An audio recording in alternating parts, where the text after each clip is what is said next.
Welcome to Magic Arcanum. I'm Ryan Gomez. Behind the scenes is Nicole Burdick, and we're so glad you're here because it's story time, and hopefully I have this all set up right, and you can hear me this time because last time the microphone didn't work. But I think we're doing a little better today.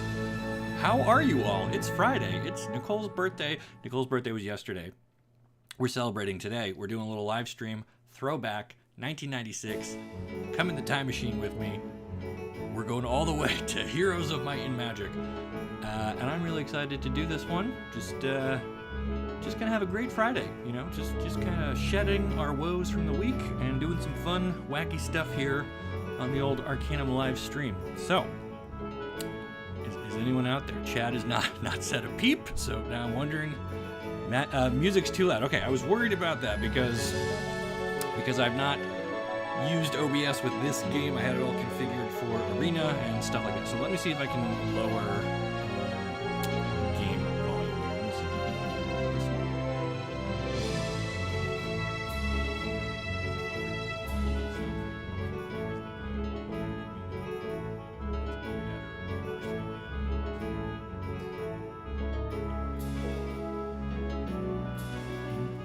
I think I need to lower this one. That should be better. Okay. Yes, happy birthday, Nicole. It's a fabulous week all around, right? Everyone's having a good time. Never played it. Oh, friends, you are in for a real treat. This game is the jam. Okay, this is great. It's even got magic in the title, so I don't feel guilty about playing it on Magic Arcanum because it's a magic game technically. So we're not even off-brand here. That's how great this game is. Full disclosure, I used to play this when I was a wee lad with my brothers and friends and whoever I could drag over to play. You could do this game local multiplayer, and you just take turns. It's a turn-based strategy game. I guess I should start with that. And I would sink hours into this game, but that was 20-something years ago, and I found a version of it that runs on modern computers. I think it's just like an emulator. It's running in a program called DOSBox. This is like a DOS game, if that means anything to you. I hope your back is okay. But that's what we're dealing with here. So the resolution is like square. It's not even like for widescreen monitors. It's for the old 4x3s. And so I am playing it on a modern monitor, but it's like the size of a postage stamp because the resolution is so squished. So I've got it like with a magnifier thing to kind of stretch it out. I don't know. So I downloaded this to make sure that it would run and work okay, but I haven't really, I did it like a little test game just to make sure that mouse controls and everything were there. I haven't played this since I had hair. All right. So we are going into this cold. I'm going to try to remember how everything works. All I remember is that hydras are awesome. I love hydras. There is a faction that gets us hydras. So we're going to start there. So first we're going to launch a new game, and as you can see, you can do a standard game, a campaign game, or the multiplayer. So campaign is actually really neat. There's two campaigns. You can be a good guy or a bad guy, and then the campaign itself branches depending on choices that you make. So you could play the campaign several times and get a completely different experience. Maybe someday we'll do that. But for today, we're just going to do a standard a game on an original map, I think. So this game originally came out in 1996. They re-released it in 98 as the Gold Edition, where they added in some expansion stuff and tightened up a few bugs and whatever. But I mean, it's the same thing basically. So we will do an original map. So I think, oh boy, so we could play with up to, what is this, six people or 5 computers. I think I want a smaller map here, so maybe we can find like a medium. All right, so this one has 3 players in it, a balanced scenario with lots of resources and land to explore. That sounds perfect. Okay, so we have our victory condition. The little tombstone picture means we win when we defeat all enemy heroes and towns. That sounds great. It's a classic free-for-all elimination. And we lose if we lose all of our heroes and towns. Now, you don't know what that means yet. You will pretty soon. This seems like a good starter just to kind of get the cobwebs off and whatnot. All right, so we'll play on normal. I think we can take on 2 computers.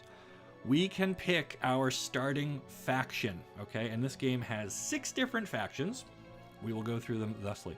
You could be knights, Okay, knights are, they got cavalry, they've got pikemen, they've got crusaders.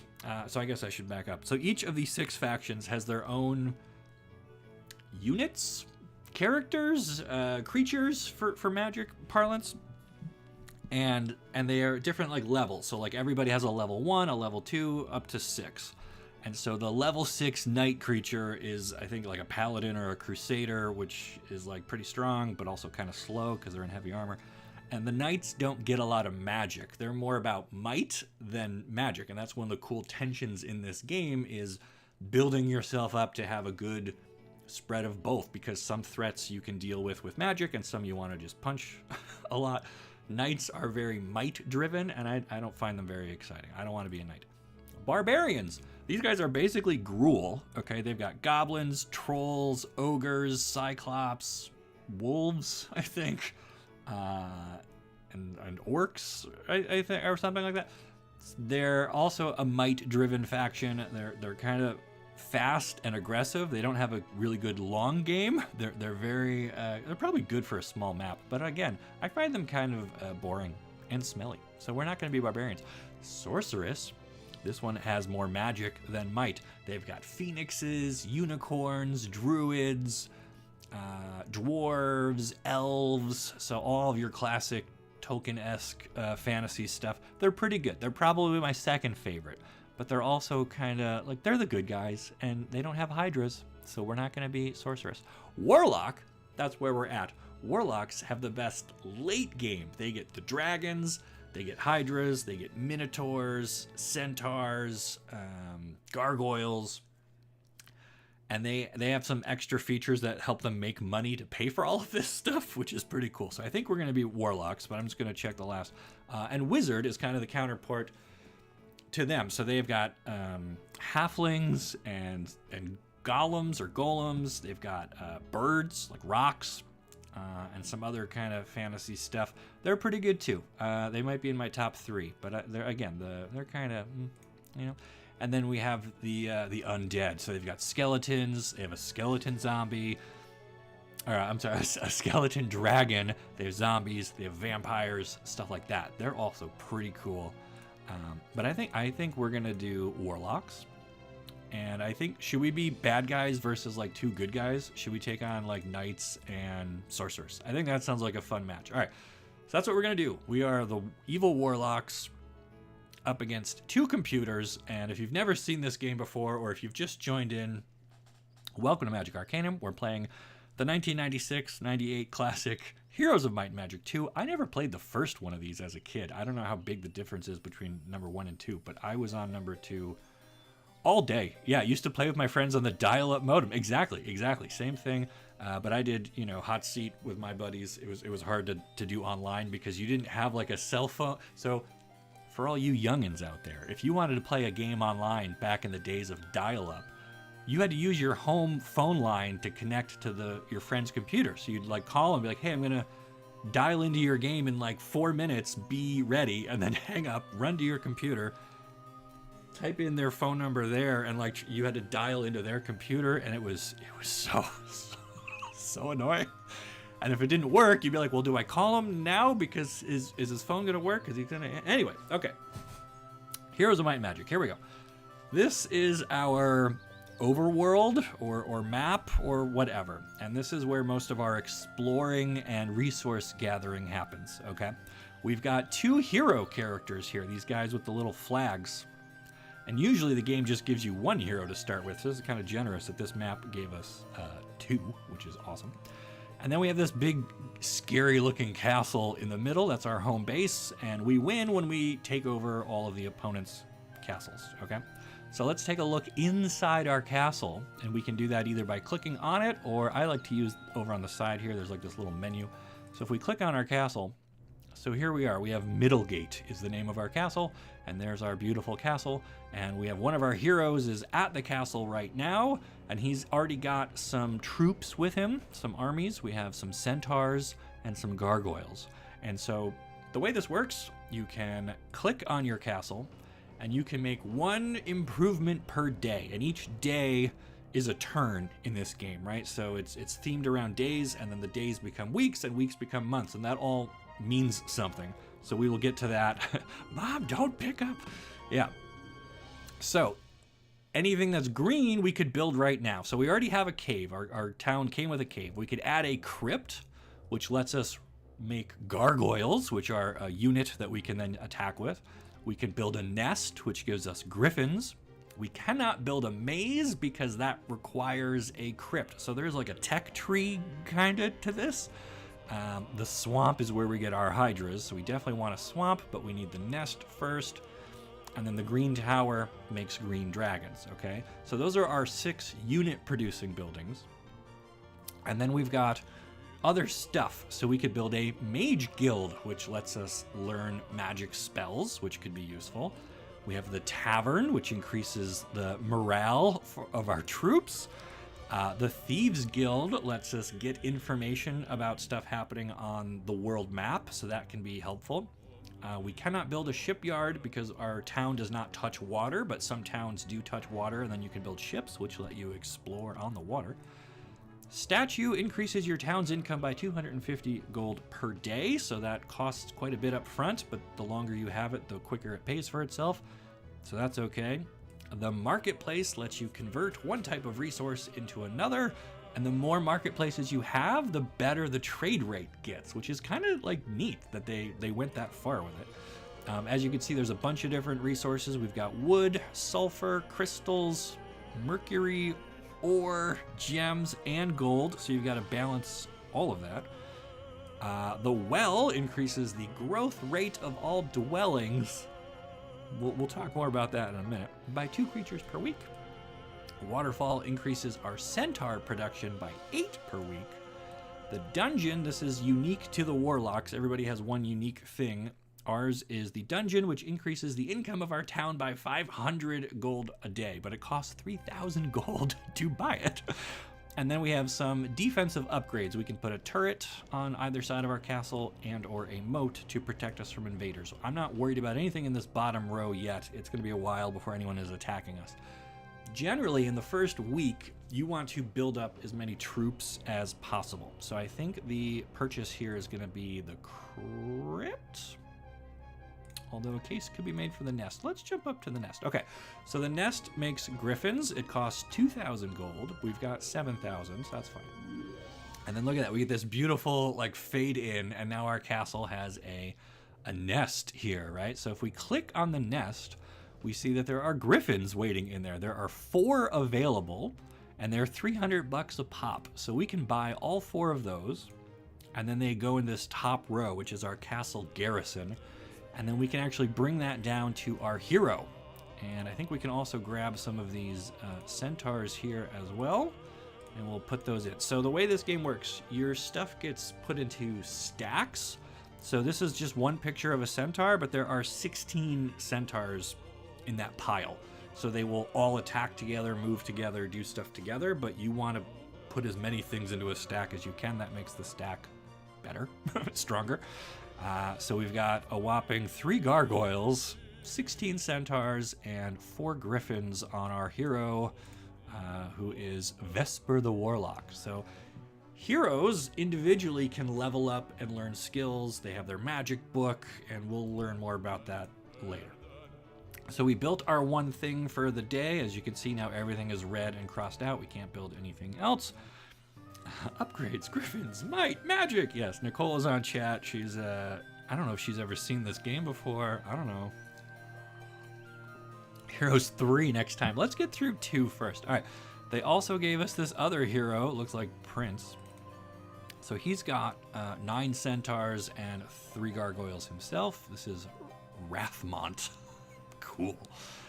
Okay, so we have built our stuff in the castle. We have made all the units that we can make today. So now we got to decide what we're doing with our 2 hero characters, and that's where the exploring comes in. As you can see, a lot of the map is dark right now. We don't know where our opponents are out here. We have this kind of shroud, but we need to explore and find and destroy. This is what we call a 4X game, for anyone who's ever heard that term before. So it's explore, expand, exploit, and exterminate, I think, are the 4 X's, even though they all start with E's. But that's the idea. We build up our economy, we research our units, our technology, whatever we want. We expand outward, we find our opponents, we exploit the local resource generators, and we use that to crush our enemies and hear the laments of their women or whatever. Nicole is familiar with the game. More of a Doom and Diablo player. Okay, that's totally fair. Those were a little aggressive for my household. Mom would not let us have Doom or Diablo. I had to get by with this, and even this was kind of pushing it. But she was nice enough to look the other way. Okay, so we're going to grab Vesper, our warlock, and we're going to send him... Actually, no, we're going to start with the other guy. So this is Rathmount, and so now we get to pick where to send him, and I'm most interested in this sawmill over here, and it's got some piles of wood. So we're going to send him kind of up this little path over to this wood, and he does this little trot over there, and we find a small quantity of wood. We picked up 10 wood. That's good. Then we can send him into the sawmill itself, and we get this fun little pop-up. It says, you gain control of a sawmill. It will provide you with 2 units of wood per day. So now, every day, we just get a little bit of wood, as long as we can protect this thing. And then we can use him. So notice, as he moves around, this little yellow bar over here shrinks. That's his movement points. And then the green bar is his magic points. So you have like mana that you can use up, and when it's gone, it takes time to recharge that. So we can only move so much in a given day. And I guess the last thing this guy can just reach is, see how the horse changes from like flat to like up on its hind legs when there's an interactive thing there. So we're going to send him over to this treasure chest. And it says, after scouring the area, you fall upon a hidden treasure cache. You may take the gold or distribute it to the peasants for experience. Do you wish to keep the gold? So every treasure chest gives you the same decision, although the amounts will vary. We can either take 1,000 gold, which is good. Gold lets you buy everything. Or we can give the gold away, and that makes our hero a better person, and he learns from this experience, and he might get enough experience to level up. And leveling up your hero makes every unit that they carry stronger. It can unlock abilities like scouting or pathfinding that let you explore faster. So I almost always take the experience, because a well-experienced hero is certainly worth more than the gold. Like, we get gold every day, every turn anyway. It is an epic trot. So I think we're going to take experience here, although, I mean, you could debate this all day, and that's the cool part about these old games, right? Like, they'd had so many points of decision that create this really layered strategy. I love it. We're going to take experience. It was not enough to level up. Okay, so now we can't quite get... See how there's a little number 2 next to it now? That means 2 turns to reach or do whatever we're looking at. And if it switches to this arrow, it means our guy cannot get there at all because stuff is in the way. So like these little archers, it says lots of archers. Lots of archers. He would have to fight his way past these archers to get to this little campfire or this artifact or sign or whatever. So at some point, we're going to have to deal with these archers. They're kind of on bottlenecks. I can't maneuver past those archers, but I am not strong enough to attack a group of archers with just 9 centaurs and 3 gargoyles. We're not doing that. 1,500 split is the worst one for taking the gold. You get 500 experience for sneezing. Okay, I mean, some people probably know all the math in this game a lot more than I do. I played it when I was like in middle school, and I haven't touched it in 20 years. So I'm trying to do what I remember. But again, your strategy might be completely different. Warlocks play for the long game. We're going to be here a while. We'll make tons of gold. We have other ways to make gold. We got dungeons and statues and things we can build. It is hard to level up your hero, though, so I prioritize leveling up. But you do you, friend. All right, so Vesper still has some movement points. We can send him down to this beach to collect some resources down here. We can, there's lots of peasants over there. I think we can slaughter those. So I think we're gonna, we'll kind of send him down and grab some treasure. So this one's a little different. It's not the gold or experience. After scouring the area, you fall upon a hidden chest containing the ancient artifact Seeing Eye Pendant. Okay. And what does that do for us? We can go into our hero. Seeing Eye Pendant makes all of your troops immune to blindness spells. That is, in gaming, what we call a silver bullet. It is a very specific answer to a very specific thing that might never even come up. We could play this whole game and never see a blindness spell, but if we do, it's not going to affect us. That's great. Great! Alright, we're going to grab some ore. We're going to hit this campfire, which gives us a little bit of gold. Ransacking an enemy camp. Why is there an enemy camp 10 feet from our town? You discover a hidden cache of treasures. We get some mercury, some gold. Okay. And then can we make it to this gold? Yeah, I love free piles of gold. And then, so what's this? A little shrine. All right, we're going to try to make it over there. So we have moved both of our heroes. We have built everything we can build this turn. That's going to be the end of our first day. Usually 500 XP is not considered worth it because the gold is better for rushing more units. When, oh, man. I mean, maybe. We're not trying to rush with the Warlock. I don't think that fits my strategy. But again, that's the beauty of this game, right? We can argue back and forth about every little detail. Like, maybe I'm not moving these guys super efficiently. Maybe I was supposed to grab I don't know. We're just playing for funsies. So after we've done everything we can do, we click this little hourglass, and then the two computer players are going to take their turn. But I think it's going to go really quick because, yeah, we haven't found them on the map yet, so it's not going to show us what they do. The computer just moves through their turns. So now, if you caught this here, we are on month 1, week 1, give it back, day 2. Okay, so, excuse me. Like I said before, the game goes by weeks, and at the start of every week, all of your buildings create more of their units. So we already bought all of the centaurs and griffins we can get for this week. Next week, there will be 8 more centaurs and 4 more griffins available for purchase. We need to not squander the ones that we have. And so managing our resources is a very important part of the early game because it is hard to replace stuff that dies. So the only way to really add to those numbers right now is by building crypt or maze or swamp or whatever. So things like the well increases the growth rate of all of our dwellings. So if we buy the well, then next week we get 6 griffins instead of 4. But remember, we still have to buy each individual griffin. So this just puts more in the bank for us to shop for during the week. So same with the waterfall, we get more centaurs. But centaurs are our level 1 unit. They are our weakest thing. So, you know, this is where you could start to argue, well, do you get your dungeon going? Because the earlier you buy that, the more gold it will make for you since it's 500 a day. So you could say get the dungeon or the statue as early as you can because that generates more money faster. You could go with just getting as many unit producing buildings in the first week as possible because then that spills into the second week. Usually I try to get the first 3 within the first week and then pick up the rest later. So I don't mind grabbing like the dungeon now because we're not really building anything else anyway. Me and all my homies hate blindness. Yeah, it robs you of a turn. So we haven't even gotten into combat yet, so I can't wait to show you that. So this game has like the overworld where you're moving and exploring.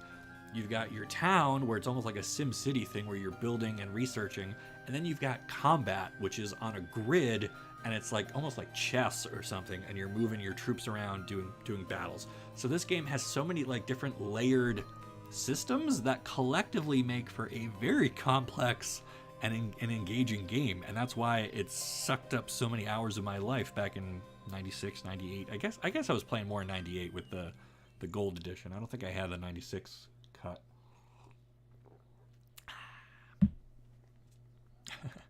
All right, so we did our building. We got our 2 heroes primed and ready to move. I like Vesper a bit more because he's got the sweet hood on, and he just kind of, you know, this dude looks like he's a warlock, right? He's been around. He knows what he's doing. So I guess we could take this opportunity to look at what our heroes actually do. So every hero has 4 main stats: attack, defense, spell power, and knowledge. So attack, the higher your attack is, the more powerful your own creatures become. The higher your defense is, the better the defense on your creatures are. So those are the might skills, and the warlocks don't really have those, but barbarians and knights do. And then we've got the magic skills. So spell power increases the effectiveness of our magic spells, and knowledge gives us basically more mana, right? So this lets us cast more spells. So our guy tends to lean into spells and knowledge, although we can also level up his attack and defense. Up here, we have a whole bunch of little things happening. We've got our morale, which tells us how excited our dudes are to go to battle. And right now we have positive morale because all of our troops, are all warlock troops. They're all from the same castle. They're all the same faction. So they love that. They get along well. We can combine armies. We can pick up random stuff from the map. We can take over enemy towns and get dwarves or phoenixes and throw those into our army, but then you get a morale problem. So this is a little bit like, I don't know, like mana in Magic, right? If you're mono green, you're going to have an easier time than if you try to mix in two colors. And so if we mix different factions together, they don't fight as well as if they were all one faction. So that's something to watch for. Then we've got our luck. Right now things are neutral, but you can get lucky charms or drink. There's like a fountain, I think that's like a good luck fountain. Or you can be cursed with certain things, and that can affect how combat goes for you. This just changes our formation if we want to be spread out or grouped together. I've never remember using a grouped formation. I think we're always spread. And how much experience we have. Our current experience is 50. Next level, 1,000. Cool.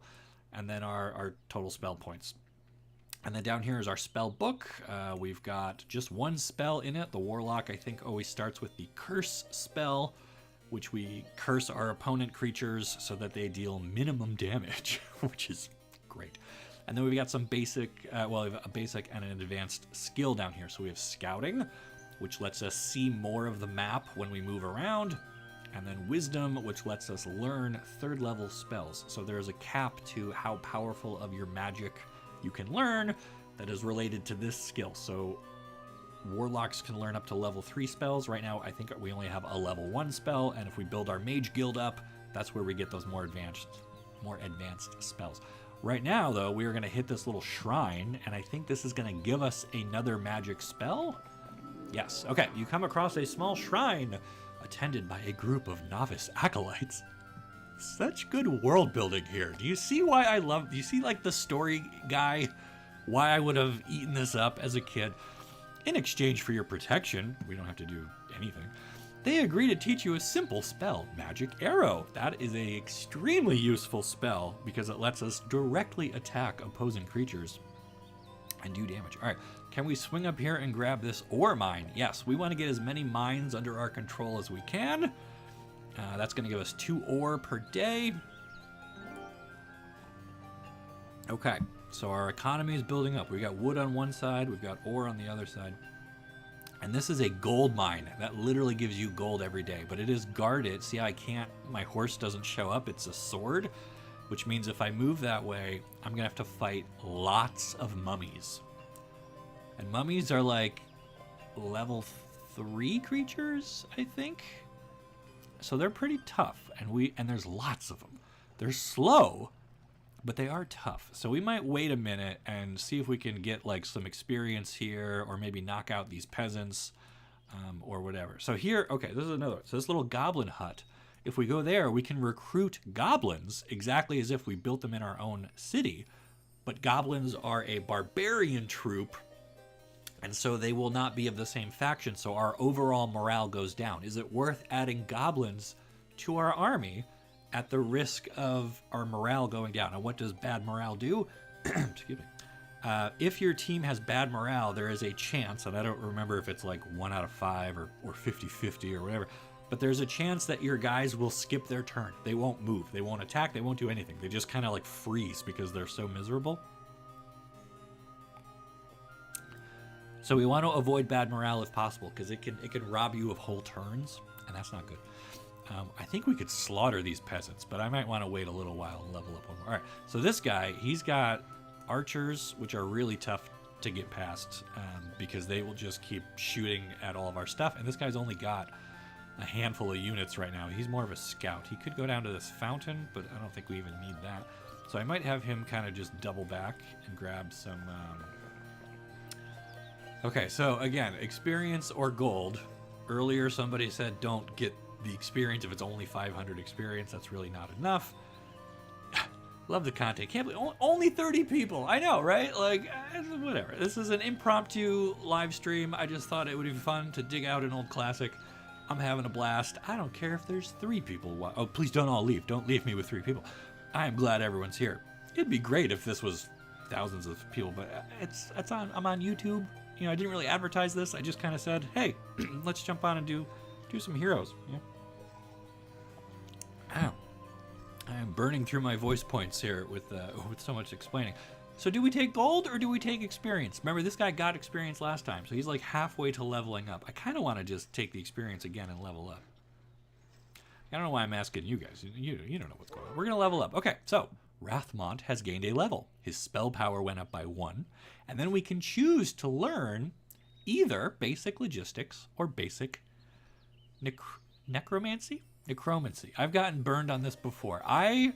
There's a video back in my old TCG player days where I called Liliana a necromancer, and the comments on that killed me. And then I came back because I'm a necromancer. Necromancer. I don't know why I ever got it in my head that it's pronounced necromancer, but now it's just reflex. I can't look at that and not say necromancer. It's necromancer. We can learn basic necromancy. I had to pause to do it. So what do these each do? Well, fortunately, because back in 96, 98, online guides weren't really a thing. They had to put as much information into the game as possible. So if you hover over these and right click or hold down your right mouse button, you get a little pop-up. So logistics increases heroes' movement points by 10%. You just get to move 10% more every day. That could be huge. This, necromancy, allows 10% of the creatures killed in combat to be brought back from the dead as skeletons.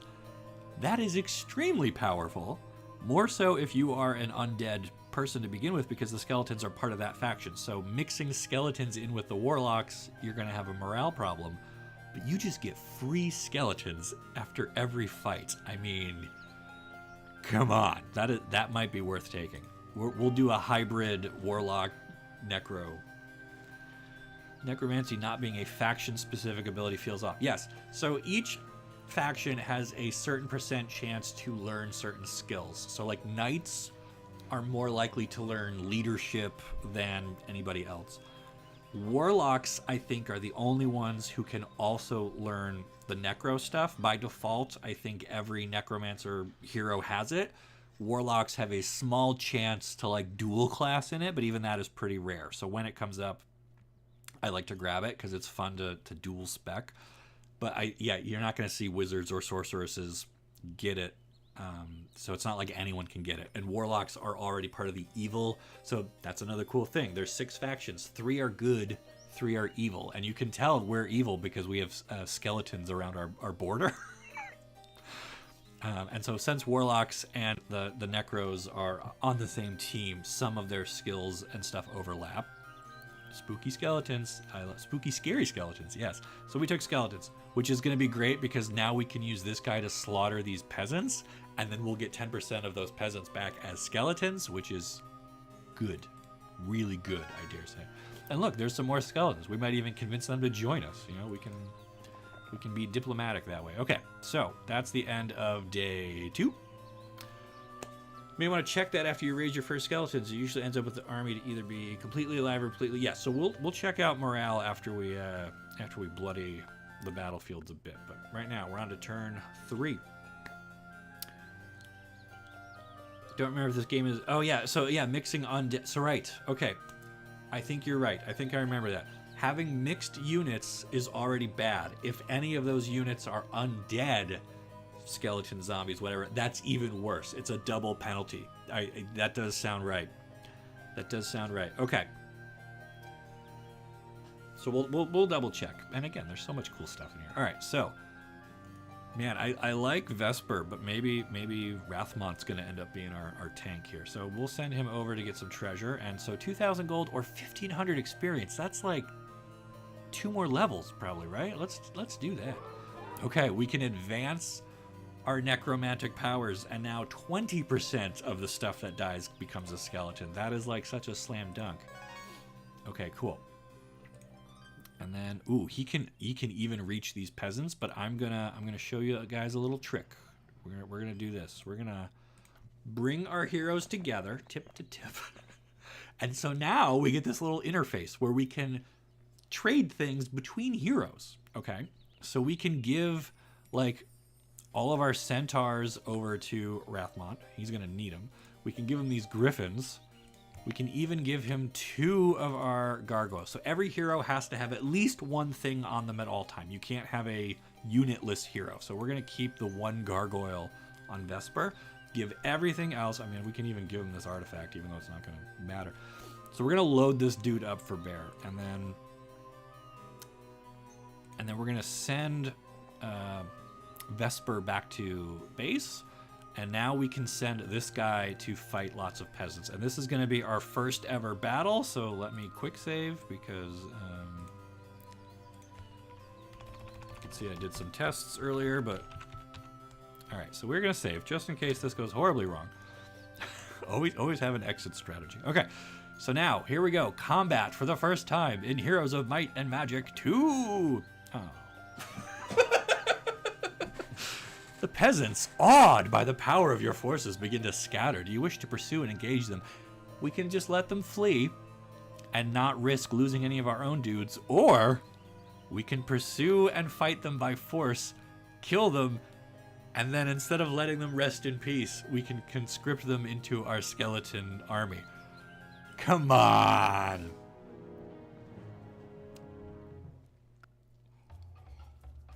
Okay, so now we enter combat, and as you can see, there's this nice little hex grid. 1, 2, 3, 4, 5, 6, 7, 8, 9, 10, 11 by 1, 2, 3, 4, 5, 6, 7, 8, 9. It's an 11 by 9 grid. Our hero is off to the one side with his troops. There are some random trees and shrubs that kind of block things. And then on the opposing side, we've got stacks of peasants. So this is an 11 stack, 11, 10, and 10, okay? Skeleton army. Woo! Paid for the whole seat. You only need the edge. Okay, how can we make these guys regret getting out of bed this morning? So, I like to open... Oh, I don't think we have... This guy doesn't have magic arrow, right? It was only the other guy. So, we can click on our hero, and we can do a magic. All we have is curse, which doesn't actually help us in this battle. So, skip that. Combat works like thus. It is decided by order of speed. So our gargoyle is the fastest thing here. They get to go first. Okay. So gargoyles have an attack of 4, defense of 7, and they do 2 or 3 damage on attack. It's random. They have 15 hit points apiece. They're very fast. They have good morale, normal luck, and there's 5 of them. Okay. The other thing about gargoyles, as you note, they have wings, and see how their icon is this little flying figure. So I can fly all the way over here, and then it becomes the sword, and that means I can fly over and immediately attack. But if I do that, I'm going to get rushed by all these other peasants, and peasants are quite slow.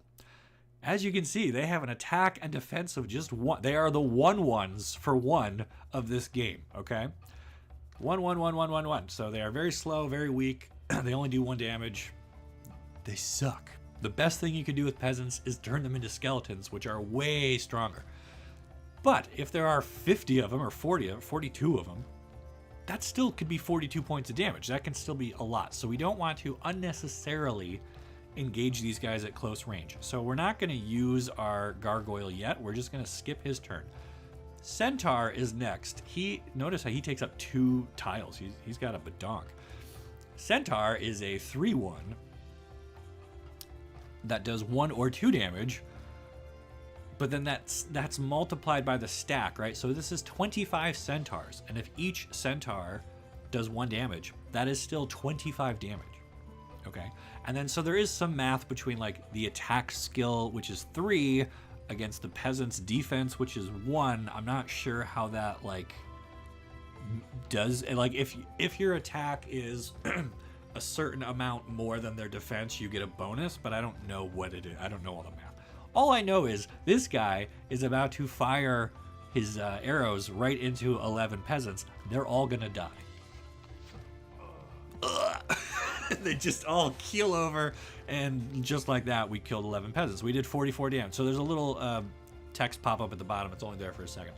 Okay, so now we can, again, with the Griffin, so they're a 6/6. They're pretty good. They also fly. They do 3 to 5 damage base, and they have 25 hit points apiece. So these are 25 times stronger than a peasant.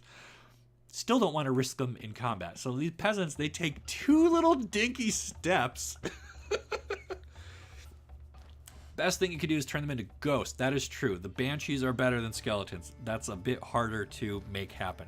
We already have the skill that will convert 20% of these, and there were 42 of them. So what's 20% of 42? 8? We'll get 8 or 9 skeletons out of this by the end of it. So again, archers line up, and they're dead. Okay. So that little bird thing, that was good morale. Our centaurs are loving this so much. They get a free extra attack. So now we just get to smite more peasants. Falls over. Yeah, the sound design in this game is so good. I love it. Every creature makes like a The best is the vampires. If I ever get to show you them, when a vampire attacks, he's like, bleh. He just does this little so good. All right, so now that there's only these last 10 peasants, I think our griffins can just mop these dudes up without taking any damage back. There we go. All right, so as a flawless victory, a glorious victory, if you will, for Valor in Combat, we get a whopping 42 experience. So that's based on what we defeated. 42 peasants, 1 point per peasant. We get 42 XP. No casualties on our side, and we wiped out all of the peasants. And that means, ba-da-da-dung, we get 8 skeletons, just like I predicted. Practicing the dark arts of necromancy, you're able to raise 8! 8 skeletons! The count would be so pleased. Okay. So now, let's check out our hero. And yeah, so now our little morale icon is bad. Bad morale may cause your armies to freeze in combat. Current morale modifiers. Some undead are in the group, so we got -1 on our morale. We went from +1 from being all the same to 0 to -1 because now we have an undead skeleton. And you can see he's got like a different background palette to kind of help you recognize who's on what teams. Pretty cool, pretty cool. All right, but 8 skeletons, I love it. We're gonna move them to the middle of our formation. And that way they have the most opportunity to run around and cause havoc. So that's great. Okay. Can this guy reach this artifact? He cannot. So that's the end of his moves. We didn't build anything yet today. Okay. So we could do a statue and get more gold flowing. We could do the crypt and get gargoyles. It's only day 3, right? I think we want statue. We're just gonna go all in on money. Money. Okay, cool. At some point we're probably gonna need that marketplace so that we can exchange our wood and our ore for other stuff, but we're doing all right. Okay, ooh, there was a little hint of movement. I think there's an enemy character is down here somewhere. So, all right, we gotta watch for that. We don't want to get bamboozled by the bad guys. Okay, so you can probably just go harvest some gems. And then, okay, so now that we're not really maining this hero, I guess taking gold might be better. And then we'll have him return to base and start loading up on more troops. Which, all right, so now we've got our 2 money makers going. I guess we should, like, get the well next.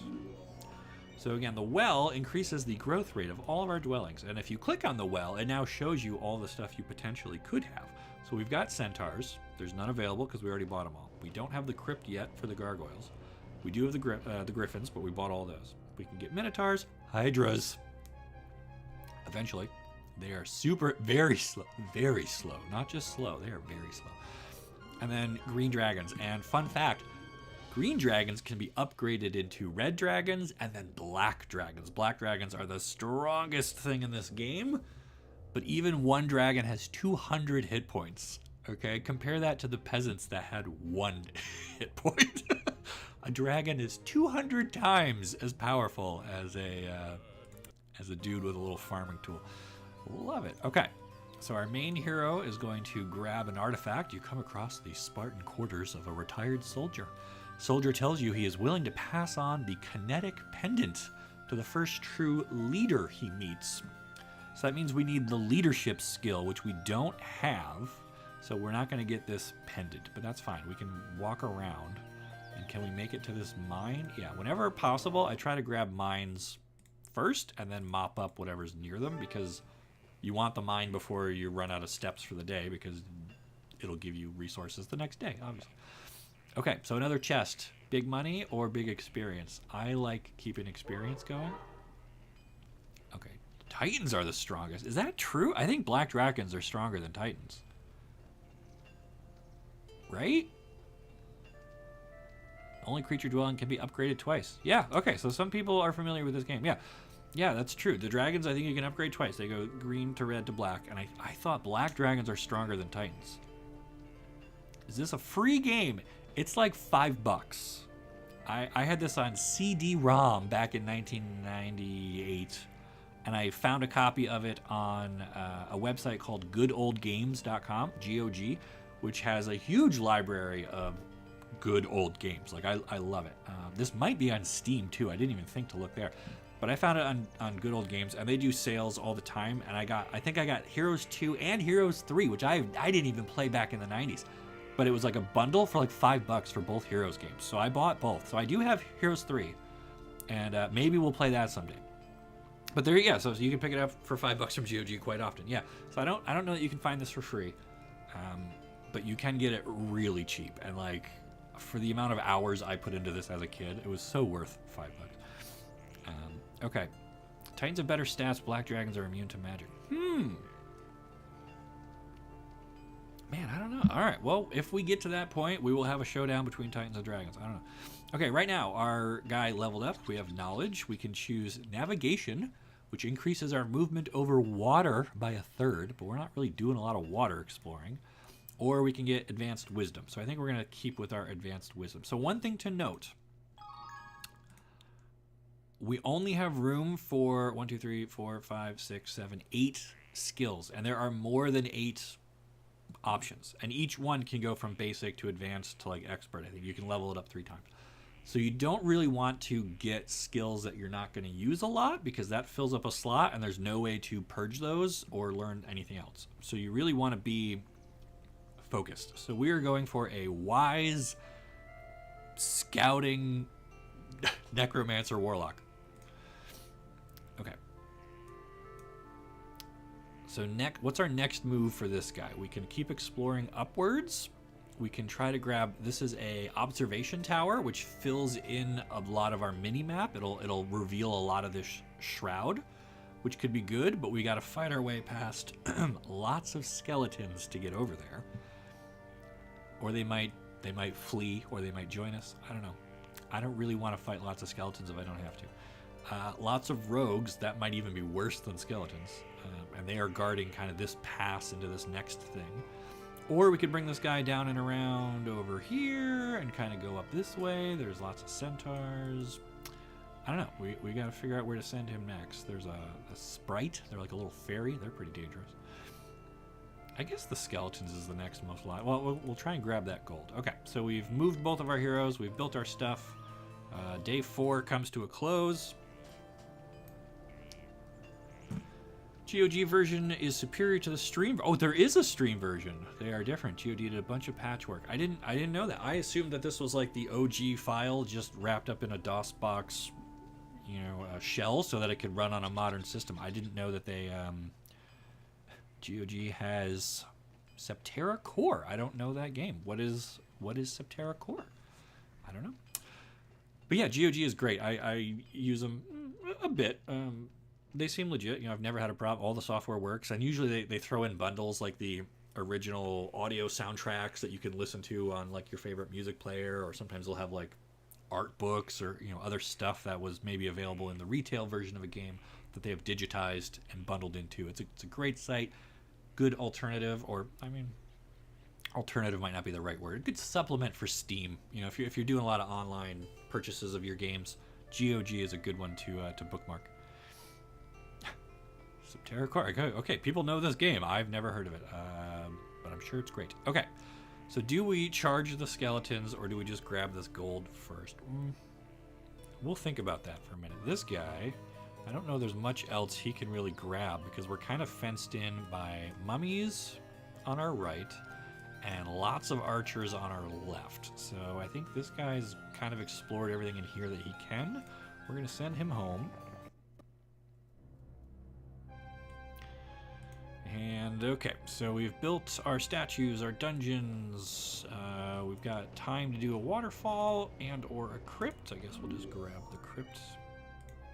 So now we could buy six gargoyles. Add that to the one that he was carrying. Okay, so we did our building. I don't think we're going to be moving this guy around a whole lot anymore. He's just going to kind of chill for the rest of the week and rearm. All right, so what do we do with our main guy? I think we're here for fights, right? First we're going to save again, though, just in case. Just in case. Sometimes the game crashes when you load a fight. I've had that happen. Oh my god, this is entirely too many skeletons. Okay.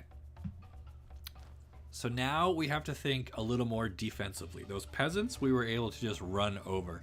These skeletons are average speed, which I think is like 4 tiles. So 1, 2, 3, 4, maybe 5. So they're going to get like halfway across this map on their first turn. And then they're going to go after our archer because he is the biggest threat to them. So we don't want our archer to get beat up on. So we're going to use our whopping 5 gargoyles as like a screen. We're going to try to create a barrier between this. Okay. Them. And we still don't have any good magic, right? We just have curse, which all right, so first shoot those guys. Okay, cool. We did 37 damage. We killed 6 skeletons. I guess we should look at the stats. So skeletons are 4 3s.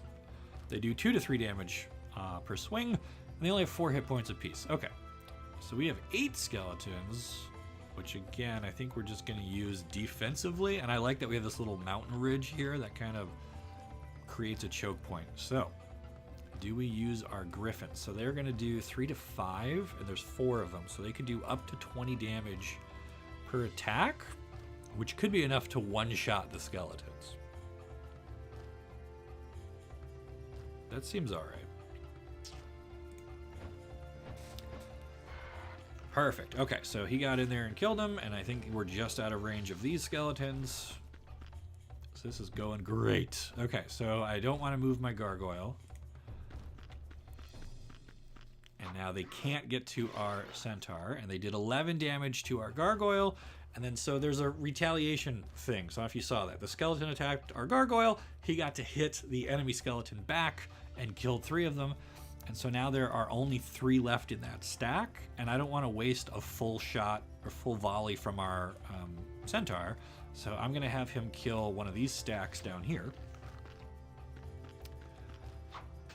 Which hopefully, so then our griffin gets attacked, and then he attacks back for free, which killed that skeleton, and now we get to kill these skeletons with our skeletons. So that worked out great. We, again, lost not a single unit, and we managed to slaughter a bunch of skeletons. Now, do we get to re-raise skeletons as skeletons? We do! We get 20% of those back.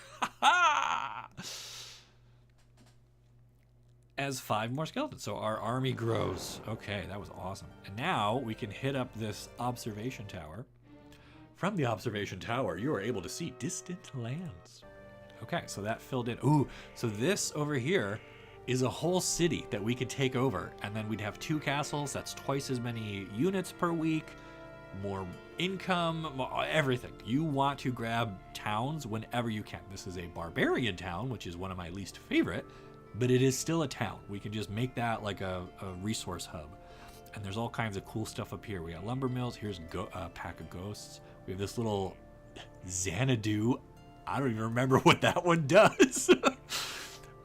We had some druids. We got a water wheel. Oh, okay, so tons of cool stuff up there to keep exploring. Over here, a sulfur mine. We might need that to get our hydras going. And then I think this is the edge of another town over there. Okay, so still a lot to see and do. Spooky, scary skeletons. Yeah, skeletons OP. Nerf, please nerf. Don't do that. All right, okay. So this guy still has a few steps left. Do we try to take on lots of sprites? They are pretty weak, but they do fly, so they will swarm over our centaur, and that might end up costing us quite a bit of bodies. I think I'd rather go after the rogues next, honestly. And then that will actually open up an avenue to go after that city. So we'll do that. So we can't get to the rogues today. That's fine. And that is the end of day 5. And so it said, hey, one of your heroes can still move, but we're not interested in moving the other guy. This game looks really fun. I think it is. So for anyone who joined within the last, I don't know, hour, we've been at this an hour already. We're playing Heroes of Might and Magic 2. I played this as a kid back in, it was originally released in 1996, and then re-released in 98 with a small expansion built into it. They called it the Gold Edition. He's playing Demir. And so there are 6 different factions. We are warlocks. We are building up our castle. We are exploring. We are fighting. We are trying to knock out the 2 computer-controlled opponents.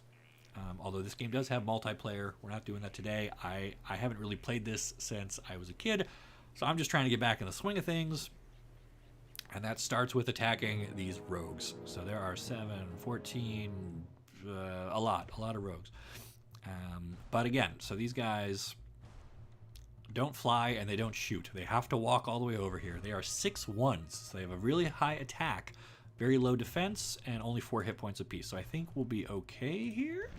We'll move our gargoyle up to defensive position again. And so these are a bit they're faster than those skeletons were. They all get to move in between our stuff. So our suddenly having regrets. Okay, so first up, Archer is going to, or Centaur is going to take a shot and try to thin out this top rank of rogues. Okay, so they all collapse. And then our skeleton, we could either bring our skeleton up into a defensive position and protect our archer, or we could charge right in and try to slaughter some rogues.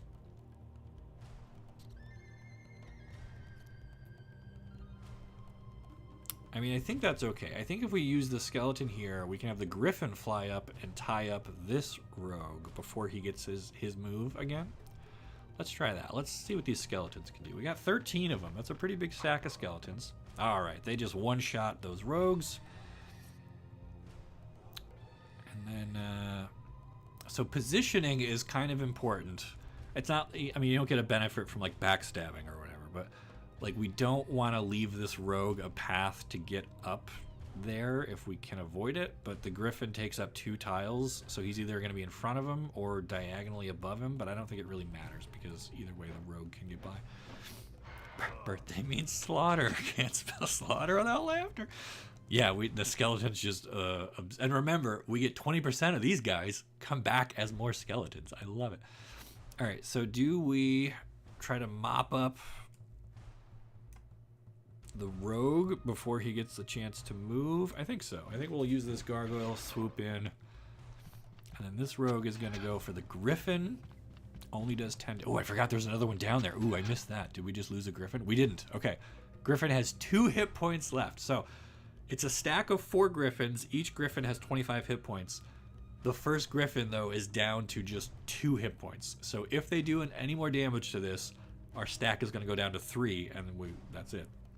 But if we survive this battle, the griffin will heal all the way back up to 25 hit points before the next battle. So you really want to not let your expensive units die. So we have to save our griffin. Okay, so now archers. So there's a stack of 6 rogues. Are they both 6s? Yeah, so there's 2 6s left. All right, so we're going to kill one of them. And then hopefully skeletons can also one-shot again. Yeah, all right. So far, we have not lost a single unit. We are expert tacticians.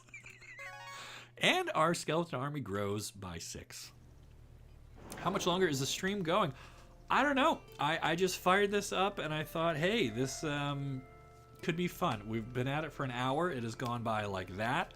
I usually do like 2 to 3 hours. I don't know if we're going to finish this whole match. I don't know if I can win this in another 2 hours. Not if I'm explaining everything that's happening. But I was just going to go for as long as I can stomach it. My daughter gets home from school in 3.5 hours. I'll probably stop by then, for sure. But I'd like to keep going as long as people are still watching and having a good time, you know? I don't know. Unfortunately, because of how I have all my panes set up, I can't see how many people are currently watching the stream, so... Oh, maybe I can, right? So I kind of cheat. I also have my tablet with the stream on it. So that says there's 35 people watching, which, hey, thanks for being here, gang. I know this isn't regular Magic the Gathering content, but it is still cool. All right, so we killed those rogues. We can now grab a campfire, get some extra stuff, and then a big treasure. So 1,500 experience or 2K gold. I mean, we're hoping to attack into this city next, and we're going to need money to, like, build it up. So I guess money might be a pick here. Can I get to there? No. Can I get to here? Not quite. All right, so we're going to move into attack position. And so that is Viper's Nest. We don't know what's inside. It says unknown. But this is where our Thieves Guild could be useful. So the Thieves Guild provides information on enemy players. It can also provide scouting information on enemy towns. And the more guilds you have, the more detailed that information becomes. So if we build a Thieves Guild, it would tell us what the defenses are within that town. Now, it is also day 6, so we want to get... if we're doing any more unit things, we'd want those before the end of the week. So like Waterfall, I think we want the Waterfall, but we can wait till tomorrow. We can grab Thieves Guild today. And if you click on that, it tells us right now all the players are tied for first place. We all have the same number of towns, castles, and heroes. And then it tells you a little bit about who their best hero is, but the more guilds we have, the more filled in and detailed this becomes, which is awesome.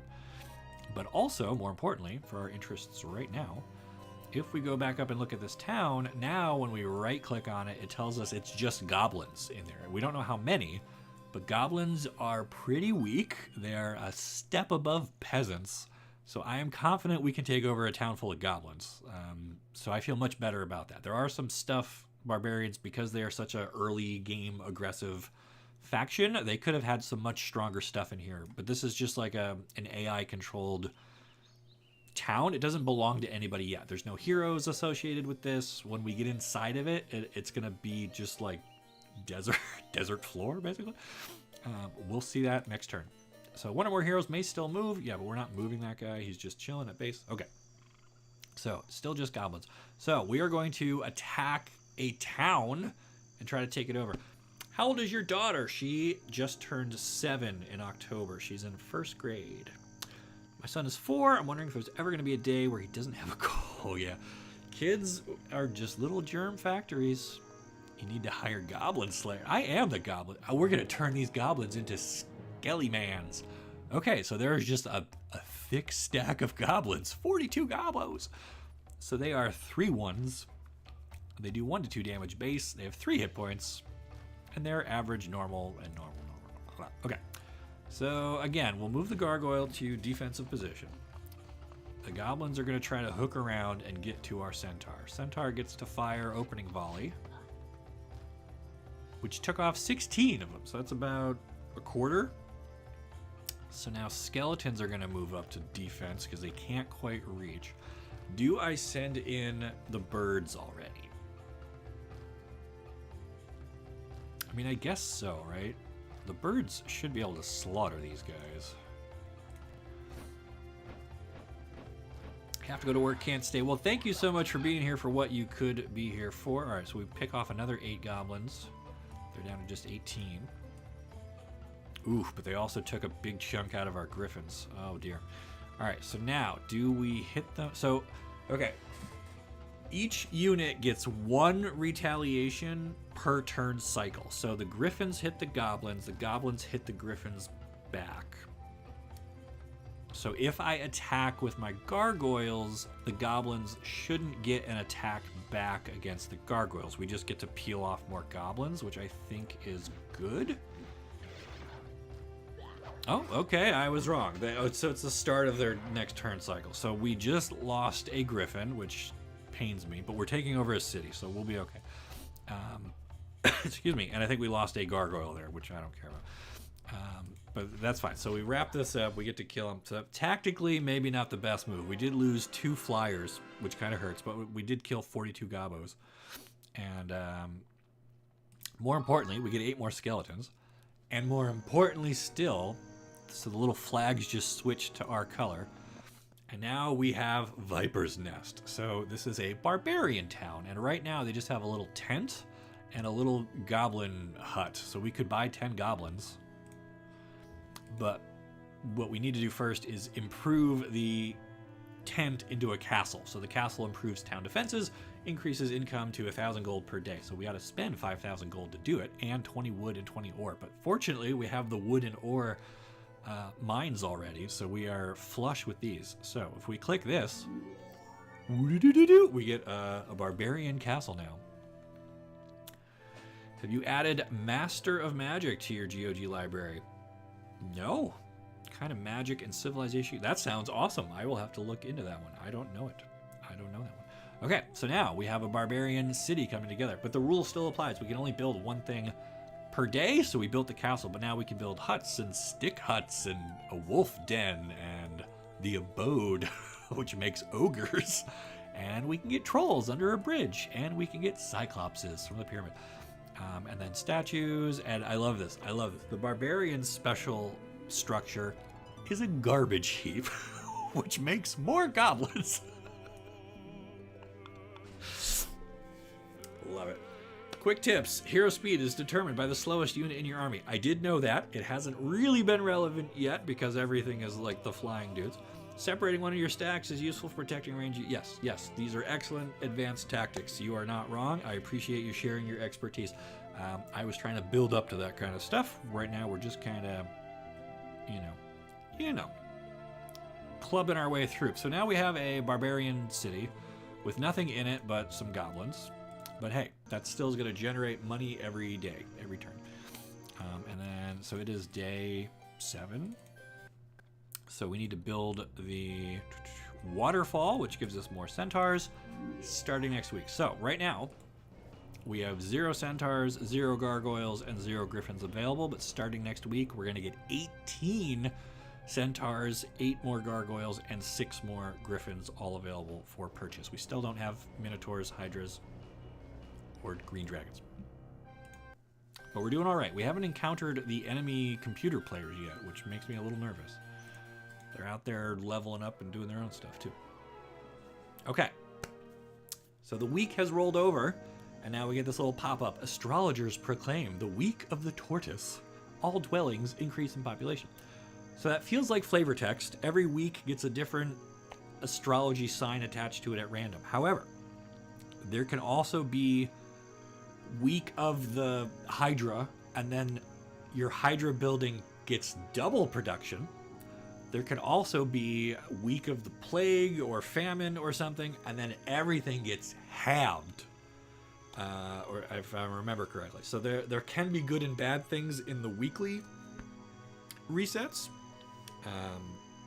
but otherwise, every week you're just going to get more units, and you get a fun little, it's the week of the tortoise. That doesn't really mean anything, but it could. And the graphic, I love how it changes to like a new moon and like a little starscape down there. So cool. So many fun little details hidden in this game. Okay, so where do we start? We've got our main hero up here at our barbarian castle. I would like to go after some of these resources. Rock. But we got to be careful. Don't worry about the advanced things, mainly if you want to play competitive. Yeah, I'm trying to compete against 2 normal level computers that were programmed in 1995. I mean, really, the game came out in 96, but the AI, as it were, was written almost 25 years ago. Almost 30 years ago. So I think we'll be okay. As long as I don't commit any more serious tactical blunders and get my griffins and skeletons killed. So what I would like to do here is probably use this hero, the red guy, as like a courier. We're going to load him up with more centaurs and griffins and stuff, and then run those up to our main guy to reinforce his his balance sheet. So I don't think we really need to... Oh, yeah, we're running a little shy on moolah here. All right, so what is the important stuff to grab? Griffins are quite strong. I'll take all 6 griffins, please. Can I also... And I love the ranged units. We can get all the centaurs. How many gargoyles? We can get all the gargoyles. Perfect. Okay, so we have already cleaned... It's day 1 of the new week, and we have already cleaned out this entire city. And now we are going to just run right up... there. And do we even really want to build anything in this barbarian town? Like, is it worth investing in any of this stuff? I mean, I guess things like thieves guilds get better the more you have. But I don't know if I really like want to even bother building the units, because barbarian units are just so bad. I guess the marketplace and the Thieves Guild are the only 2 things I would be even remotely interested in. Let's grab Thieves Guild. Just because that gives us more info. Okay, so we have more castles now. We're the red player, so we're in first place with castles. But we have the least amount of gold and wood and ore in our treasury because we are spending stuff. These guys are banking it up and we are spending it. And now we get some more stats about their heroes. So he's like a 3-2-1-1, 0035, 0032. Ooh, purple has a more powerful spellcaster. That can be dangerous. All right. So now, do we... So he's like halfway up. Do we just connect these guys right now? Oh, it still is going to be a little short. Okay. I think that still is worth doing. We can maybe bring him about to there. And I think that's all we're building, so we'll pass turn. Masters of Magic has 2 worlds you can start on. Okay, so we're talking about other games. Very cool, very cool. All right, so new day. First, we're gonna finish our handoff. And so we want the griffins, we want all the centaurs, and I think again we're gonna take most of the gargoyles. Okay. So we have restocked our team. This guy can go back down and just kind of guard home base. So this guy's gonna grab treasure. And I think we're taking experience. Ooh, so pathfinding. Pathfinding reduces the movement penalty for rough terrain. So the different types of land that you walk over depletes different amounts of your movement bar. So this makes moving over rough terrain less painful. That is certainly more useful than boating, because we're not doing any boating, so we'll take that. And then where do we head next? Do we just kind of start working our way up to like this Xanadu place and the sawmill? I guess that's fine. We can also try this stone liths. I have no idea what this does. Let's check it out. Oh my god, it's a teleporter. Okay. So now we are in the lower right corner. You see on the mini map, we just jumped. We were way up here, and now we just scooted all the way down here to the desert.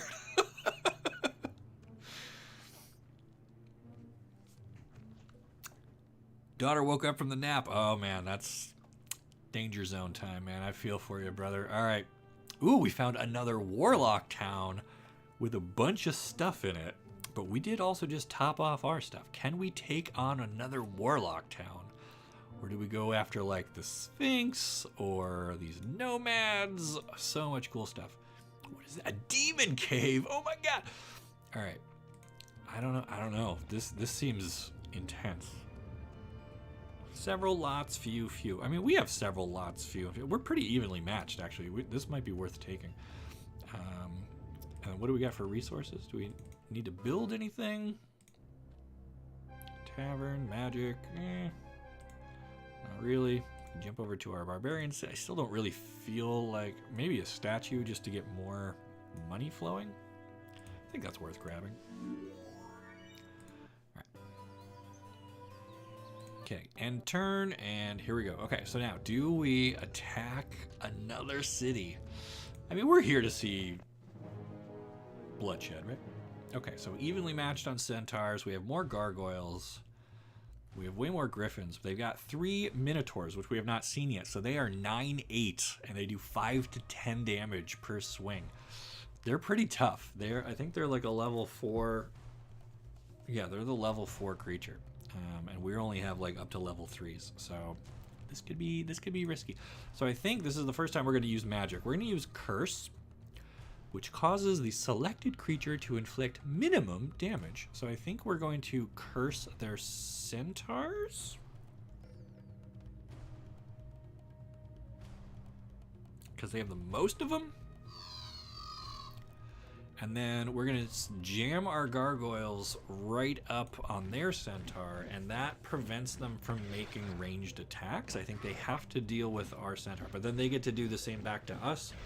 But they only have 7 gargoyles, and there's no way to really stop them, because even if we moved our gargoyles up there, they would have just flown around. And so now we have to stick them, and then they get their free retaliate. Oh, and then their griffin gets to go first. Ouch. Ouch. Okay, so now our skeletons are gonna come up and hopefully bop some griffins. Kill 2 of them.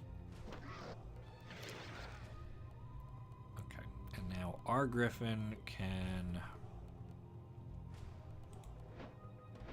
knock out their gargoyles. Oh my gosh, how did we not kill those?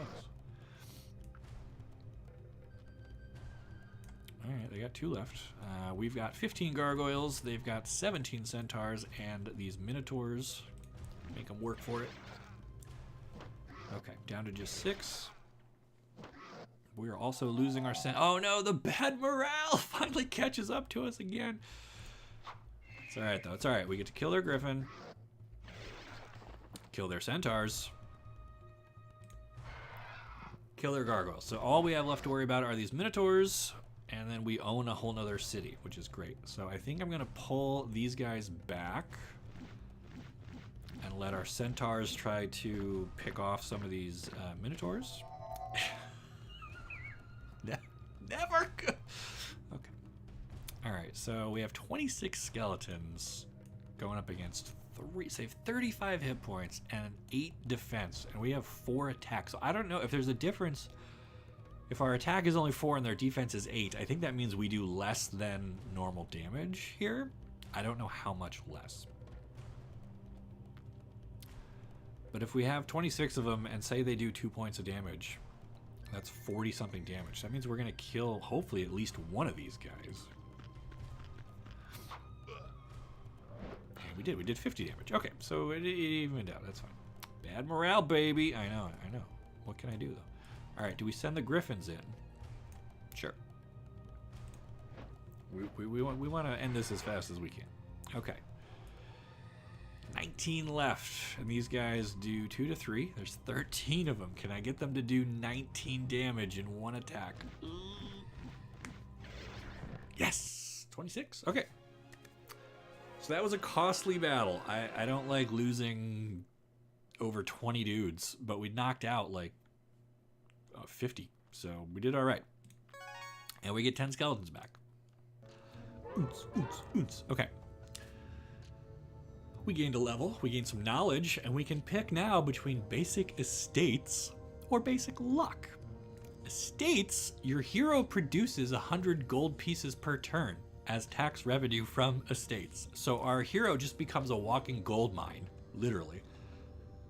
Or increase your luck by 1. And so luck makes it more likely that your attacks will do the max damage, I think, than the minimum. So that improves like your combat. But getting an extra $100 a day, and this is another one of those like warlock specific ones. I think we're taking that, man. We're gonna be rich. We need to buy dragons and stuff. Especially now that we've got a whole nother city to... So look, so this is identical to our other warlock castle, except we have a little tent here. So we need to... Oh no! We need 20 wood, 20 ore. We've only got 22 and 3. I thought we had an ore mine. Are we not getting... Eesh. Okay, but we can at least refill on some centaurs. And some gargoyles. Love it. Love it, love it, love it. Okay. And then this dude is still trying to find his way back home. Okay, am I crazy? We have a sawmill. And we have the ore mine, so we should be getting ore. I guess we just spent a bunch on the statue. Okay, that's fair. Alright, so this guy could still move. Where else do we go? Do we go to this demon cave? That seems really risky. I have no idea what's in there. The excavation, though, I think we can get more skeletons out of that, if I'm remembering right. Luck makes you able to do double damage. Okay, so I thought it was just your normal attack range, but it is it's like a critical, so it doubles it up. Okay. So luck is good, but I think estates is better. Do you want to debate me on that? Should I have taken luck over estates?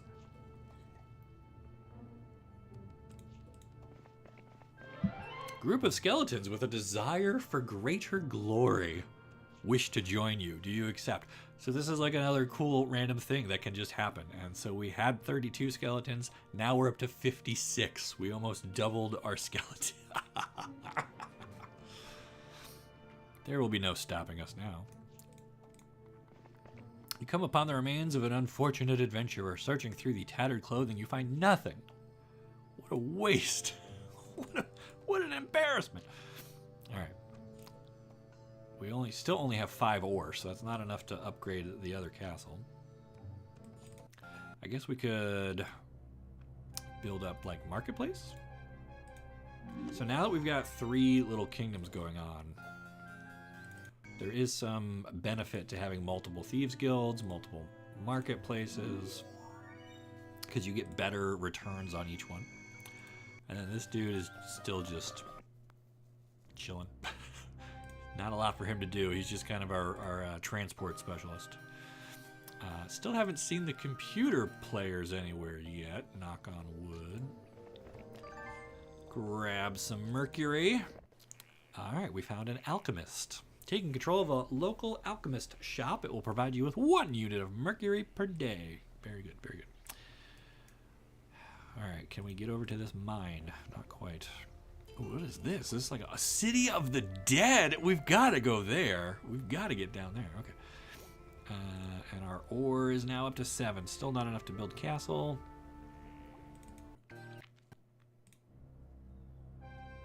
Yep. I mean, I guess we could like start slapping a moat on stuff. That's fine.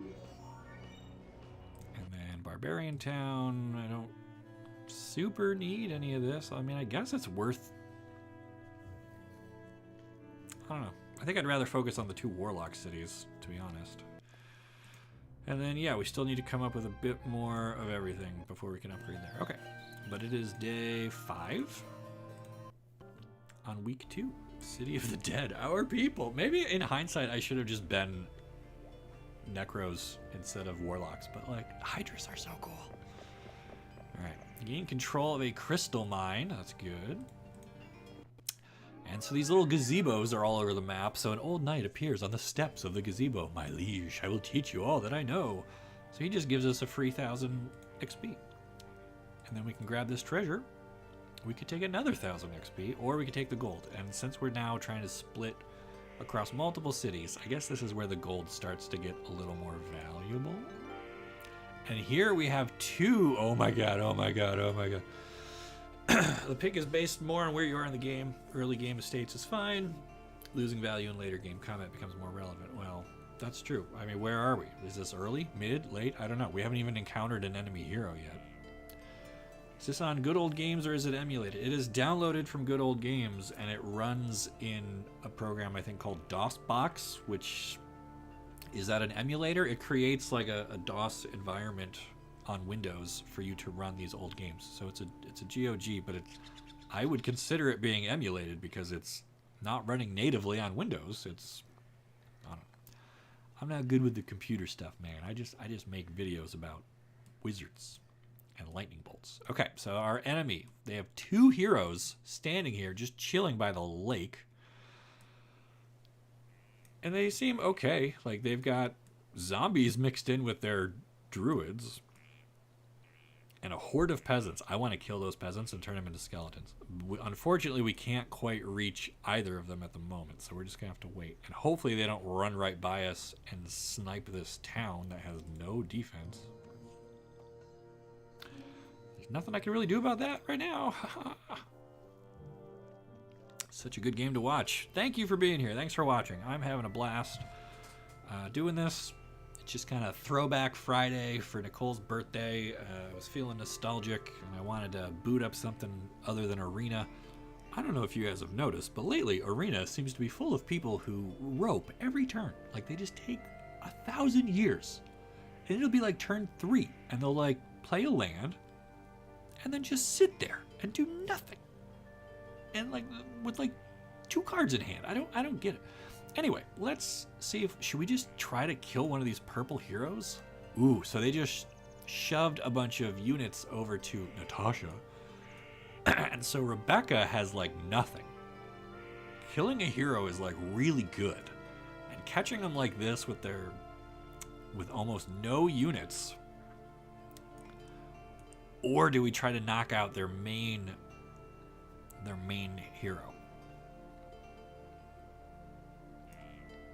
Honestly, I think we could win either one. We might be able to win both of these in one turn if we do it right. Let's go. We'll start with the weaker one. Build up to it. All right, so 28 sprites and 27 zombies. Look at the little flies on the zombies. Isn't that awesome? There's like just a little... Okay. So the sprites are 4 2s, but see how they have a 3 in parentheses? That's because their hero has 1 defense, so she adds that to that stack. So those are 4 3s. They do 1 to 2 damage. They only have 2 hit points apiece. They're pretty weak, but they do fly. So if they fly over to our centaurs, then the centaurs don't get to shoot the zombies. So we want to weaken or kill as many of these as quickly as we can. So we're going to send gargoyles on offense. Usually I use the gargoyles on defense, but in this case, we get to one-shot kill the sprites, and now we get to start working on zombies, which are 5 2s or 5 3s in this case. Very slow.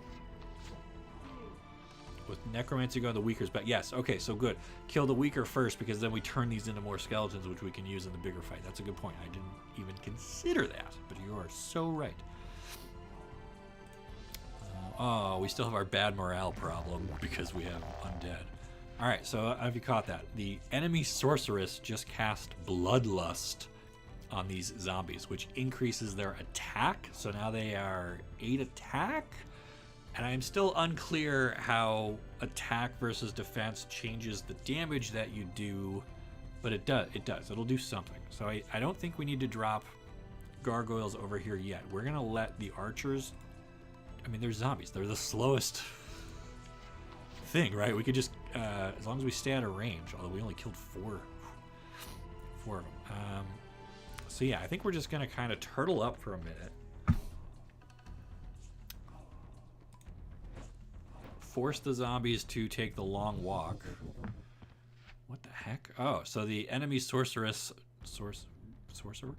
she just cast slow on my gargoyles, so now they don't get to take their turn. More like brain lust. Yeah. It is still magic content. It's right there in the name. It's magic. Heroes of Might and.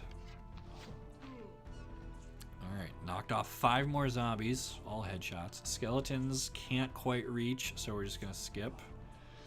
Birds could go down there, but again, why risk them? And since they slowed my gargoyle, he can now only fly 3 steps. Love it. All right, archers get to go again. Down to 10. All right, so do we send in the skeletons? We outnumber them 5 to 1. I think we still wait. I think we try to get one more shot in with archers. Hi, I'm a big MTG and Heroes fan. I mean, they are adjacent, right? They are very similar, and I would wager a lot of people who grew up playing one played or at least heard of the other because there are so many cool overlaps. And thank you for being here. I'm glad you're a fan, and I appreciate everyone who has joined us for this Friday live stream. I love doing these, not all the time, but every once in a while. Great to jump into something different. Okay, flawless victory, although that was the easier of the fights for sure. We get 11 free skeletons. We can upgrade our wisdom and learn up to 5th level spells. We haven't really done much with our magic yet. Or learn basic logistics and just get an extra 10% movement points. I think that is really important. Mobility becomes more and more essential later in the game as you're trying to cover bigger distances. I spent thousands of hours before knowing MTG existed. Well, again, you're probably not alone in that experience. All right, we're doing back-to-back battles. We're going to take on Natasha, although this time I'm going to, again, save it first, just because. Just in case. I got a sneeze coming up. Hold on one second.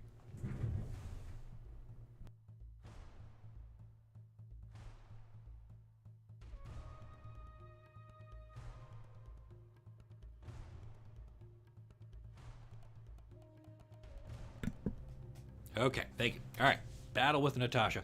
Hey Ryan, Big Heroes 3 fan. Is 2 your favorite? 2 is the only one I really ever played. I played that when I was a kid, and then by the time 3 was out, I had moved on to other stuff. And I think when I don't remember the years, but I think by the time 3 came out, I had my first PlayStation, and I was getting into more console games. I didn't do a whole lot of computer games. Also, my family computer was straight up garbage. Like, it was not good. I think it barely ran Heroes 2. I also like to play Command and Conquer, was another popular one. Warcraft 2 for a little bit, but that was it. So really, I know there's more hero games past this, but for me, this is it. I did Heroes 2. I didn't do 1, didn't really go on to 3. This is a time capsule. This is just the right perfect storm of me having a computer that could run it and having friends who were like, you gotta play this game. And I was discovering Magic at the same time, the card game. And I was like, oh man, suddenly I'm that guy. I thought I was a science fiction guy. Still am. And then all this fantasy stuff falls in my lap. And I'm like, this is great too. So now I'm fantasy sci-fi. Isn't it weird how, like, even in like the library, right? Often those are like grouped together. Like, here's the fantasy sci-fi books, or so-and-so is a fantasy sci-fi author. And you're like, they almost have nothing to do with each other. And yet, they are so very similar. I don't know. Weird stuff you think about when you're, when you have this mustache. Okay. So, our opponent, we see more sorceress units, which we have not really seen yet. So they've got druids, which are a ranged unit. They will shoot like a magic missile kind of a thing at us. They're 7/7s. They're pretty good. Dwarves, which are very slow, but quite tough. 20 hit points, 6 defense, and they have a chance to like fizzle magic. If I try to target them with a magic spell, it's like I don't remember. I'll say 1 in 4 chance, 1 in 5. That it just doesn't work. So like they have some built-in magic resistance, which is like a sneaky little thing. 9 elves. Notice the longbow. So these are elves that shoot at you rather than stab you. So they're also dangerous. 59 peasants, soon to be skeletons. And then the sprites, which can fly. And so sprites, if I remember right, if a sprite hits you, you don't get to retaliate against a sprite. They have some special attack that they're immune to retaliating, which is supposed to like reflect how small and annoying they are. So basically, centaurs and griffins in this team are all ready to go on toilet breaks at any moment, I guess. Are you a Forgotten Realms fan? So here's the thing. In this era, in middle school era, 96 through 98, I played Magic. I played Heroes of Might and Magic. I had a friend try to get me into Warhammer. I bought some of 40K. I had some minis. I had the Tau, which are like the sci-fi robot. I mean, they're all sci-fi. But they're like the alien dudes with like the mechs. And I had like a little fire team and like 1 mech. And he's like, that's not enough. You need more. I was like, I've literally never played. This was a month's worth of allowance. I haven't even painted them yet. Let's see if I like the game. Can we just do like a skirmish with like, I don't know, what is this, 200-point army? I don't even know. So that didn't pan out. Same friend tried to get me into Dungeons and Dragons. I think I played that about 3 times. But they would meet when I was doing karate or drama club or musicals or whatever. I just had a lot of extracurriculars, and it was hard for me to do a regular gaming session with this other group of friends. So that didn't quite fit into my schedule, whereas Magic, I could work in wherever, and computer games like this, I could do whenever. So I never really got into Dungeons and Dragons or Warhammer. Although I did play, there is a tabletop game called Heroescape that I used to play with my brothers. That was fantastic. That had some D&D, that had a D&D expansion. There's also a Magic the Gathering expansion, but we could talk about that a whole nother time. But again, very similar to this. It's a hex-based heroes and different units that in dice rolling, and it's a very, very cool thing. Painting miniatures is pretty fun. I like it now. I play Gloomhaven with my wife and my daughter now that she's old enough. We're going to add her to the campaign. Hopefully she can handle it at age 7. I might have to edit some things. But I painted my Gloomhaven characters. I'm pretty proud of that. Maybe someday I'll share how those turned out, because I do like painting stuff. It's very relaxing. I love it. Okay, can we kill Natasha? I hope we can. So, first move. We get to go first. We've got our gargoyles. We still only have Curse for magic. So we can use our gargoyles to tie up. I like their positioning. So they've got shooters at the top and the middle. And then they've got foot soldiers to kind of protect or deflect whatever I attack the shooters with. So that's actually really good. And then they've got their flyer ready to pounce up here and harass my shooter. So how do we untangle this knot? 5 druids are pretty strong as 7/7s that do 5 to 8. These guys are only 4 3s that do 2 to 3. So even though there's more elves, I think the druids are the greater danger. So I would like to send gargoyles onto druids, please. Oh, we only killed 1 of them, so these guys are quite tough. Excuse me. Our opponent has blessed her druids, which means that they now do... or no, I'm sorry. She blessed her dwarves. So they are going to do... This is the one I was thinking of. So it's not luck that makes you do the max damage. Bless makes them... So they're going to always do 4 damage now, instead of 2 to 4. Okay, so our shooter gets to go next. Do we just kill their flyer before she gets to fly up here? I mean, there's only 8 of them. That's such a waste of a shot. I think we need to kill their archers? Oof. Okay, so you see how when there's an enemy hero who like is buffing the stats, these are tougher than if you encounter them in the wild. I feel like if this was just a regular stack of elves, we would have killed them quite easily, but because they are backed up by a hero, they're tough. All right, skeletons. So there's this weird kind of terrain cliff here, so we got to either go up and over or down and under. I guess we're going up and over slowly. And then here come the sprites attacking our centaurs, as expected. Okay. And now our griffins can tie up their archers.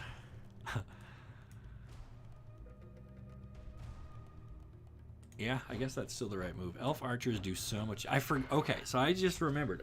The elves get to attack twice, right? That's like their special thing, is that they get like a double shot. They have double strike, basically. Okay, we just... 46 peasants die. I love it. Use a hero spell. You can eat your... So, okay, our hero only knows 1 spell. It is Curse, which is not great. I could try... I mean, the best target for it is probably their dwarves, but the dwarves have a chance of resisting magic. So this might not even work. Let's try it. Hey, it worked. All right, cool. So now instead of doing max damage, the dwarves do minimum damage. They get to attack twice, making them one of the strongest ranged units. Okay, this is all coming back to me. I used to know this stuff in my sleep when I was 12. But now I don't know. All right, so our 14 gargoyles, 2 druids. I think I still just want to try to knock out these druids. I could also... Yeah, I think that's what I need to do. Oof, only got one of them. And then, okay, so you can check me on this as well. Ranged units, like the druids and elves and whatever, if they are forced to use a non-ranged attack, like right now, my centaur, he can't shoot because these enemy sprites are right in his face. So he has to stab the sprites, and I think he's going to do less damage, right? He doesn't do his normal damage. But I think the druids don't get that penalty. I think they do adjacent attacks as if it was a ranged attack anyway. They always get their full damage. Am I remembering that correctly? Okay, so he just knifes the sprites, and that's fine. And then those elves are still kicking. All right, skeletons are going to have to fight these dwarves.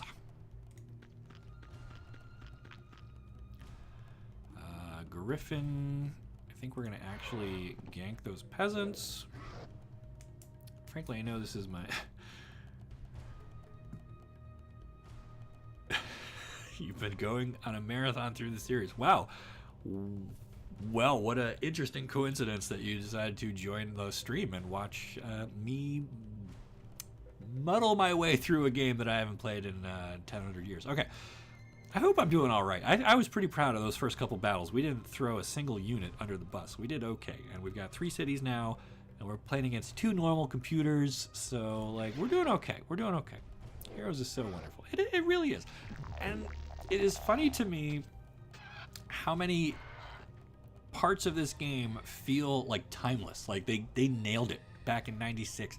There are mechanics and systems in place here that feel great and work really well and give the game so much strategic depth. I especially love how you have the overworld, and then you have like your combat map, you have your city map, all these different things create such a layered, and you're just kind of bouncing between all of those. So there's like a good loop. But then there's also like the dumbest, unbalanced, or whatever you want to call it, or things that desperately need quality of life improve. Like one thing I haven't mentioned yet, if you upgrade your mages guild in your city, you'll unlock new magic spells. So like our guy right now only knows curse, but he could learn lightning bolt or ring of cold or Armageddon or all these cool spells. But if you research them at your city, it doesn't automatically propagate out to your hero. He has to physically walk all the way back to the home city and check into the city and like touch home plate basically, and then he gets all that magic. And like I feel like in a modern game, if you like learned a thing, it would just go to all of your heroes. Like you wouldn't have to make them all, each one has to make that pilgrimage back home to learn your newest spell. And that's why I always push off upgrading my magic tower, because like otherwise you're just constantly running back to home base to get that benefit. You're spending resources for nothing. And it's like, that's so frustrating. Although there is like a spell that will warp you back to a city, and then that helps you learn all the other spells way faster, but you can't control when you learn that one. So like, I don't know. So there's just weird rough spots like that, but otherwise this game is great for being as old as it is, and all that. Black Dragon Armageddon, yeah.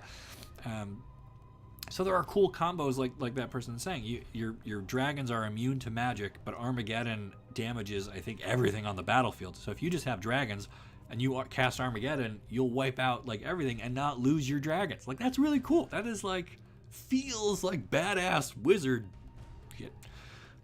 But like, you know, the average 9-year-old playing with his 2 brothers, taking turns in the hot seat on the family computer. We're never going to get there. I don't know. Anyway. Okay, so they have what left? Just the dwarves. Okay, we are winning this. We are going to shoot dwarves. Killed a whopping 2. Skeletons are going to cleave these guys. Hopefully pretty good. Killed 8 more. Griffins, get in there, please. 1. We lost 3 griffins. Oh my god, these guys hit hard. They got the bless and the bloodlust. No wonder. Okay. So this is going to cost us now. Wife quit playing due to turns being so long. It is, I learned patience from this and games like this. And again, having 2 younger brothers and having to sit and wait, and not being allowed to make noise in our house because dad worked weird hours and would sometimes have to sleep during the day, and you know, and we're in upstate New York where it would snow and we'd be buried in, blizzard in, and like you can go outside and play in that for a while, but you're not going to be out there all the time. So sometimes you're not going outside. You got to find something to do indoors. And we would boot up this and spend a whole Saturday and Sunday, a whole weekend, just doing it. All right, we have 4 griffins. How many do they have left? 4 dwarves. Black Dragon Armageddon's nice. I have Curse. I need to learn some more magic. The other guy at least has Magic Arrow. All right, so this was a costly battle, but we did knock out a hero. We killed all of their units. We lost a bunch of our own, but we should be getting a nice skeleton kickback. 20 skellies. Beast wife. You know what, man? If your wife isn't patient, if she won't accept you at your Heroes of Might and Magic, she doesn't deserve you at your, I don't know, Monday Night Football? What's the opposite? What's a game that has really fast turns? Marvel Snap. Someday maybe we'll stream Marvel Snap. Okay, so scouting increases the viewable area by 3 squares. There is still a ton of map to explore, so that's possible. Eagle Eye gives your hero a 20% chance to learn any given first or second level enemy spell used against him in a combat. This is an interesting way to fill up our spell book. Eagle Eye sucks. All right, we're not taking Eagle Eye. I mean, we don't know any magic but Curse. This could at least maybe snipe us something. But I guess you're right. It would tie up one of our 8 skill slots. And scouting, we already have some scouting. So this just levels up scouting. So we'll take it. Chess, clearly. Oh, yeah. Everyone loves how quick and smooth chess is as a game. Okay, so we have killed 2 purple heroes. I wonder if their home base is around here and we can just hit that next. All right, Standing Stones. I forget what this does. I think this lets us recruit. No. Oh. You found a group of druids worshiping at one of their strange stone edifices. The writing in this game. Love it. Silently, they teach you new ways to cast spell. Ooh, our spell power just went up. So our curse is even more cursely. All right. Can we... Oh, is this all trees? Dead tree, trees. I was hoping we could just run up there and grab that mine, but I guess we had to fight our way past lots of veteran pikemen. Okay, so this... Where are we in the week? Day 7. So it is time to head home, lick our wounds for a bit, refill our army. We don't have enough rocks to make this into a city. Can we get enough rocks? Okay, so let's look at our marketplace, which we haven't touched yet in the last 2... We're going on 2 hours, gang! 2 hours, 25 people still watching. Bless your hearts on this beautiful Friday. Please inspect our fine wares. If you feel like offering a trade, click on the items you wish to trade with and for. You wish to trade with and for. Okay. Available trades. We want rocks. So then if we say, okay, we will give you crystals, then they say it's one. We can offer you 1 unit of ore for 4 crystals. So if we do 16 crystals, we get back 4 ore. And we're not really using crystals for anything. I feel like that's fine, right? We can give up some crystals. And now we have 15 ore. So now can we also give up maybe some mercury? So that'll get us 16, 17, 18, 19. We need to come up with 1 more ore. 4 to 1 on... Jeez, we got ripped off here. But we have enough now. Okay, so if we go here, we should be able to... Yeah, so we have 20 wood, exactly. 20 ore, exactly. And plenty of money. If you buy multiple marketplaces, you get better rates. I know that. We have 2. We've got 1 in the Barbarian Town. We have our home base, and we have the Barbarian Marketplace. Yep. So using those together, we got 4 to 1 on our exchanges. Not great, but it allowed us to buy another thing. Unfortunately, it's the end of the week, so we don't get to squeeze in any other buildings here. But I think that was still worth it, because now this gives us more gold and more everything. So we're good. Okay. And we don't really have any other units to recruit or anything else to do, so let's go to the next week.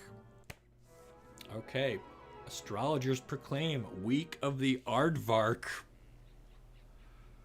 All dwellings increase in population. Sounds good, fam. Sounds good. Okay. So this guy is going to start running his way back. Oh, can I get more skeletons? Probably not. He's going to, I guess, go down to this base. Capitalism, baby. I think we'll throw a nest in here. And then back at our main castle, we can just... I want my hydras. We're going to have to make a concerted effort to get some hydras. So, okay, so this guy is pretty far away from the other guy. But we could run him up through the portal, and I assume that the portals are always connected, and it'll always take me to the same portal? But if it's not, I could end up somewhere else, and that might not be great. What is my favorite creature in the game? I mean, I like hydras, just full stop. There's also Medusas in this game, though, and I love Vraska, and Medusas are also very cool. So it might be... Where's my camera? It might be those two. Hydras are just neat because when they attack, they hit all of the adjacent hexes, which is so cool. But they're also very, very slow, so you don't usually get many attacks out of them. They're a good garrison unit. Usually you just park them at your castle and let them defend your castle, because if somebody comes to attack your castle and they got to fight their way through a bunch of hydras, that's hard. And their speed doesn't really matter because they're just sitting there guarding the castle. So I think hydras are my favorite. That's why they are in the thumbnail, which, spoiler, I did the thumbnail for this live stream. I gave Nicole the week off because it's her birthday. Normally she does the thumbnails, but this time I did it. Isn't it great? I like how goofy the iron golems look. Yes, and I love their little their sound effect. They all sound like they need to be oiled desperately. Even when you upgrade them into the silver one, they still are like They suck. Okay. So do I load this guy up and then brave the portal and see if I can... Why not? Well, let's do it. We're here to have fun. We're here to make some... make content. Make some desperate moves. Okay, is that everything we got out of this city? Yes, because we still haven't upgraded... Okay. So now, Vesper... We're going to send you up to this magic doorway. Do not be alarmed. Everything is fine. Okay, so we've moved them. This is the city we were just at. Nothing to build there. And we just built up this city, so we can get some more duders there. Okay, spend a ton of gold. Oh my god, the memories, the nostalgia. Yes. Yes, it is back. It is 1998. We're playing the gold edition of Heroes of Might and Magic 2 on Magic Arcana Live. You're right where you should be. This game's colorful. It is. The art in here is so cool. And I haven't even shown you... Let me see if I can... So we have our two heroes. And you can buy more heroes. They show up over here. And look at, like, this guy. Like, Castor, the Warlock. What is he? I don't even know. And then you have this handsome Jack. Mandigal, the Wizard. So he gets halflings and boars. Does he look like a wizard? Not really. So, like, that is neat. There's so many fun characters, so many cool... The music, like, the little animations, these little flickering torches up here. What? What? The zombies with, like, the little bugs zipping around. Like, there's so much. So much. Oh, one step short. All right. Or should I just use this guy to... Oh, this is a horde of sprites now. Gross. Should he be, like, trying to fight his way out of here? And, like, lots of art? No, I like using him just as my resource guy. Oh, he could grab some of this other stuff. Nah, we're gonna... Well, we'll find out later. Okay. You... It is so good. So colorful, so good. I love it. Alright. Anything we can build here? Not really. We can invest in our... Oh yeah. We need more rocks, please. Guess we just buy like a waterfall. Castor is supposed to be an elf. Okay. can see it. I can see it. He's got pointy ears. He looks like a... What is that, like, forehead ridge? Is that supposed to be something? It almost looks like he has, like, an armor plate on, like an Iron Man thing going on here, but... Whatever. Anyway, art design in this game. Sweet. I guess we could take a step. I don't know. How brave are we with this demon cave? And if you know what's in the demon cave, don't spoil it. I want to be surprised. I do not remember the demon caves. Or the Xanadu, or any of these weird places. Oasis? I think I remember what that does. City of the Dead, we got to get over to. We got to fight our way through some elves. I think we could beat a pack of steel golems or golems, guys. Every time I ask this question, I say golem, but I'm from upstate New York. Favorite was the necromancers. Horde of skeletons. Well, we are dual classing. Our warlock has the power to raise the dead, so we've got some skeletons. Please take me to the same... Yes, okay. So now we can just... Here, I brought you more griffins, brought you some archers, and there you go, bunch of them. Okay, I'm gonna go back home now. I guess that took like his whole turn moving through the thing. That sucks. Okay. Grab some wood. And then do we dare take on the Sphinx? What happens at a Sphinx? I think it gives you a riddle, if I remember right. And surely with the collective power of chat, we can solve the Sphinx's riddle. I'm going to save it just in case. Scum save. All right. I have a riddle for you, the Sphinx says. Answer correctly, you shall be rewarded. Answer incorrectly, you shall be eaten. Do you accept the challenge? Do we gamble our best hero on a riddle written in the mid-90s? Oh dear. The Sphinx asks you the following riddle. What turns everything around but does not move? Your answer. So here's the thing. I believe I know the answer. I do not know if there are multiple ways to... Okay, so... Like, I think the answer is a mirror, right? Because that turns everything around, but it doesn't move. I think it's mirror. But do I have to put a space mirror? Do I just type mirror? Does it recognize both of those as being correct?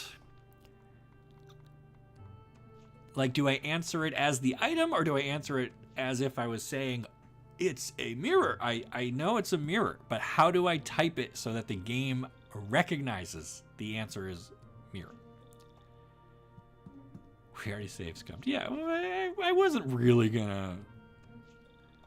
But you see what I mean? Like, remember, they had to program this in 1994, 95, came out in 96. And I feel like this is one of those things where you have to be very specific and answer it correctly. If you know? Oh, so now the guy who knows everything suddenly doesn't. Oh, that's a good question. So we can agree the answer is mirror. And that's really why I saved. Because now if I... Obviously... If I type mirror and it's like, it's actually a mirror, and the Sphinx does the actually. What turns everything around but does not move? A mirror.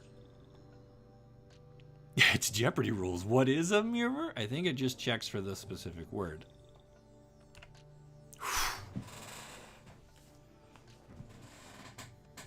I believe one word based on... So, right, based on when this game was made, you would think that it would look for the shortest possible... whatever. Anyway, I typed in a mirror, and looking somewhat disappointed, the Sphinx sighs. You've answered my riddle, so here's your reward. Now be gone. Be gone. Is be gone one word?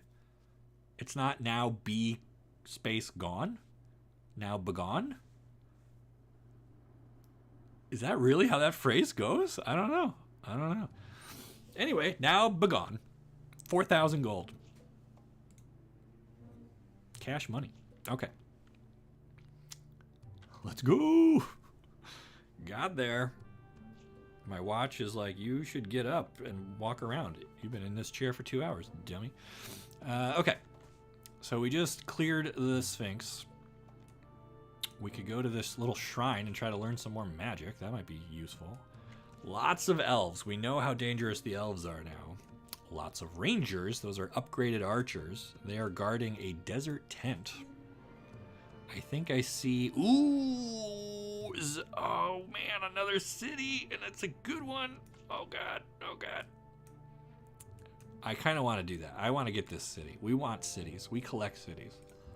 Collect cities like I collect foil mythic rares, guys.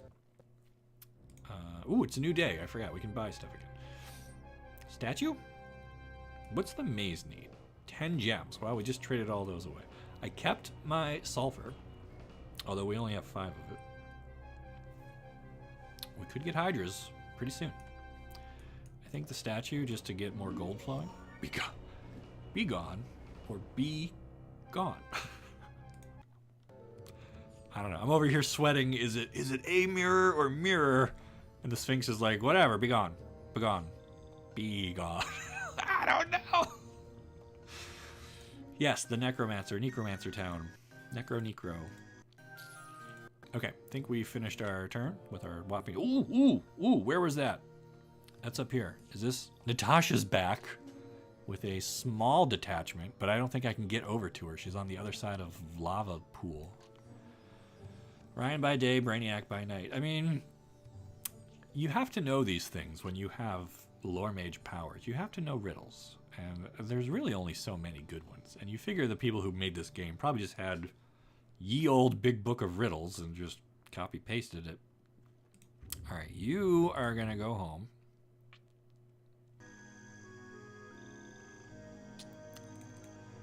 It's gonna take you 3 days to get back there. That's fine. You're just gonna keep running good units back and forth.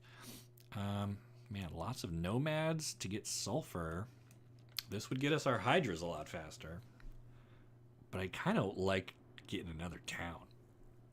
Nomads are also kind of dangerous. 80 skeletons, though. What do we think? Do we take on nomads and get a sulfur mine? Or do we take on robots and go for a whole city? What do we think, fam? I do love them be gone. What's the Vin Diesel Fast and Furious? It's not like your family. He's like, you're either winning by an inch, winning by a mile or something. I don't know. I feel like there's a you either be here or you be gone. Like, I don't know. I gotta riff on that some more. Somebody help me make this decision. Nomads, go big or go broke. Either way, Oasis. First for morale. Okay, that's what Oasis does. So that takes us further away. Well, maybe not. I guess we can... Drink at the Oasis fills your troops with strength and lifts their spirits. You can travel a bit further today. Further? Farther. A bit more. You can travel a bit more today. Town is my vote. Go for the sulfur. Oh, see? We're split. Steel golems are way tougher than nomads. Is that true? You're either in first place or you be gone. I don't know. I feel like these guys are slow and just like I can just shoot them. These guys are fast. They will attack my shooters.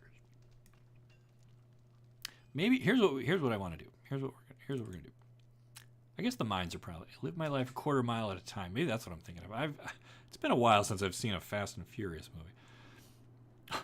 Although every time my wife is like out of town or seeing friends or whatever, and she's like, "What are you gonna do while you're home by yourself tonight?" And I'm like, "I'm gonna watch a movie." And the joke is always like, "Is it gonna have guns or cars in it?"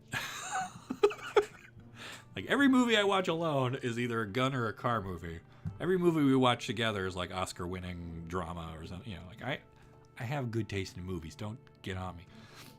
But the joke is that she has no patience to sit and watch. I got her to watch Top Gun though, Maverick, which was she really liked that. But I don't think I could get her to watch a Fast and Furious. There's just no way. Okay.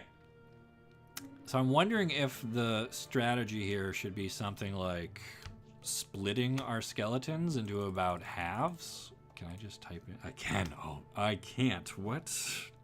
I have to. I tried to use the number pad on my keyboard. Wouldn't do it. If you type it with the top row, it recognizes it. Okay. That's fine.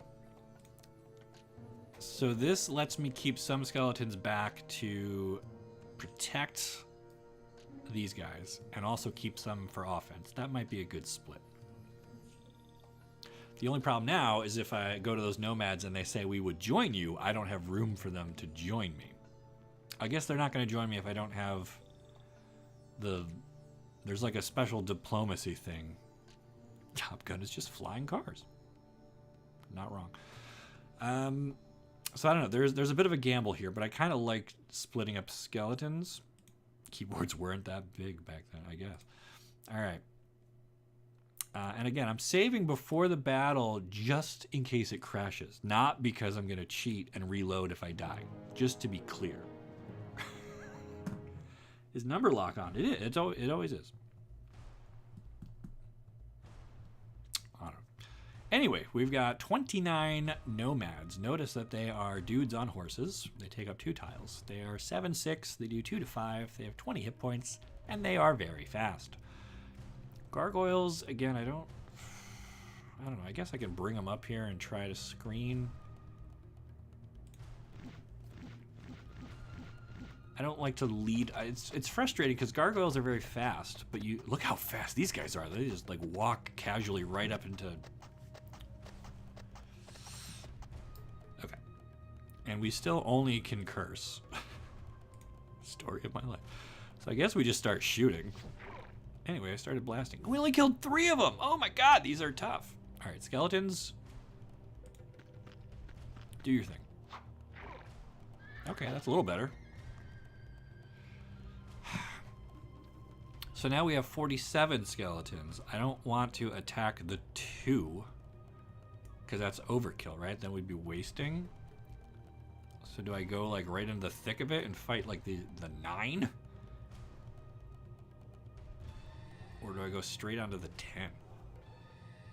I guess we could do something like this. Killed half. Cost us 7 skeletons on the kickback though. And then griffins. Griffin's not as strong as I had thought. Okay. Alright. 1 set of nomads down. I gotta be careful I don't let these ones get over there. You know what? I'm gonna actually curse these nomads because it's still a full stack of 9. How do you feel about these pseudo blocks they've released for Magic? Can you explain what you mean by pseudo blocks? The story has been kind of connected between Dominaria United and Brothers War. Is that what we're saying? That makes a block in a way because it's both sets take place on Dominaria, one in the past, one in the present?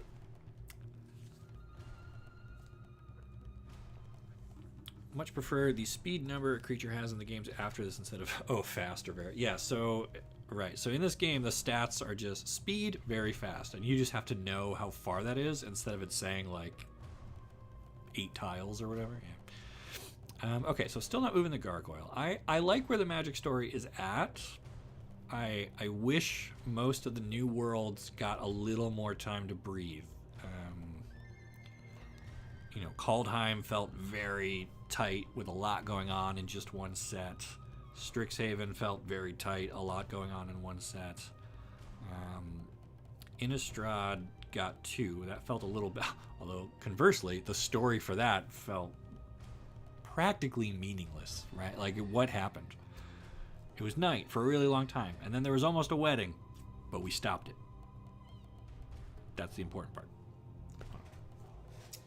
So Innistrad, but like Innistrad's such a fan favorite. Like you if you're gonna go there, you kind of need to be there for a while.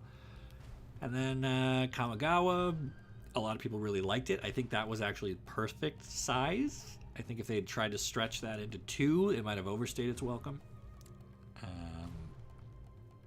And then yeah, Dominaria and Brothers War. I think because you mess with the time so much, they feel very different but still connected. So that's probably the best overlapping two in recent memory.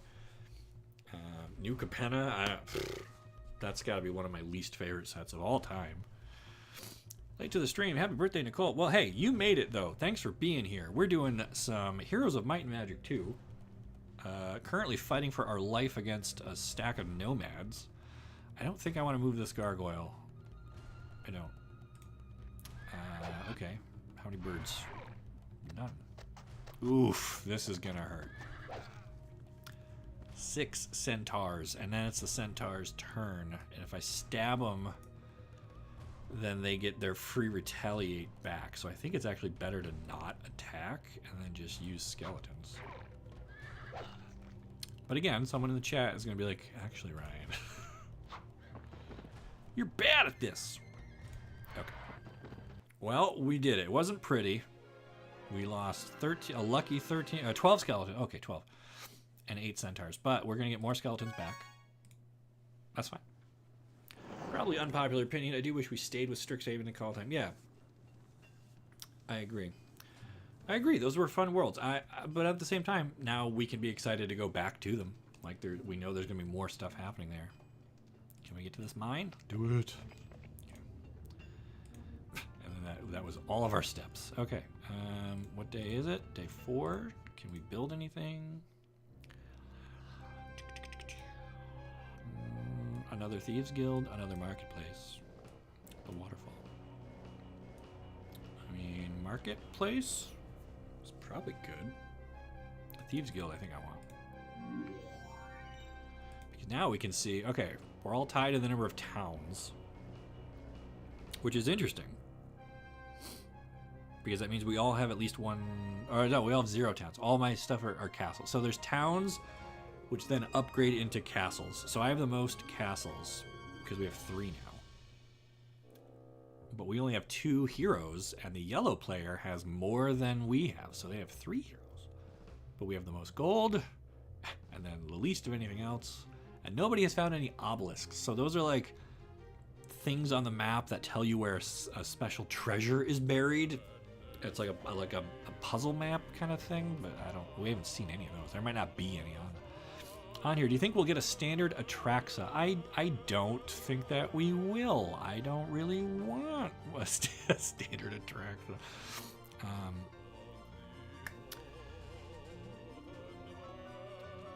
Strixhaven does have potential. Harry Potter proves it just works. I mean, everyone loves to quote Harry Potter, but the magical school genre existed before Harry Potter, and there are other examples in pop culture beyond that. So I get that Harry Potter has his own theme park and everything now, so that's why it's easy to pick on that one. But it's not like they just copied Harry Potter. The whole idea of a magical school kind of has been done before.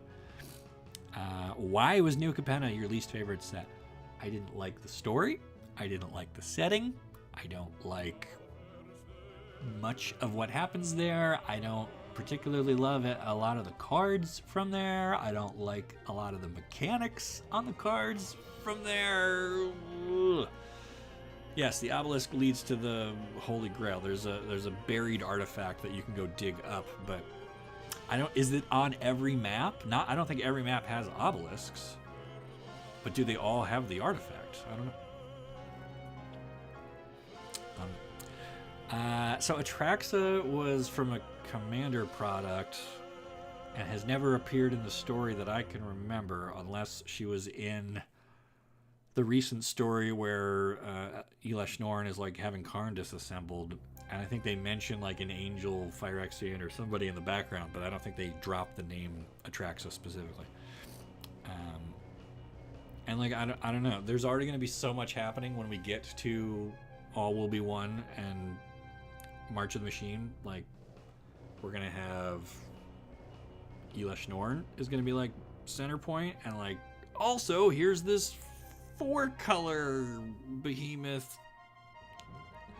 It's not a 4-color set, you know, and like they are really hesitant to add in cards that don't fit with the themes of what's going on anymore, because like they have Commander products for that. So like if they do another version of Atraxa, she might be like a new commander card because they do commander decks for every set release now. So they might bring her back for that, but I don't think she'll be in standard. Hey Ryan, do you still have interest in that short story I was gonna send you and Nicole? Got super hectic with the holidays. I can relate. A bunch of stuff went on. Finally was finished. Yep, send it over. ryan.magicarcanum@gmail.com. We'll take a look. I love sharing stories, and we've got the website, which honestly we don't do a whole lot with, but we own the domain, and every once in a while I like to publish or put something out there just as a fun little Easter egg for people who follow the channel. What does the Holy Grail do in this game?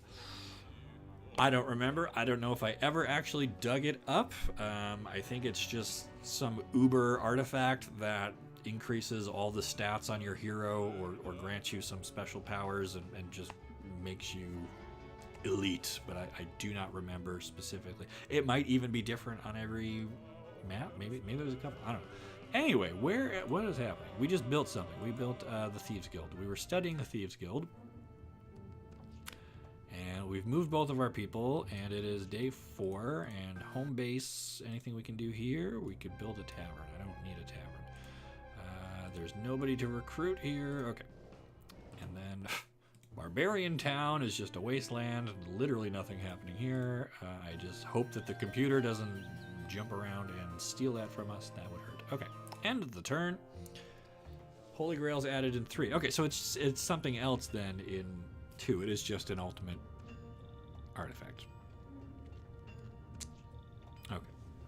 But we don't know what that actually does. Or is it different every game? Grab some sulfur, and now, so are we still equipped enough to take on these Steely Boys?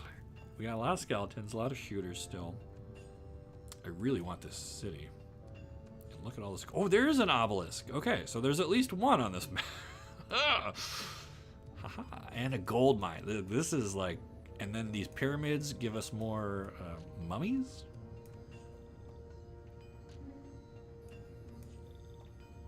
I guess it's worth revisiting the oasis since we're heading that way anyway. Okay. Yeah, traveling on sand is like making our dude go super slow. That's fine. This dude, however, back to base. They add 12 to the main stats. Okay, cool. So if we find that artifact, that would be nice. I don't think we lose if we don't have it, but it would be nice. Guys, guess what time it is? Guess what time it is? Look at this beautiful swamp, all this black mana pouring into our town. We can make 2. 1, 2. Yes. Okay, so they are 8/9s. They do 6 to 12, 75 hit points. Very slow. We've got our first hydras on the board. Okay. +4 to all stats, +6 to 2, +12 to 1, or generates 10k gold. I feel like somebody's just pulling from a wiki right now, and they don't remember all of this. They're just... That's fine. I'm trying to do this without consulting outside stuff. Although I did ask, does anyone know? So that's on me. We got some hydras down here hiding in Whittingham, Hydra base. Hail Hydra. Okay. Day 5. I don't think we're doing anything else. We finished moving. Got to run through that check. Ooh, shoot. Oh my God. Danger. Will Robinson. Okay. Where was that happening? Yellow. We haven't fought yellow yet. So that's a knight. He's got to get through lots of archers, which is probably going to weaken him considerably. And then I thought I saw another one up here somewhere. Am I crazy? There was somebody else. Or was it purple way down here? Okay, it was her and him. Okay. Okay. Alright. Okay, so, red guy with your 1 gargoyle. Oh, God. Nothing in this city. Oh, and it's day, what, 5, 6? Can't afford another swamp. Can't afford a dragon tower. Can't afford a maze. Slap up some turrets? Sure.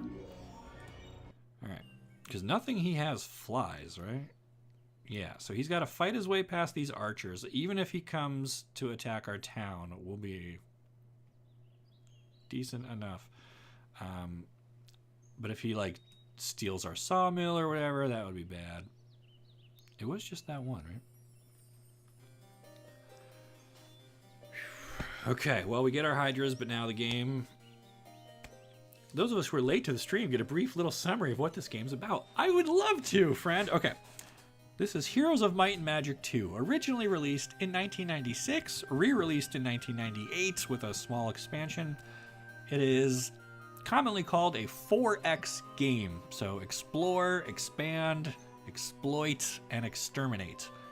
We are the Warlock faction. We have several of these little castles kind of spread out on this map, and we have heroes who carry armies with them, and you go around.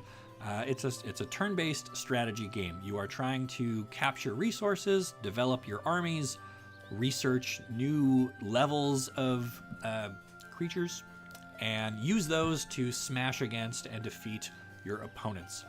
It's called Might and Magic because you need strong creatures, but you can also do magic spells, and combining those things together let you win the day. I played this all the time as a little kid, and I thought it'd be fun to dust it off and play it here on a live stream today. That's where we're at. What is your most memorable moment in a Magic story? I would have to think on that for a minute. Let me internalize here. I mean, the snap answer is always something from Ixalan with Jason and Vraska. So many good little moments in there. The War of the Spark novels are bad. I will be on record saying that. There were some interesting moments in there, though. I like when Teo is impressed by Ravnica's indoor plumbing. I thought that was pretty funny. I like when Ravnica opens, when Vraska opens up the sewers of Ravnica to save civilians as the Dreadhorde army is invading and killing everyone, and she is like moving women and children down into the sewers, and everyone's like, we don't want to go in there, that's where the Golgari are, and she's like, it's either come down here and stay alive, I promise, or you stay up there and die, I promise. And like, that was like a neat way of her using her resources to show that she genuinely cares about Ravnica, even though historically Ravnica hasn't cared about her, and she's like an assassin and ostensibly bad guy, and she's the queen of the Golgari, and everyone's scared of her, but she's like their best chance at surviving. Like, that was neat. Excuse me, I have another sneeze coming out.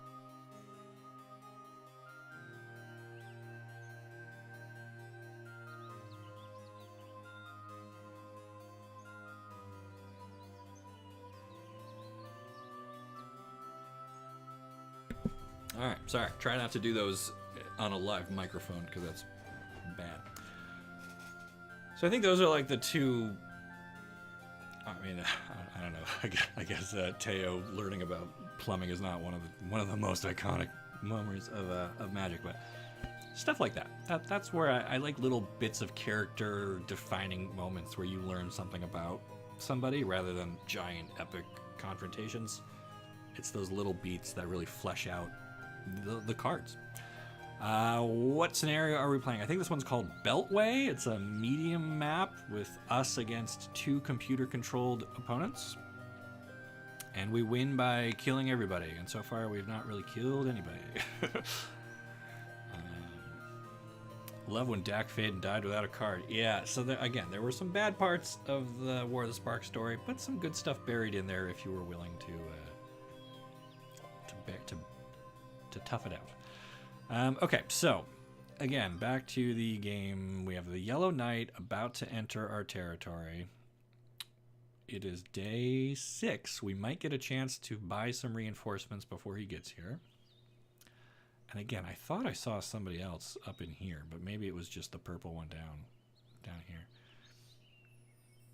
Oh, yeah. Okay, so she's like right on the other edge of our castle. Okay, so there's 2 purples. That's what I was thinking of. So one of them is already inside our bubble. So maybe we're not going after this gold mine today. Maybe we got to get back up here and defend. Can we get to her? Not quite.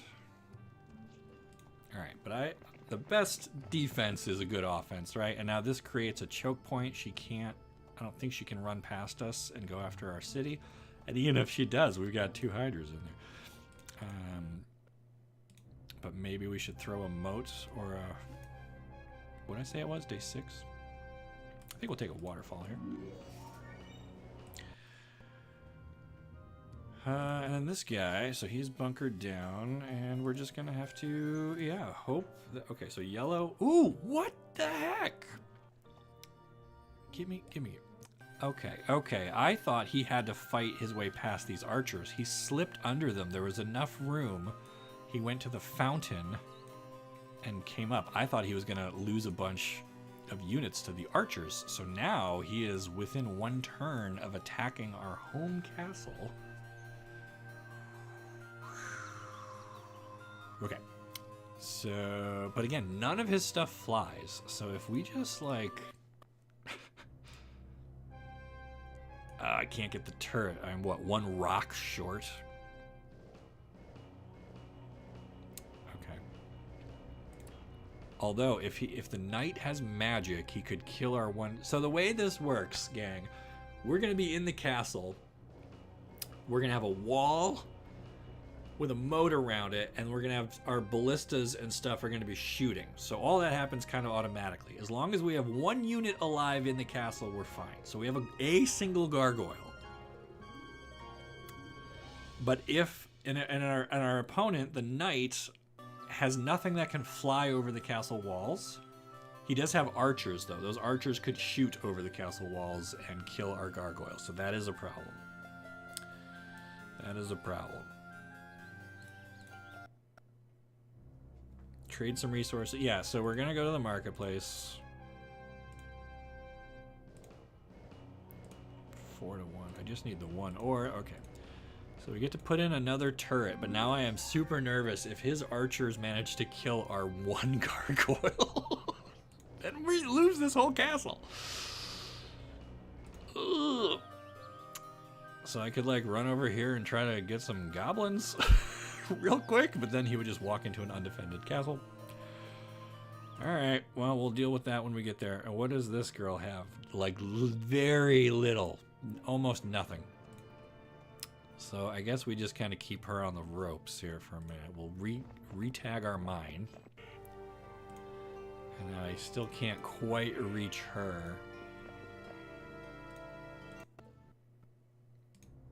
And then this castle... I guess I'll throw a moat down here. Move out the hero, buy a new hero. Ah, that's an idea. Okay, okay. Yeah, I did not think that way, but that might be an idea. What do we have available? Okay, so there is a warlock available. Yeah, all right, cool, cool, cool. Okay, good thought. Buy an army in a can. We'll just buy. All right. So is it worth sending this guy to go get goblins? Sure. We get 41 free goblins. Okay, cool. And then hopefully I saved enough gold here to buy. Sure. All right. That does give us a bit more to work with. Unfortunately, this guy doesn't know magic missile or anything, but I guess that still is better than nothing. And this guy can't make it all the way back. Anyway, all right. So now I just need to dodge. See, now the other problem is if this hero catches my guy out in the open, I don't have a castle wall to protect myself.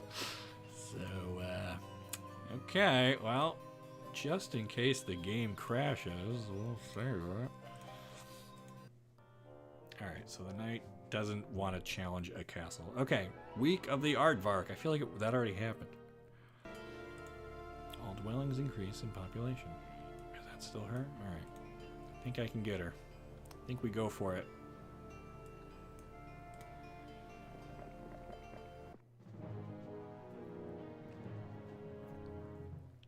Separate the stacks. Yeah, okay. All right. Well, it ended up not being relevant, but yes, I will go back and do that. because I don't like that knight just kind of cruising around over there. All right, our enemy fled. We haven't seen that happen yet. So she retreated in a way that I don't get to kill everything, which means that if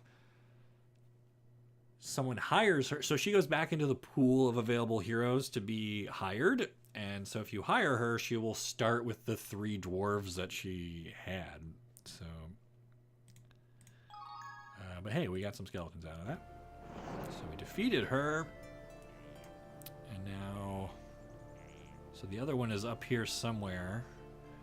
I guess I should hit this tower, right? And reveal more map and have a better warning of when something is coming. Already visited that. Nothing there. Okay. So we'll start heading over that way. Okay. So where did that knight head off to? Alright. He didn't even take our sawmill. He just kind of like looped around. Man. I mean, I guess I could just hope that he goes away. Oh, but it's a new week. I can just buy stuff. I can just buy our way out of any problem. It's not a big deal. Okay. So we'll start with birds.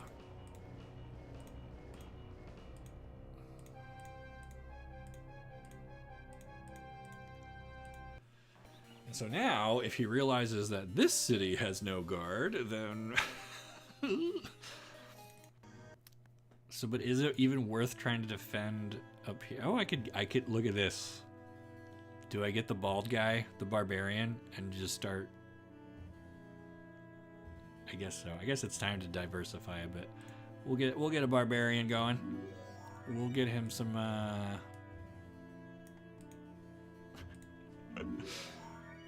some orcs. Okay, so these are the barbarian ranged units with their little wussy crossbow. And how many goblins are in the bank?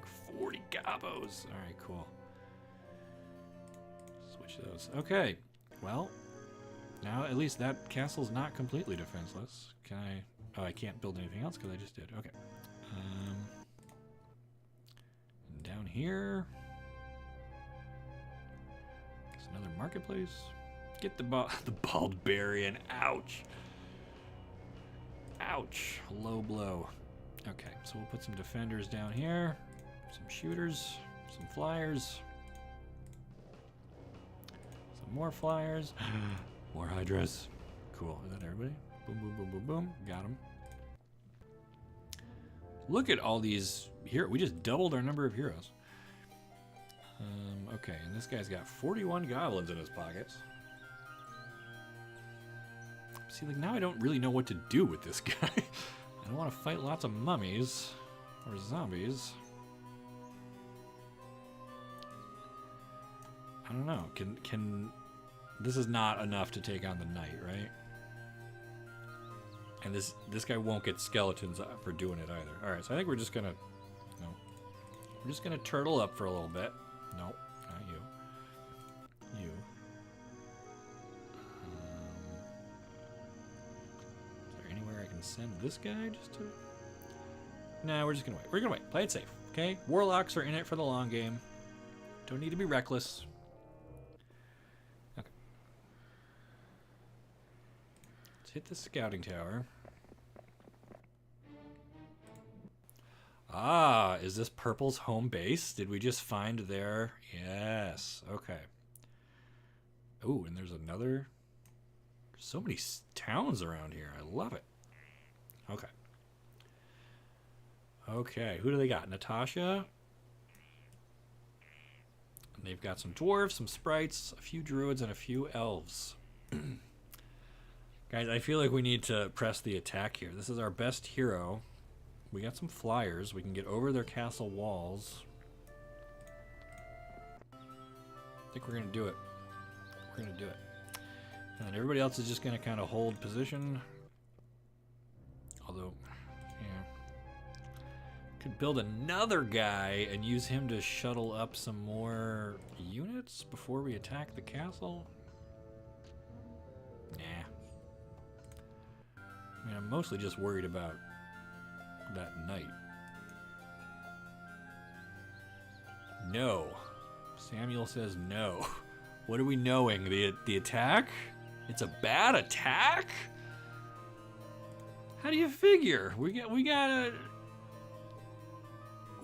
48 centaurs, we got some griffins, we're gonna fly right over. They barely have anything. It's gonna be great. But just in case the game crashes, we're gonna quick save it.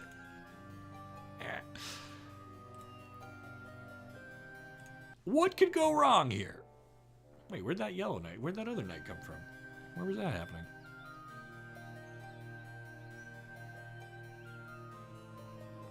Did I just see another guy around here somewhere? Wasn't down here. Yeah, whatever. Getting motion sick. Do it with the power. They have ranged druids, but how many though? And they just fled their own castle. They have a few druids. Am I scared of a few druids? Oh look, now she's out of the castle. That's even easier. Now I just kill her here, right? 3 druids, guys. I'm not scared of 3 druids.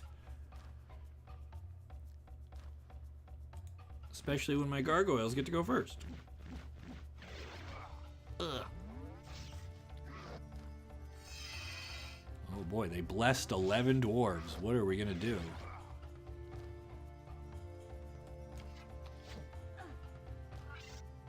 Killed 32 sprites in one shot. And yeah, we don't get to retaliate, but that's fine because skeletons will mop up here. Oh gosh, lucky, look at that, the rainbow. 88 damage! That's a lot of damage. Slaughter does not mean slaughter the enemy. Well, I don't know. I think we're doing all right. Plus, like, I can only sit and turtle so much, and you guys are here to see stuff happen, right? I'm not scared of 3 druids. Well, they just Obi-Wan Kenobi'd themselves, so... Ooh, bloodlust. Okay. How many? 2 griffins. All right, this is getting costly, but wiping out an enemy hero is like good. Then their city's gonna be pretty much defenseless. Ooh. There we go. Okay, we lost 12 things and we killed 40. And we got the golden bow. And Caster's bracelet of magic. And the Serenity pendant. And the Thunder Mace of Dominion. And an Ankh. And 9 skeletons. Like, come on. You can't be mad with how that turned out. What does all this do? So the golden bow eliminates the 50% penalty for your troops shooting past obstacles. For example, castle walls. So now our centaurs get to shoot over a castle wall with no penalty. Increase your spell power by 2. We only know how to curse people. We're immune to the berserk spell, so another silver bullet. Increase our attack by 1. Doubles the effectiveness of your resurrect and animate spells. I don't think we have any resurrect or animate spells. All right, well, we are still in like good shape. And they have like, now they have nothing. I think this kills purple, right? If we win this, we eliminate a whole player. All right, so this is our first siege. And so you'll notice the game gives us a catapult that will fire at the start of every round. It'll randomly try to knock out a section of wall. Our catapult completely missed. And there is like a skill that makes your catapult more effective. We don't have it yet. But that's fine because we're going to fly over and...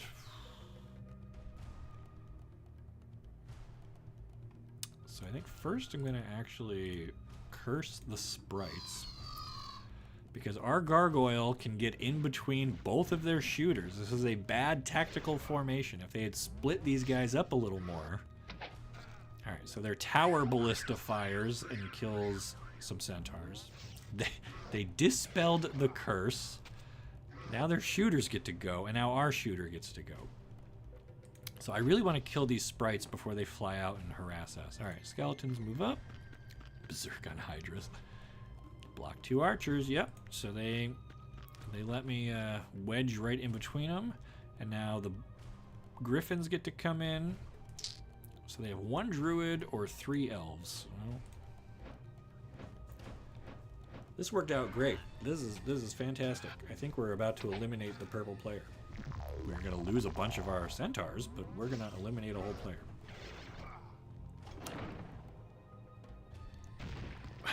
Catapult, as effective as ever. 18 hit points left on the druid. 10 left on the elf. Got the elf. Boom, boom, boom, boom! Alright. Alright. We got some more skeletons. So, diplomacy, which we have not seen yet, allows you to negotiate with monsters who are weaker than your group. Approximately 1/4 of the creatures may offer to join you. I don't really want like a mixed army of dudes. I would rather just get more money, please. Purple player has been vanquished. There we go. We did it. We did it. We took out a whole purple player, and now look at this. Look, their castle. So this is the sorceress faction, which we have not seen yet. So they have their castle, all the stuff that they can make. But basically, where's their well? So they have the sprites, which are fast flyers. They got the dwarves, the elves, the druids, and eventually we can get unicorns and phoenixes out of this, which are going to be sweet. Can't afford to build either of those yet. What does their mage guild give us? Dispel magic, slow, and bloodlust. All pretty bad. So this is a time where I might consider upgrading the guild because I'm here in the city right now. So I will get whatever steel skin, increase the defensive skill, blind, which prevents a creature from moving. And we have 1 mana, deal 3, any target, lightning bolt. Love to see it. Okay. And we could even buy some stuff and leave it here to protect this city while we continue to explore.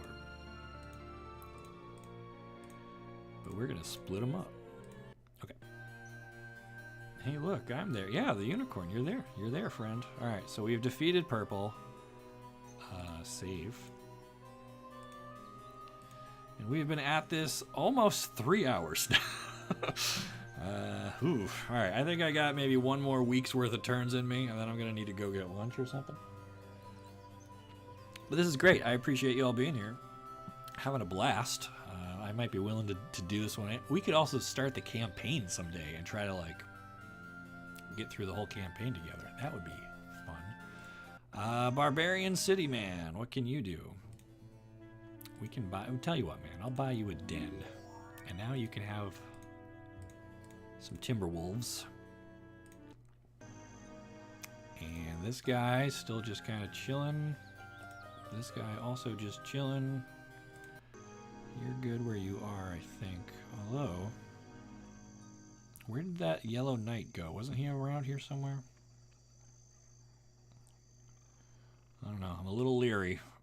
We took out 1 player, but I don't want to get stabbed in the back by the other one. So I think we're still going to just kind of play defensively. There he is. Okay, so he's up in that corner. So unfortunately, when you knock out an enemy player, all of their mines do not just become yours. You have to go and like re-tag them all, which is kind of annoying. But we'll start by heading down here perhaps and getting some wood. And then, ooh, lots of little goblins. Do I pursue them and try to turn them into skeletons? I think I do, right? Wish I could stay, but I'd just like to say, woo, Heroes 2. You're a poet, and you didn't even know that that's what you were. Okay, we only have 4 gargoyles left, so I guess they're just going to bench. And ditch you. So after taking out a whole castle, this feels like easy mode, right? Like, these guys are nothing. But fresh bodies for the skeletons.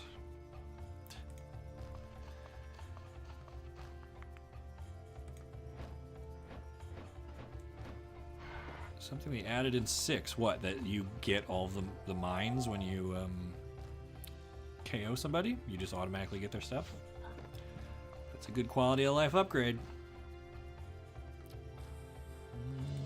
Stab.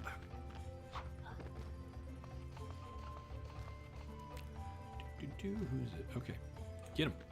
Alright, so this is gonna be 0 losses for us, and we just picked up, what, 6, I don't know, about 7 skeletons, yeah.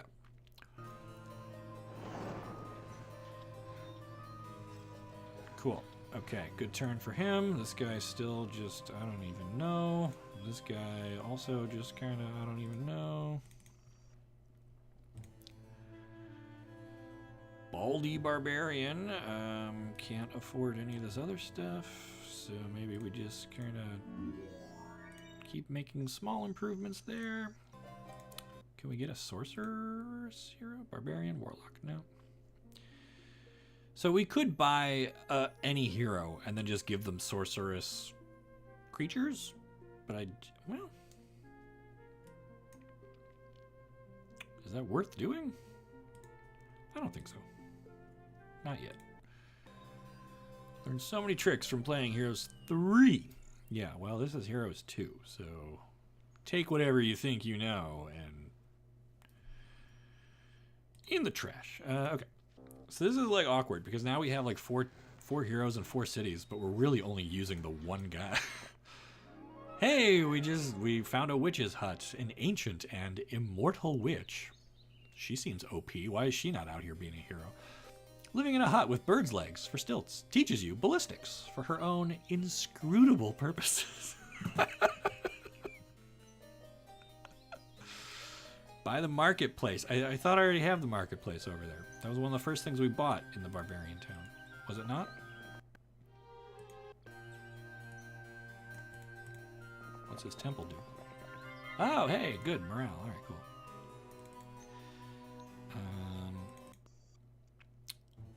Yeah, barbarians already have the marketplace. Got that. Nicole dropping the poll in there. All right, cool. So they've got it. This castle. Ooh, this castle does not yet have the marketplace. I will put it there. That is fine. So now and then. Ooh, these guys don't have it either. So our rates are about to get way better. That's great. Okay. What else can we do? We got Thieves Guild. We got Marketplace. I guess we're throwing a garbage heap on top of things. Immortal Witch. Look, man, 1996 was a simpler time. I don't think anyone was worried about future proofing the series at this rate. All right, maybe one more week, and then we're gonna have to start spreading some guys out.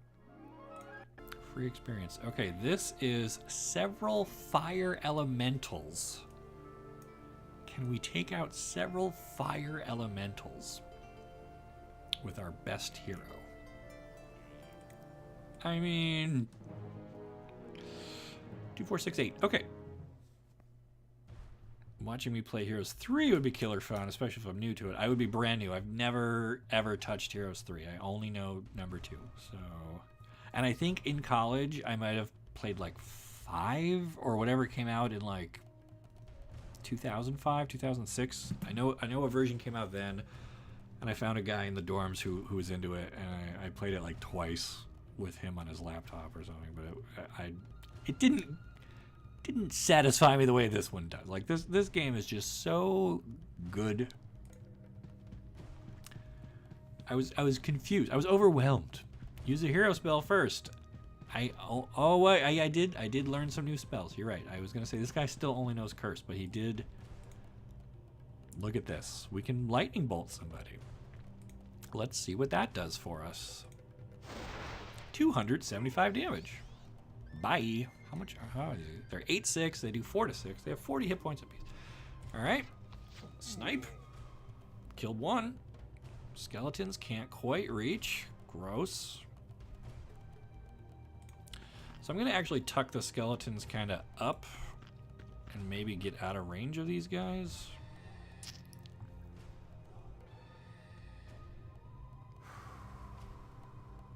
Same with the birds.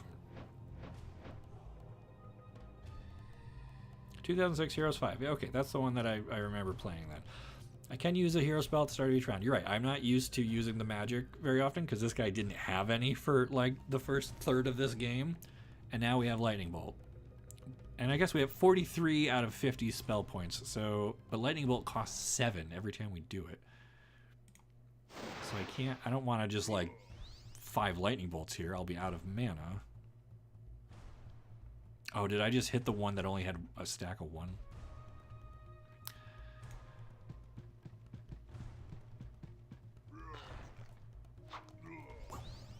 Skeletons! And now we get to shoot. They're down to 30 hit points. Skeletons for the kill. Blind is good. So, okay, remind me, these elementals, I thought some of them have magic resistance or immunity or something. Or am I thinking of something else? I thought the elementals... Get a skeleton. 2006 also when the gritty reboot. Okay, that feels right. Because I remember that game having a very different like tone and look to it, and it just didn't strike me as like... as the heroes I had remembered playing as a kid. So that's why I was kind of like, eh. Horde of sprites. Oh, but we have a yellow knight over here. I think we can get him. We can't reach him this turn, but if we can chase him, we can probably kill him. Where were we on our buildings? I mean, I don't think there's... I guess... Yeah, we can't... We need the abode, which needs more rocks. Do we have anything to trade to get rocks? I like how we've had an ore mine since like day 2, and we are always short on rocks. I think I needed more than that, don't I? 10? Is this not trading? There we go. Some are immune to specific spells tied to their element. I don't remember which spells those are. Okay. Alright, so I'm not crazy. There's the elementals do have some protection from some magic, but we just don't know what. Okay.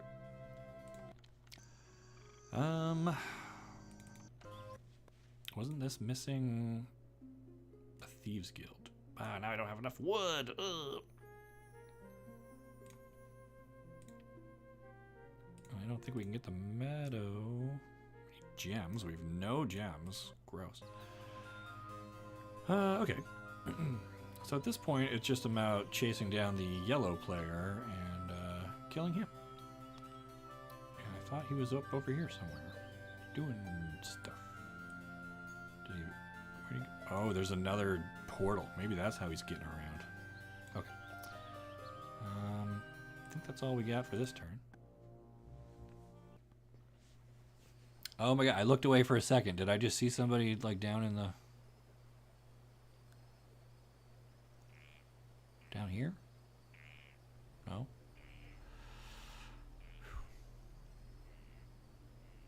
No, he just looped around to this. Ooh, I want that mine! I want that mine! Mine! Should I even bother to read this sign? I don't think I should. Have I been here? I don't know. Alright, I think we can take this guy. But again, can't be too careful. This is a computer I built myself 5-6 years ago, so... Sometimes we have issues, but we're doing all right. Okay, opponent, 58 peasants, soon to be skeletons, 8 cavalry. We haven't seen this yet, so they are 16 13s, effectively, that do 5 to 10 damage, 30 hit points. They're very fast. They have great morale and good luck. Oh, geez. We have some swordsmen who are a bit less scary, 40 sprites, and some zombies. And despite having undead mixed in, they still have good morale. That tells you what a great leader the knights are. He probably has the... Oh, he's only got 11 magic points. Okay. So we will open with our bolt. Where do we send it? On the only thing that can reach us? Bye, sprites. Okay. And they have no ranged units, so now we can just kind of... Steel skin. Cavalry are strong, but again, there's only 8 of them. Oh no, morale! Panic! Okay, but this little ledge is doing some work for us, making a little bottleneck. Now our 61 skeletons can get up here. Kill the cavalry. 30 skill! Oh my god! Blind! I mean, blind just stops them from moving, right? Like, and it only...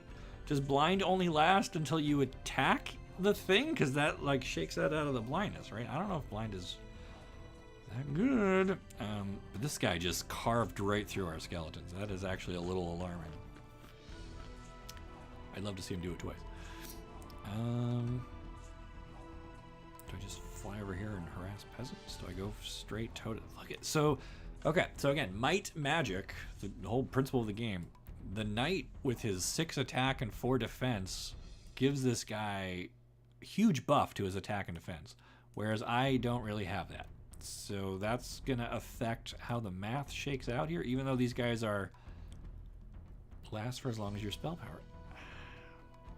Okay, well, next time I get a chance to blind somebody, I will try and do that. So I don't know if I want the griffins to try and gang up on the cavalry here, or try to pick off these. I guess we'll just go for the swordsman. Lasts for like 3 turns, dispelled after taking damage. That's what I thought. So if you blind somebody but then hit them, the blindness doesn't do anything. And these gargoyles are just kind of whatever. Oh, they knocked out a cavalry. That's great. Oh my gosh. Hasty zombies. Alright, so rather than fight their way through a double stack of skeletons, they're coming over here to harass my griffins. Are we back at the top of the order? Okay, so again, blind...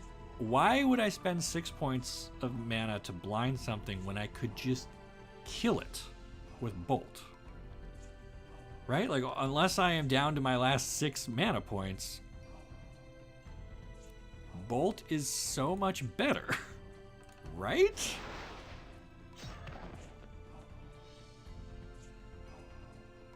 I mean, hard to argue with how this is going.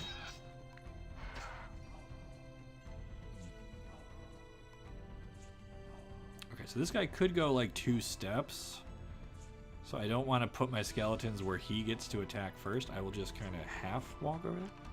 You have 30 spell points. I mean, right. So why not use the bolts? Why would I... Haste zombies breaking the color pie. They must be those green zombies I hear about, or the white ones. Also don't retaliate against blind. But again, dead things don't retaliate either. And if lightning bolt is only 1 more magic point, and if I have enough magic points, I don't know that it is strategically optimal to blind someone rather than smite them.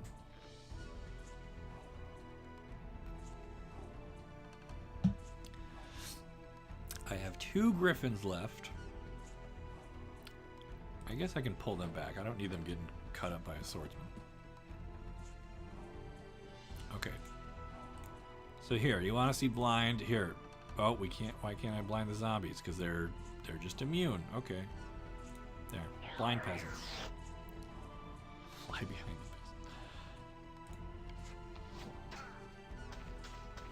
the peasant.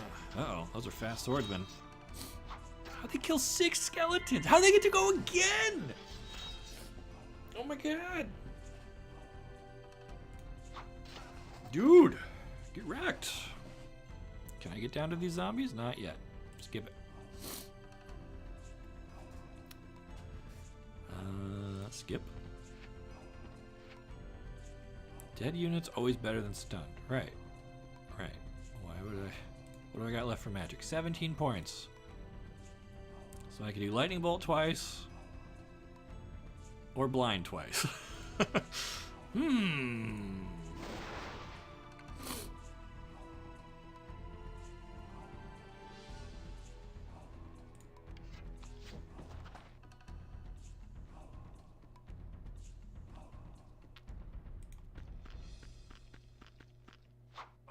There we go. Okay. We lost 38 skeletons and some of our flyers. We got a ton of experience. We got a Medal of Courage, an Evil Eye, a Gambler's Lucky Coin, and we got back 26 skeletons. We can also either get Expert Wisdom, but we're not really learning a lot of magic, or Logistics. Excuse me.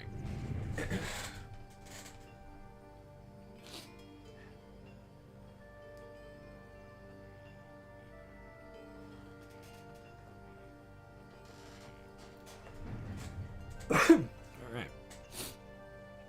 Gem Mine, yeah. Old school video game graphics are charmingly inviting. I agree. There's a warmth to this that you don't get with like polygons, right? Those feel very cold. I mean, not to just whatever. Let's grab that mine. Can we take out this whole city? Lots of halflings. I mean, the place is called Winterkill. Do you think we can take it?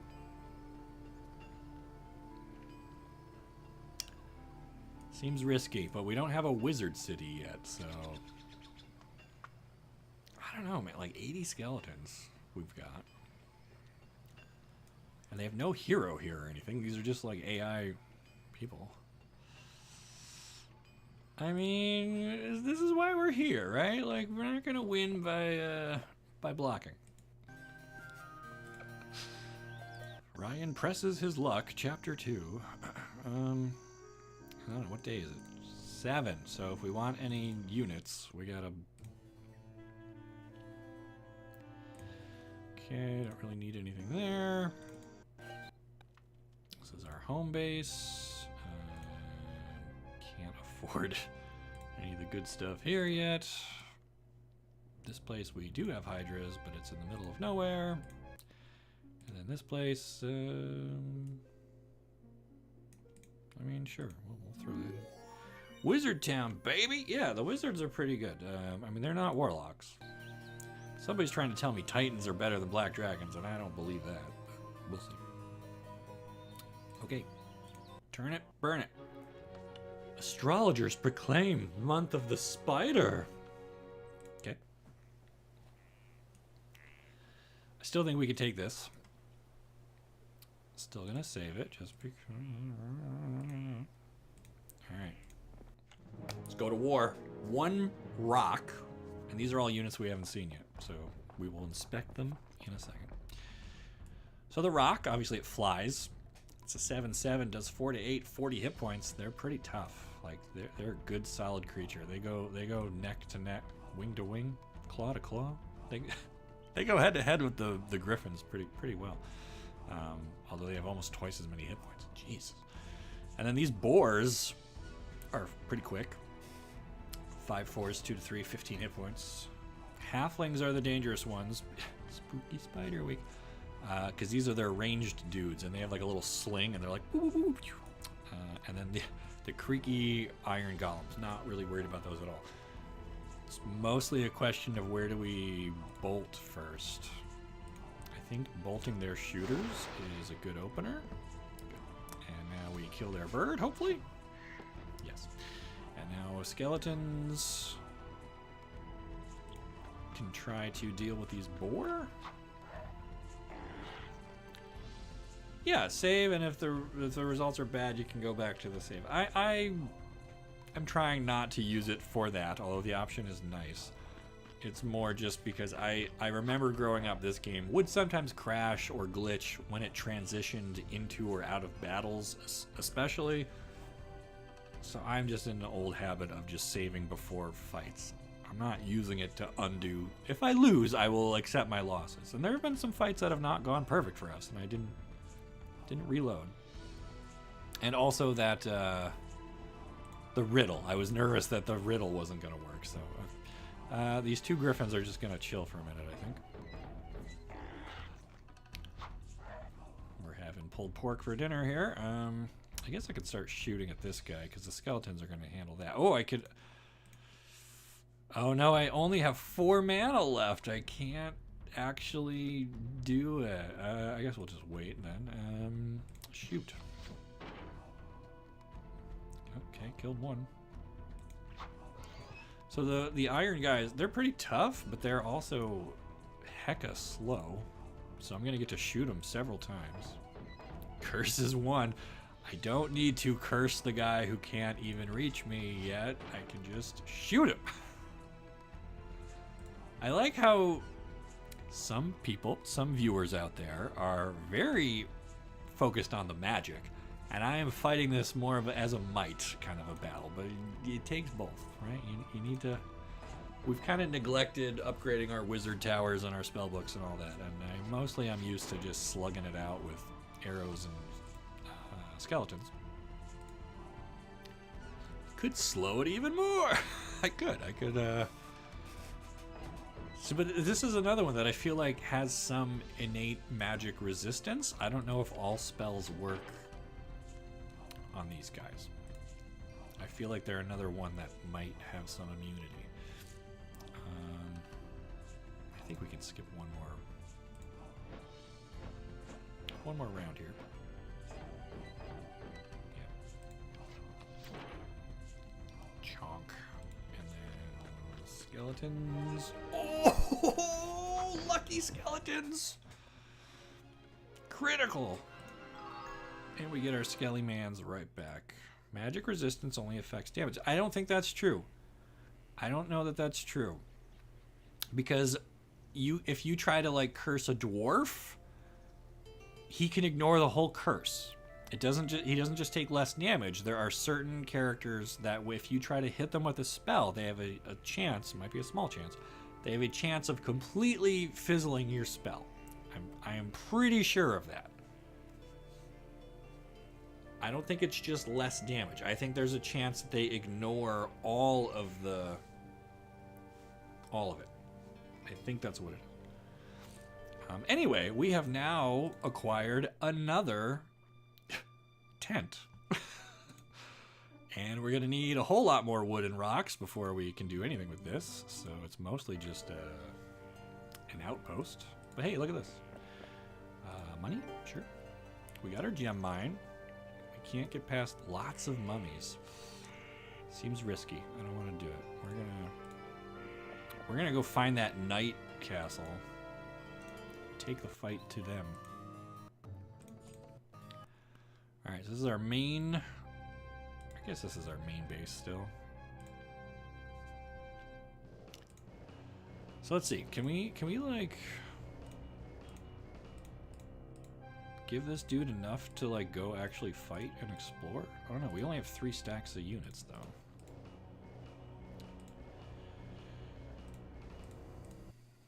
But that might be enough to like get out and do something, right? Probably not fight a lot of archers. But now this path is clear, so I guess we can just go that way. Let's do it. Let's explore. And now this guy can get home. And chill. Okay. And where's our barbarian castle? Somebody is probably on the wiki right now looking up. Do dwarves and golems, do they have a chance of just straight up ignoring magic, or does it just reduce damage only against them? Who is this? Oh, that's a sorceress. Okay, I might go grab her for the other town.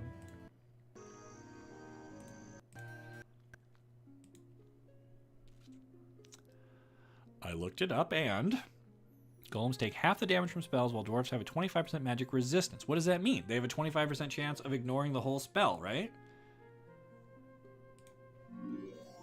They have a 1 in 4 shot of whatever you aim at them just doesn't work. Okay. I mean, that makes sense to me.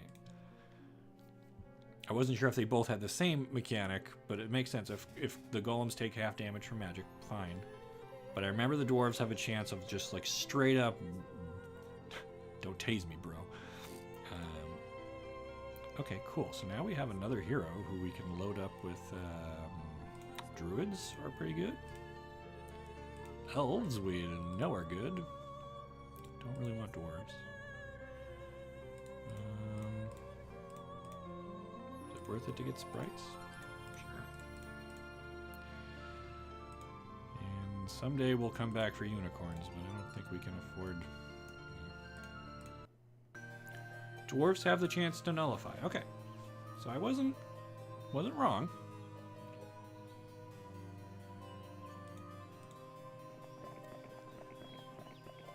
wasn't wrong. Dwarves can ignore the entire thing, which is pretty cool. All right, this guy's just like chilling here. Do we have? We still got money. I guess we can load him up. Ooh, ogres. They're cool. So the thing about the barbarians is that 20 goblins don't do anything.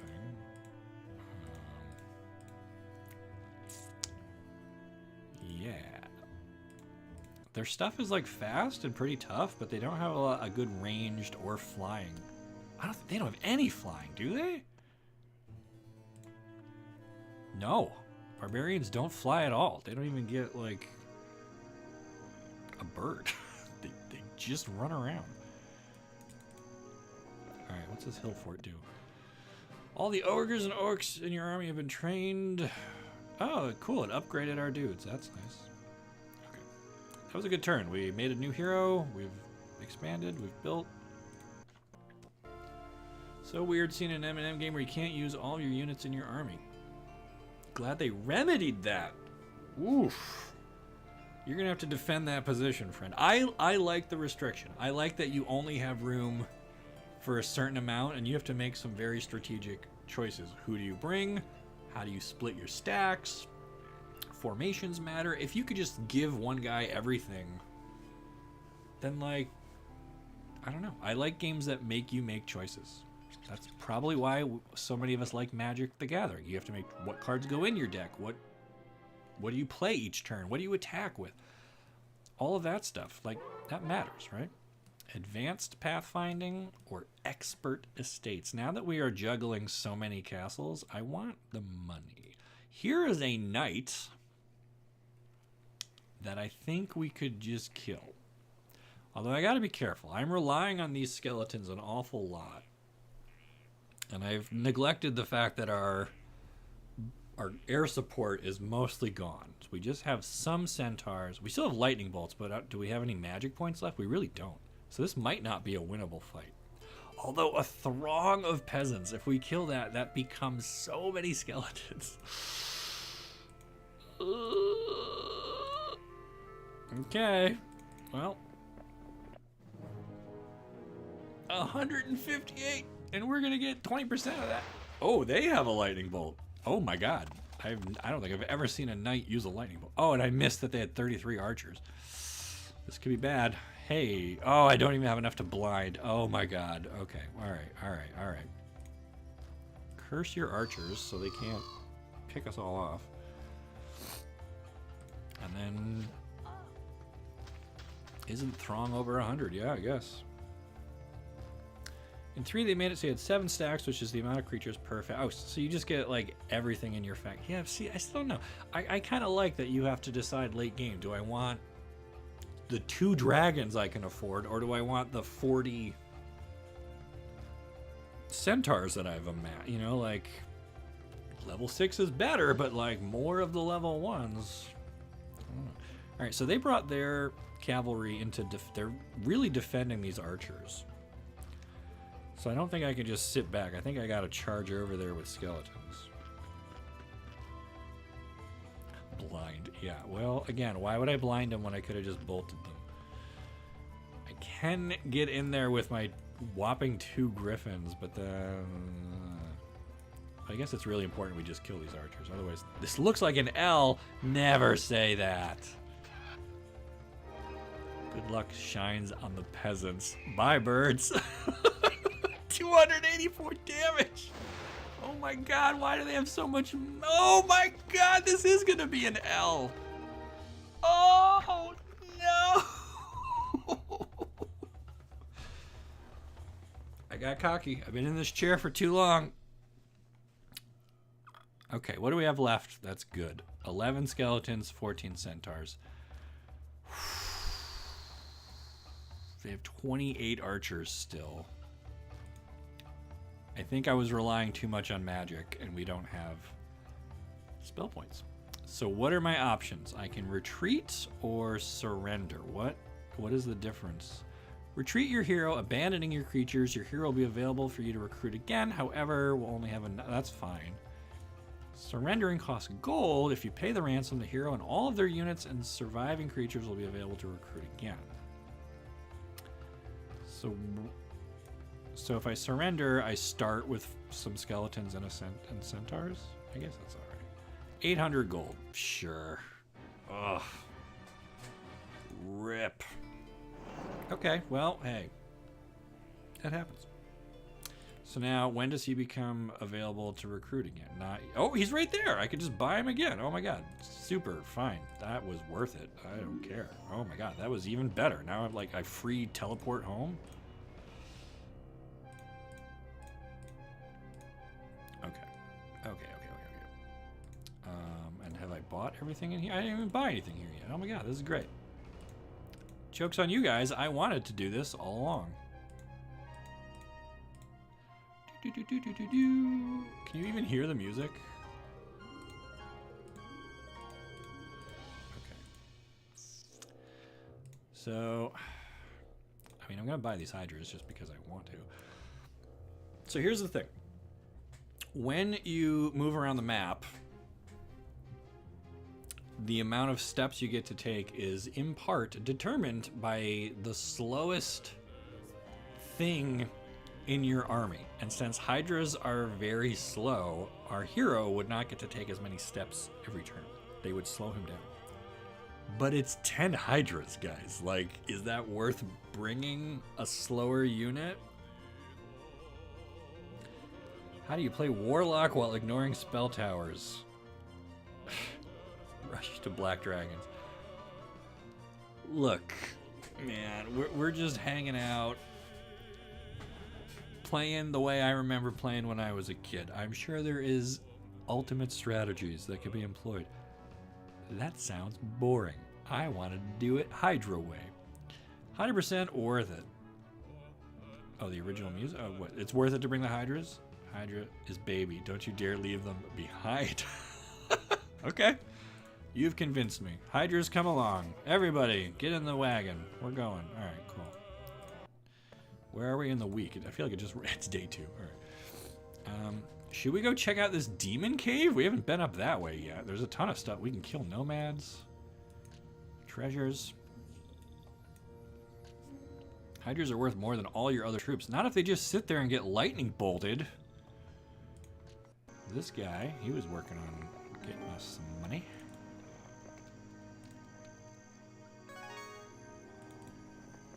Cool. This girl can get us... Can she beat lots of wolves? For a gold mine? Probably not, right? I don't think I want dwarves. Get in, hydras. We're gonna... Get in, loser. Oh. You guys are great. Thanks for being here. Thanks for playing this silly game with me. Having a great time. Certainly no regrets about challenging that knight to a duel. And see, I saved it and I didn't even reload the save. I could have been like, oops, and then took it all back, but I didn't because I'm a pro gamer. Very, very epic. It is good music. Okay. So this guy is like, oh yeah, I wanted to go get this town. We still don't have the undead town. Can he beat a pack of steel golems? Probably. What happens if I go to the Sphinx again? Does it give me a new riddle? Probably not, right? It'll be like, ah, you're back. All right. Cool.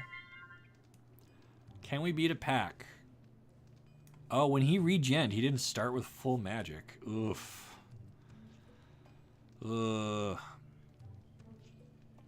So we would be leaning heavily on our 50 archers to whittle down a pack of golems. Welp, I gotta be careful. I almost click new game every time. That would be bad.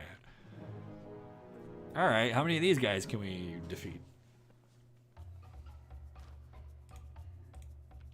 We get one spell. Make it count. Should we slow down the slowest?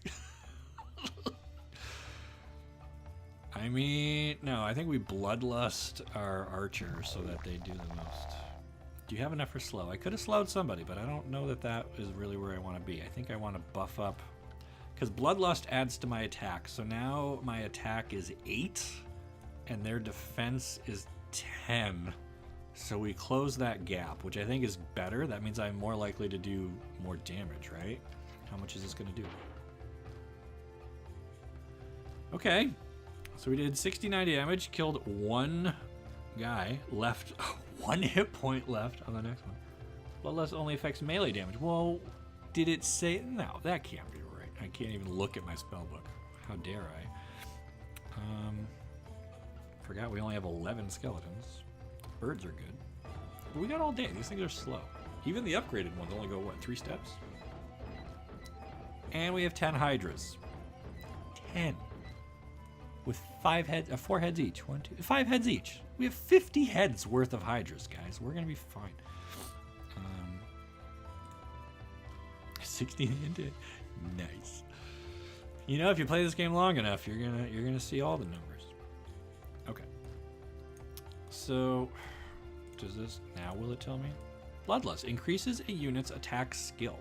So I think the attack skill is just that first number. Attack skill went from 3 up to 8, and I think the bigger the difference, the delta between your attack and their defense, does something. Like if your attack is way low, I think it's like if it's more than 3 or 5 away, then the defender gets a bonus.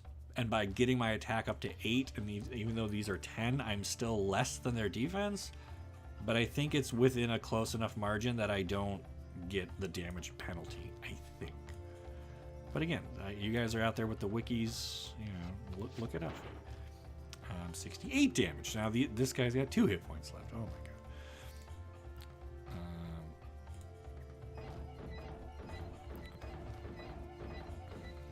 Oh, are they all lining up for the hydra? If this cactus wasn't here.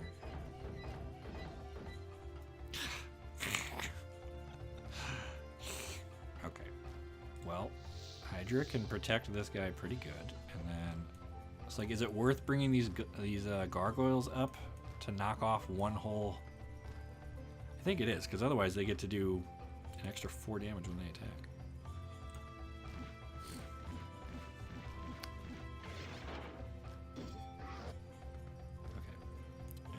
Archers. I think we want to hit the next fullest stack to get the most. Oh, there we go. We got 2 of them that time. And then do I move the skeletons in? Yeah, I guess. Boom. Kite, kite, kite. Well, yeah, I don't think I want the griffins getting pummeled just yet. Oh no, he slipped by our defense. Stab. Oof. I love how they make the little ear ear noise. Even though they're like clearly well oiled. How many skeletons do I have left? 3. Oh god. Okay. 1 hydra. Can I can't get the double. I don't think it's worth using the hydra to hit that. So when the hydra attacks, does he hit my own guys too if they're in the way? I don't remember. So watch what happens when I attack with the hydra. He's gonna like, okay, he didn't hit my guy. All right, he just hits like all these surrounding hexes. I thought he was gonna kill my gargoyle. No, but I will bring that gargoyle back and kill this. And now that frees up this guy to shoot.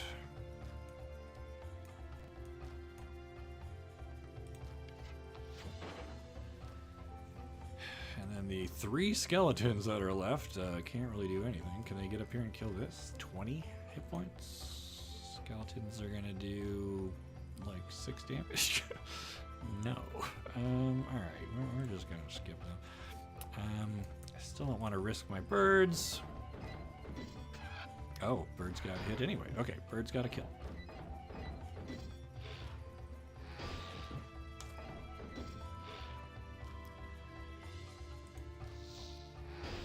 Nice. Poor daughter, mom forgot to pack a pacifier. Oh no! That is like parenting 101. You've got to have a pacifier. I've been there, and there's nothing worse than a baby without a pacifier. Oh my god, that is terrible. All right, campsite, gold site. We have moved every hero this turn. Oh, not this guy. Where's he? He's just at home. Okay, cool. Castles, anything to build? Not really, right? We're kind of... I mean, I could build the Mage Guild, but I don't want to waste my wood and ore. I feel like I need that for other stuff. Like a bridge, perhaps. I love that the bridge makes trolls. They live under the bridge. It's so good.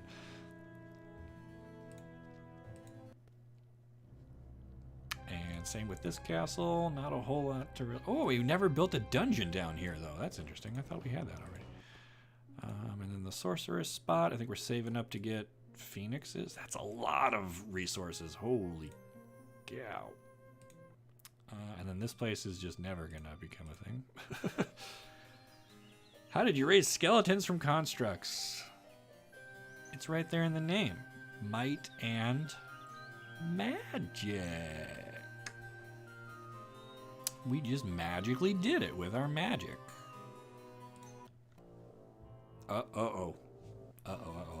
Did you see that? Did you see that? Where is he? Yellow Knight. He was charging right at one of our somethings. Oh, he's gonna go take over this. That's actually not a problem. I don't care. But this guy, we're gonna explore.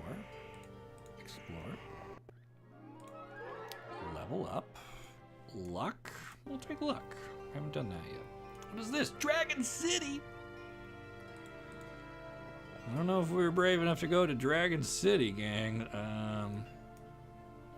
Especially with like a level 1... Level 2 hero. I don't think he's good enough to be going to Dragon Town. So we'll just wait on that. What is this? Archer's house. Archers? Nah, we're just going to kind of keep exploring the road. Or maybe I could have looped around here. It's hard to tell. You're good. Barbarian. Dragon City is like 40 of I think, yeah, I'm trying to remember. I feel like it's like 4 stacks of dragons, and if you beat them, then you get to recruit dragons? If I remember right, but I have no idea. I don't know. Barbarian guy, do we give him experience, or do we just get money? Just get money at this point. Ooh, how many? Lots of druids. Ugh, but the gold mine, I love how they put like good defenders on top of the good mines. Take more sprites. Can we get this town? Ooh, probably not. Several fire element. Oh, we have like a very small army on this girl, so I gotta be careful with her.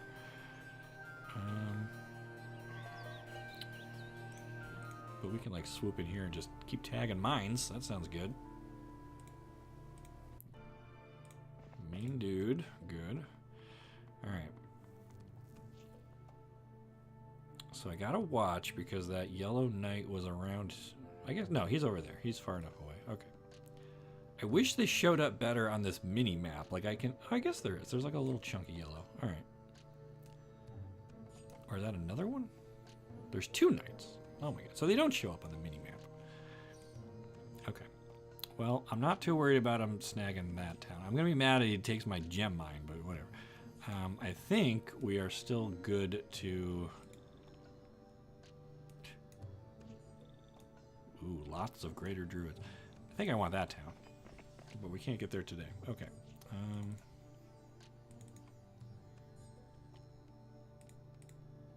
Yeah, I think that's it.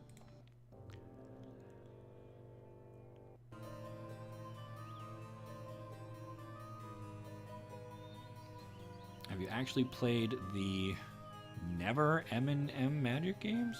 I don't know what you're asking about. What's your favorite faction? Mine are Academy and Sanctuary. I don't recognize those names. I don't know. Are you asking if I ever played the newer M&M Might and Magic games?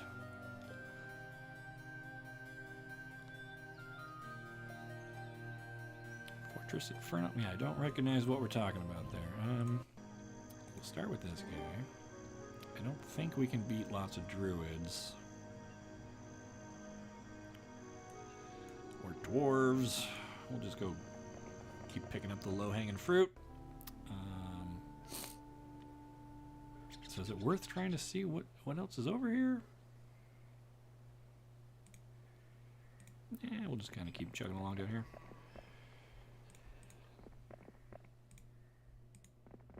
Ooh, another watchtower. That'll be helpful. All right. Head to the mine. And then battle for Necromancer Town.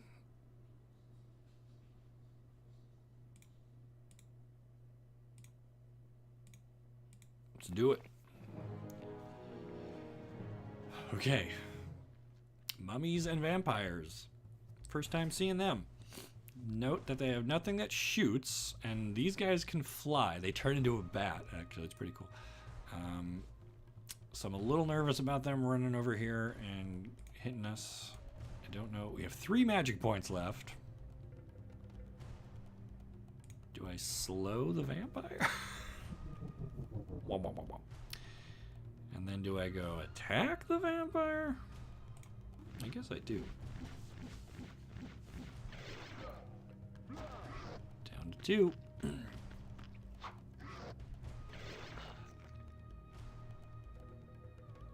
archers. Kill flyers. Yeah, and then they turn to dust. How cool is that? And 6 skeletons can chill. And we got a bunch of griffins. I like that. We're going to keep them in reserve. Shoot them as usual. Well, trying, boss.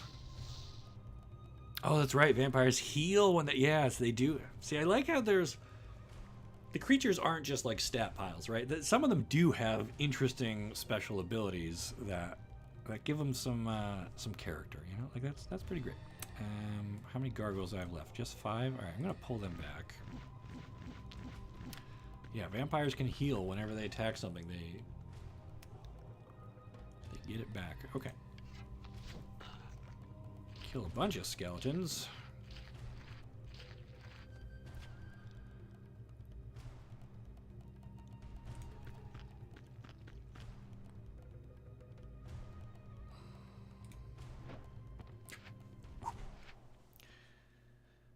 Okay, and can we get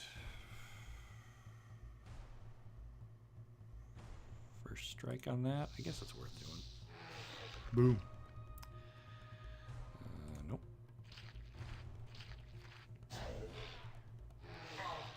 Okay, and I think the mummies, when the mummies attack you, they have a chance of hitting you with a curse, like the magic curse spell that we've had in our pocket all game and barely used. Which is kind of cool, because, you know, everybody knows mummies will curse you in real life. That's science.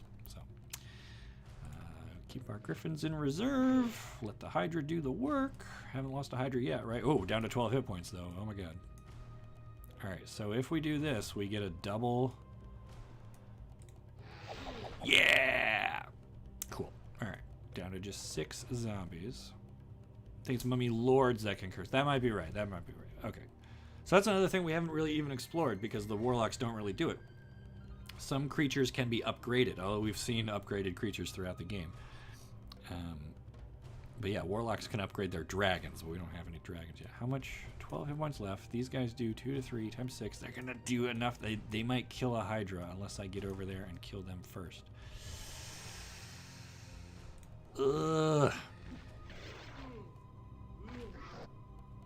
Okay, I might just actually archer them. Perfect. All right, didn't lose a hydra. We did lose 10 gargoyles, but we had to in order to take out those vampires. Hydras! 13 more skellies. And most importantly, we now have this little tiny city hiding down here in the corner. With skeletons for sale! All right. It's gonna be a minute before we can... Oh, actually, we're very close. We could... Oof. We could just get a little more wood. That might be worth doing real quick. I want wood. I will give you these unused crystals.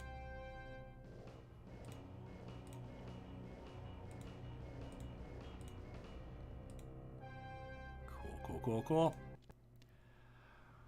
Warlocks can upgrade their Minotaurs. Well, we don't have Minotaurs yet. That's what I'm saying. We haven't really come... okay, I forgot. I was thinking just the dragons, but you're right. They can upgrade the Minotaurs.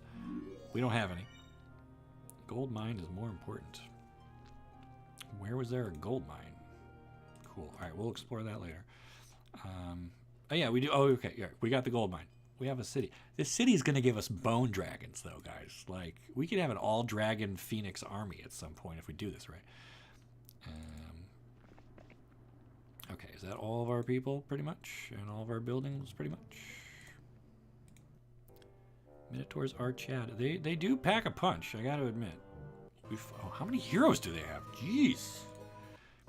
Alright, Thieves Guild. What can you tell me? They have more towns. Irrelevant. We have more castles. We have more heroes. We have more gold. We have more artifacts. We have more total army strength. And our best monster, look at it, best monster, Hydra. The game even knows. The game knows, dude. How cool is that? Okay. So I think first, look at, I love the skeleton tower with like the glowy gems in the mouth and oh man. We're gonna buy a graveyard, which lets us make zombies. And is there a zombie? No appropriate hero. That's fine. So with the undead, you got to be really careful. You want a hero that is like all undeads, because otherwise your morale is gonna just be not great. In fact, I might even leave this treasure for whoever I recruit here next so that they can get some experience. I don't really want to tussle with the druids, even if it gets me an obelisk. We'll get out of here. Okay, she can go grab a mine. And yeah, we're not gonna go fight the elves. Look, is this like a little face on the mountain here? It just pools of lava. What's up there? Uncharted. Should we find out where this portal goes? Or should I go take over? Nah, I think I'm gonna bring her home because this week is almost over, right? Yeah. By the time she gets back to base, there will be more stuff for her to pick up. Cool. Barbarian. Gold. Alright, what does Xanadu do? Anyone know? I honestly don't remember. Let's find out.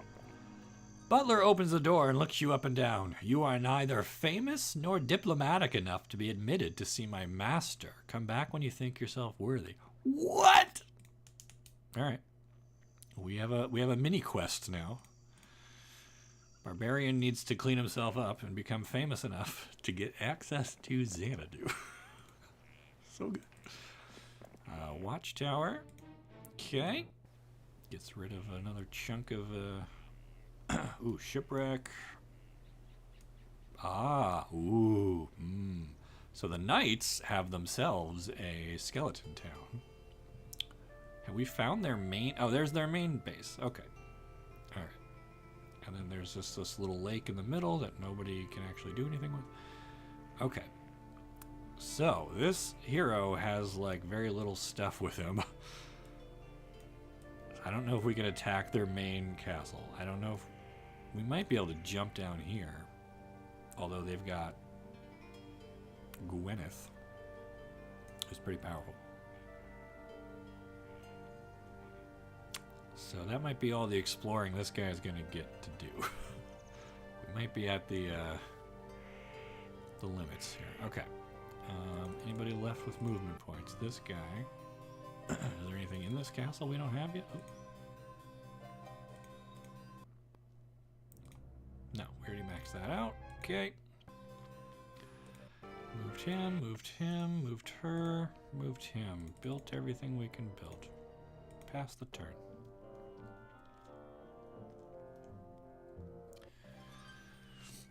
Okay.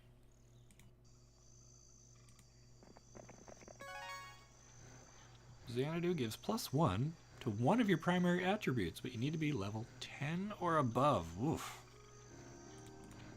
Well, might be a while before our barbarian gets there. Especially since he's got like 81 goblins with him. That's it. Okay, so what can I do with this guy? I don't think I can take a castle with just 48 centaurs. I don't think I can kill this hero with what I have. I think I have to retreat, or maybe loop around and see. Oh, I don't think I can. Nope. Okay. So we'll just get out of there. But at least now we know where the enemy base is. That's always good to know. What did the demon caves do? Do we know that yet? Let's find out. The entrance to the cave is dark, and a foul, sulfurous smell issues from the cave mouth. Will you enter?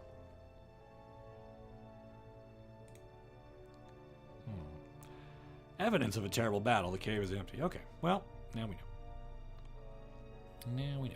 I kind of want to get up there. All right, so we're sending her back home. She's going to double up on her troops, and then we can maybe use her and the barbarian to get this northeast corner. That'd be good, right?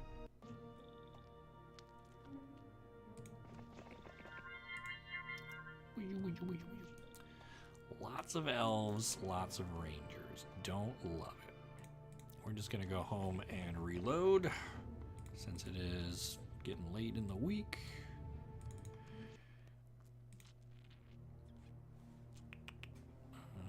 What do I want here?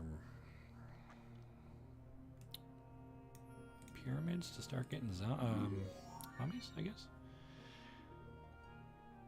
I mean, someone else did that. Yes, I gathered. Yeah, so I couldn't remember if every structure is... Some of them reset weekly, right? Some of them are one and done. So I couldn't remember. But that's fine. If somebody else has already been there, that's cool. Okay. Yellow making pushes. Okay. So how are we going to get this guy? Who is our best chance at knocking out Yellow's base? Is it our Hydra hero? Probably. This guy's just like running for his life now. Can he beat a horde of sprites? No, I can't fight my way through any of this. I guess I'll just bring him home.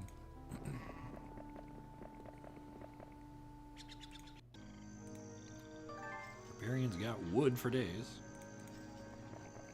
Ooh, is this where we get Medusas? You found some Medusas living in the ruins.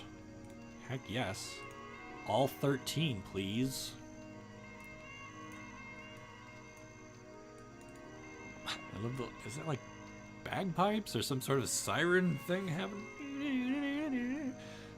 Medusas are pretty great. Love to have those on our team.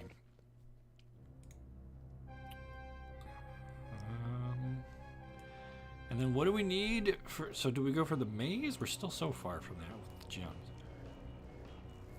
We're kind of close for the green tower. We just need some more rocks. Oh, but we also need the maze. It has a prereq. Okay. Frustrating. All right, I think we're just going to wait because the week is about to roll over. We'll get more units.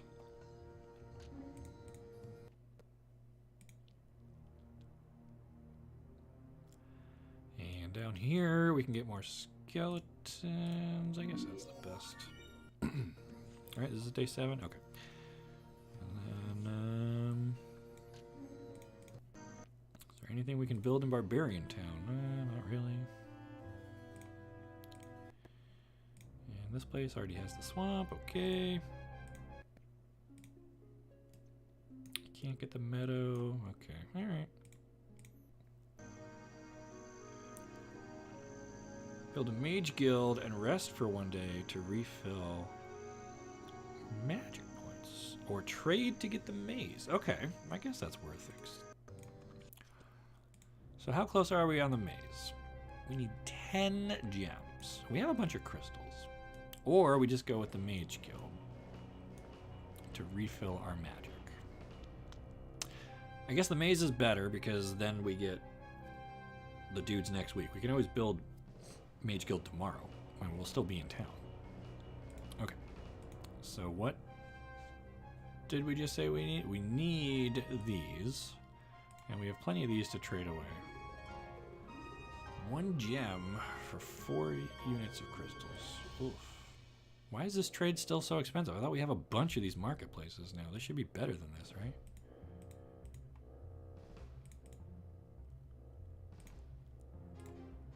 Alright. Mage, you better be worth it. Skeletal dragons are honestly a troll. I mean, it's the only level 7 building in 5 that gets natural growth accelerator. That's how bad they are. Well, this isn't Heroes 5.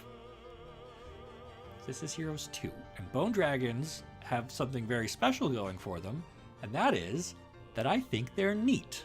So I want some. Bone dragon, hydra, phoenix, all of it. All of it. We're playing basically Commander in 1996 on a computer. Okay. All right, so now next turn we'll just get the Mages Guild. That's fine. Everybody else is where they need to be. Okay, great. Roll it.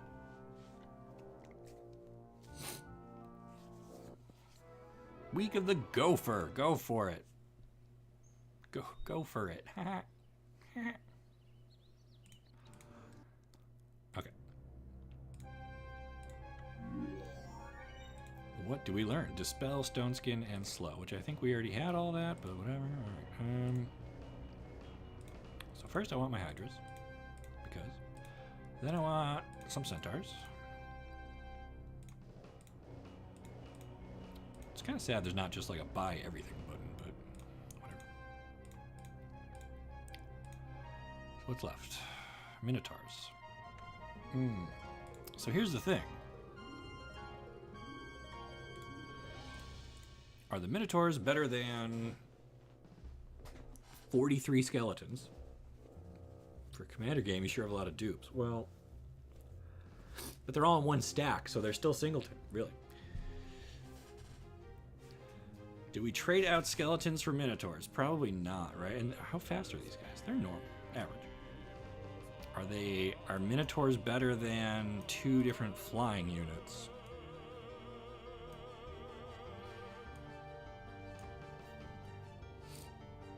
I don't know. I only have 8 of them, so I might just leave them until I can get another week's worth on it. Alright.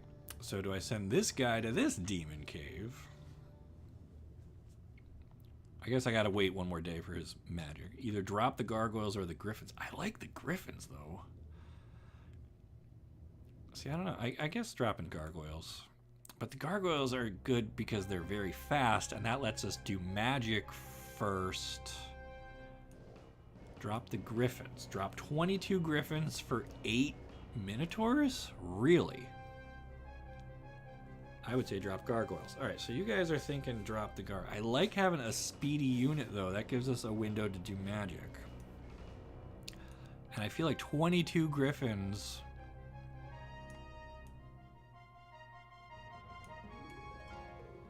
Three to 5. They do 5 to 10. Alright, so I guess the Minotaurs do more damage. Okay. You've convinced me.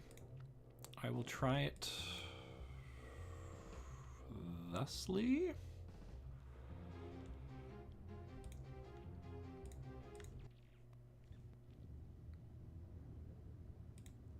And then I guess... Ooh, there was a knight right down there. I didn't even see that. Oh my god. Okay, alright. So we need to... How am I only getting 6 of these guys a week? That's it? Really?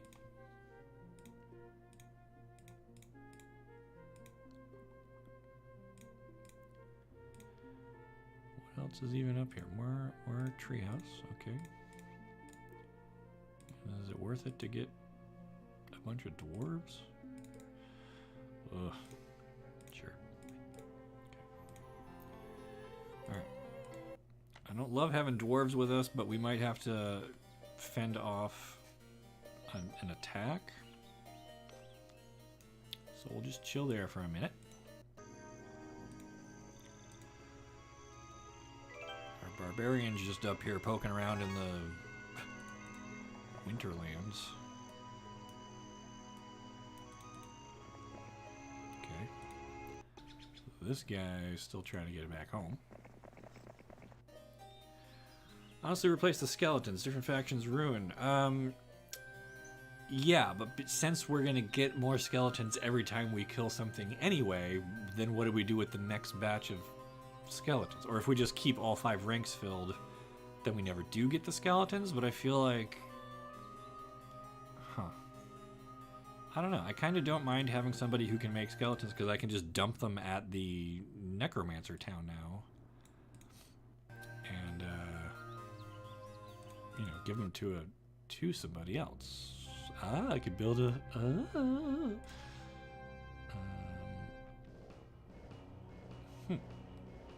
So what do I do with this guy? Just give him everything, I guess. So maybe... See, I don't know.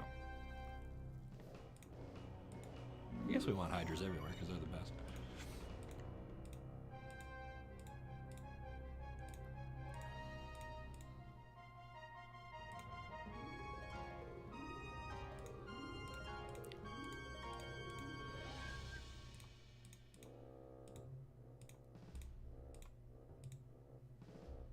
Okay, cool.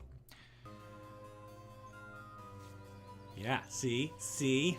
Big brain, very smart. We get free skellies, so we're not ditching our skellies.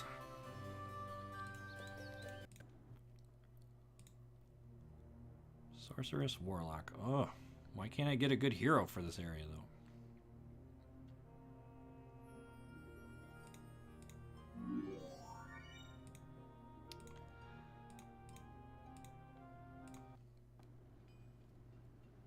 If a hero stays overnight in a town. Yeah, so that's why I am not moving this guy yet, because I just built the Mage Guild here.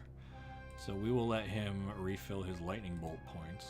He's already gotten everything else he can get out of this town.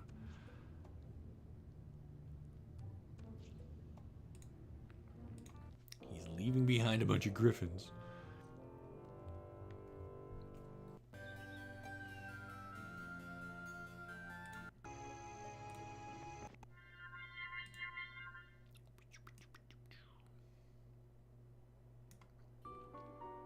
Can we beat lots of iron golems? With no magic and only one ranged unit. We'll come back to that. What do these lean-tos do for us? Oh, just stuff.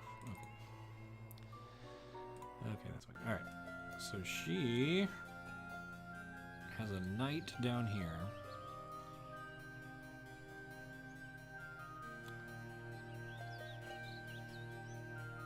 Can you please check the cost for the laboratory and compare it to the other level 6 buildings?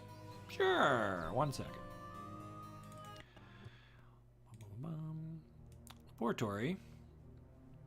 I see 10,000 gold, 10 wood, 10 stone, 5 of everything else. Green tower. 15,000 gold, 30 stone, and 20 sulfur. So I don't know how you can compare that kind of stuff. Pyramid is only 6,000 gold, but 20 crystals and 20 ore. And the red tower is 10,000 gold, 30 ore, and 20 mercury.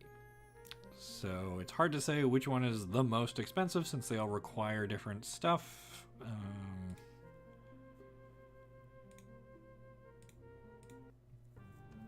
But hopefully that gives you the information you're after. Okay, so does this guy have full magic now? He does.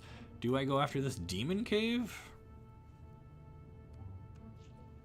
Or like just kind of fight my way up through here and just collect more stuff? I feel like that doesn't really advance our position, and we should be looking to kill this yellow player before never use that next town button. Well, that's why you come to Magic Arcanum, to learn the tricks.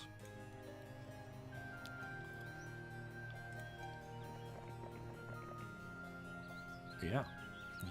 Okay, so we are gonna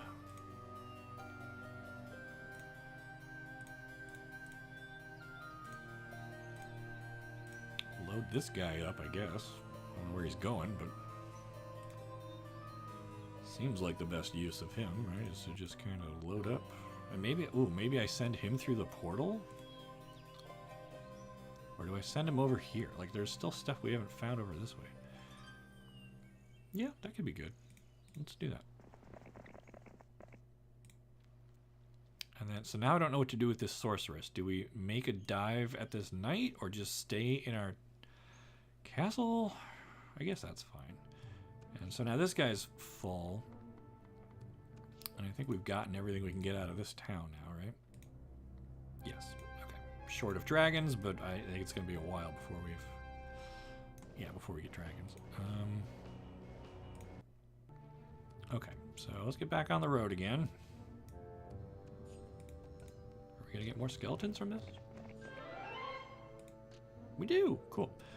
All right. So I think this guy is like our best chance at killing yellow. I just don't really know how to go about it. Because we gotta not only take out yellow's castles, which he has at least 2 of now, we also gotta mop up all of their... Wood is equal to stone, gems are equal to crystals, mercury is equal to silver. Okay, I mean if you're just tallying up raw totals of everything, then I still don't have a clear answer on which is the most expensive, but...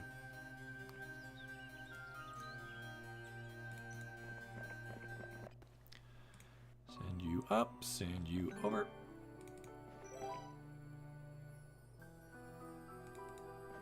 This guy doesn't really have like any battle experience yet, so it'll be interesting to see what he does. And then that knight is still just kind of down there. Frustrating. And we don't have a good hero yet for the zombie stuff, so I'm just gonna, I don't know, keep making general small improvements down there.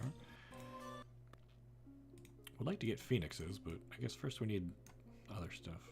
Man, gets real expensive in the late game here, gang. Okay.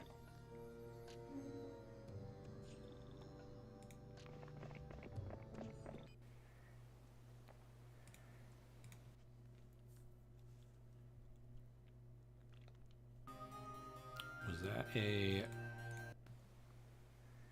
oh. Okay. All right. I mean, we got to do it, right? We got to, like, face these guys. And we're about as loaded as we can get, so... 14 hydras. Take us all the way.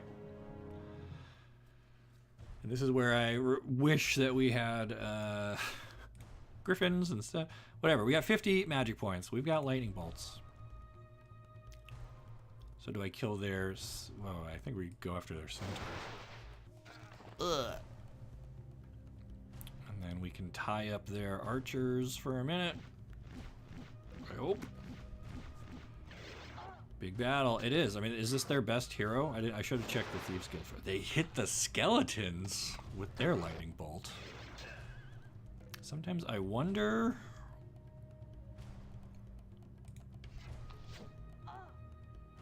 You got it. We got this. It's not just me. I'm playing for all of us. Our newly hatched minotaurs are gonna... Is it Minotaur? Minotaur? Minnesota? Lake Minnetonka? What? 100? I cannot wait to skelify these idiots. Hydra, you're just, you know... Okay, so slow. So slow. Oh, what is this? Shenanigans. Blind? Sam, you are nothing if not consistent. Okay, Minotaurs just traded up on the cavalry. Why do a 6-point blind stops them from moving when I can just bolt? And it's even only 5. I'm about to kill them. I don't necessarily need to use the... I think these are the most dangerous thing right now. Right? We need haste. Hasty Hydra. I mean, green gets those, right? That's a real thing. Kill another cavalry. It cost us a Minotaur. That's fine. Oh, I might have just blocked my own Hydra, and that might have been a bad move. Yep. Alright, well, you can go up here, I guess. They hate these skeletons. Holy cow. Also, that was not great either. 7 hit points left. Can we do it? Or do I... I wish I didn't have to spend 7 mana to kill this.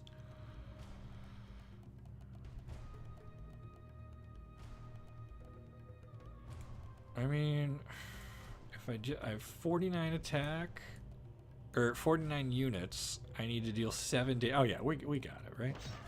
Okay. Blind in the first round to stop their cavalry. But again, why not just kill it? Right? Like if I bolt it and the stack drops dramatically, isn't that better than stopping it? Because like they're still stopped, they're just stopped because they're dead. I don't know. I don't know. It's interesting. That's why I like this game. You can debate. Maybe that was a bad attack. Lucky Minotaurs. Okay. So maybe I do need to just before. I don't want him to retreat. No need to magic. Peasants are slow. I know. But if I give the computer another turn, he might have like fled, and I would rather just kill everything.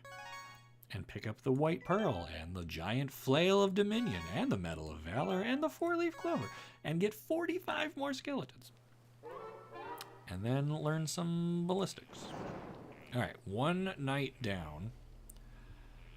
That was expensive.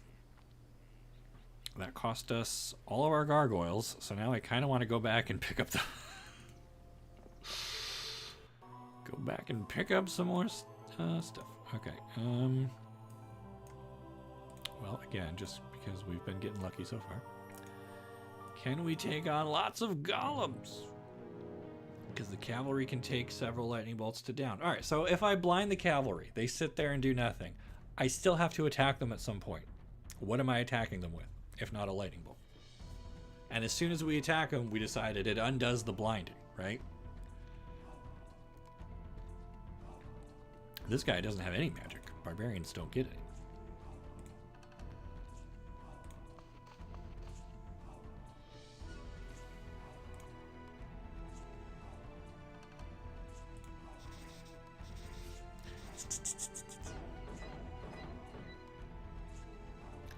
I mean, this is kind of a lot, right? This is like 45 of these guys, and I don't really have any big stacks on this hero. This might have been a bad move.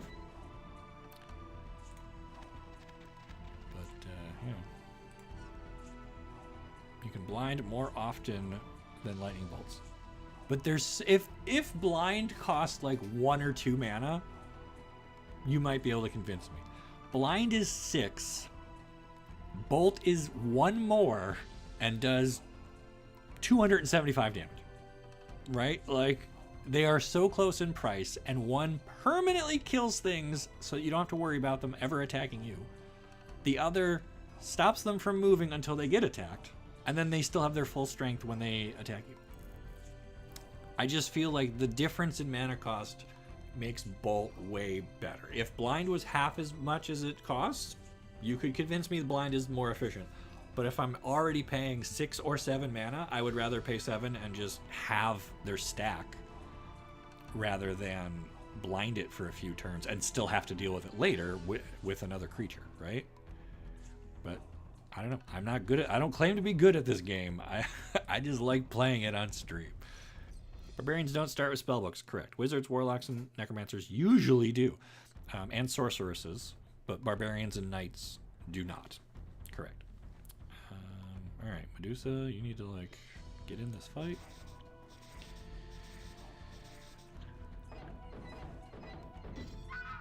Ah. Alright, so she killed 3 of them. That's pretty good. This is gonna be, like, just a grinder. Just slugging it out. Wolves! Sure. That's why you're here. Killed 1. Lost 2. Killed another one. Goblins? I don't know. Keep gobbing. Oh my gosh, this is such a cluttered battlefield. Oof. Okay, Medusa. Hit him. 3 more go down. I mean, these things have been worth it. Probably the best unit we've got. Also blind several stacks. So they only get 1 per... Well... I mean, I guess, but by the time I'm casting blind that many times, I have just spent a ton of mana and not actually killed anything. Right? Like, isn't it better to spend my mana to kill stuff than to...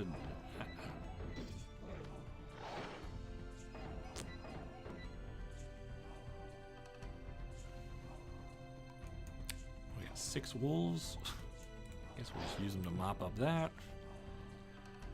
Goblins be goblin. Ogres fine. Oh, I can't step on this. Come on, come on, come on. I can't step around here. Okay, so we're just...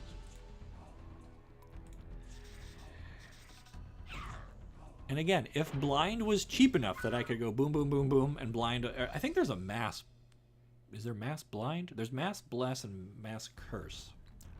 If there's a mass blind, that would be fine. Or if blind only cost 1 mana and I could do it 5 times, sure. But if I'm casting that many blinds, I think I'd rather just cast that many lightning bolts. I think we're going to win this, but it is going to be costly. That's okay, because this guy's not really on the front lines. He's just kind of back here. Okay, you know what? You know what, ogre? Oh!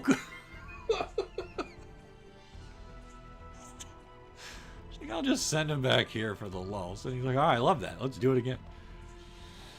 Okay. Now...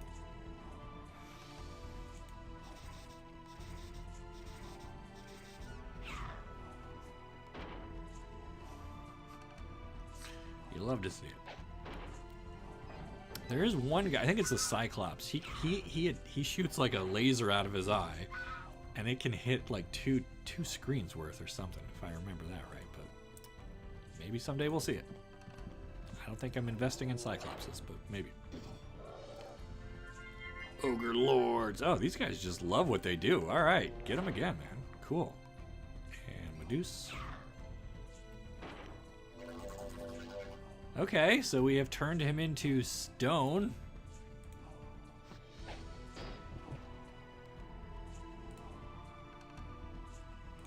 Does this break that? It does. Great. Alright, but we still get to kill him. Okay. Not bad for your first fight, Mr. Barbarian. You lost all your wolves and a quarter of your Medusas. But now you've learned some pathfinding. That's cool. Can we grab these boots? A leprechaun offers you the nomad boots of mobility for the small price of 3,000 gold. And 5 gems. Do we have 5 gems? I think he's gonna... Yeah, you try to pay the leprechaun, realize you can't afford it.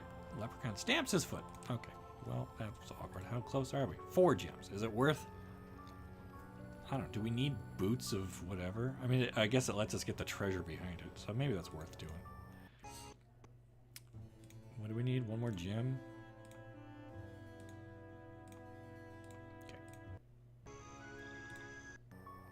Now watch, they're not going to be for sale anymore. Oh, they are. Okay, cool. Medal of Distinction. Lots of zombies. Ugh. Alright, well.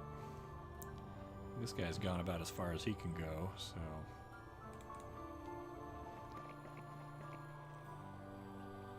Allows you to move more. The boots do. Yeah, but like, do I need them? Like, are they worth the gems? More movement points. Sure, that's good. Like, I'm not saying that's a bad thing to have. I just don't know. Don't trust the leprechaun selling me the boots. Mansion needs the...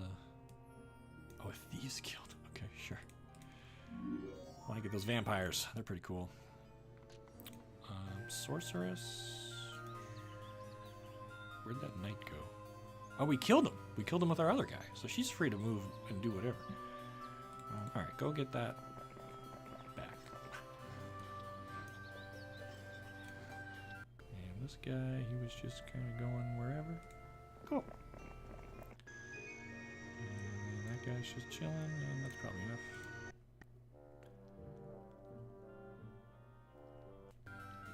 Alright.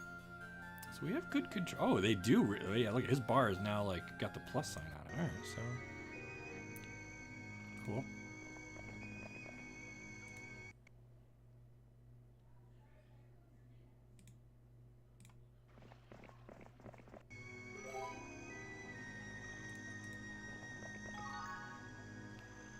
Grab some stuff, head home. Grab this. I don't think I want to fight a horde of halflings. We've learned ballistics again. Okay. Can I... Man.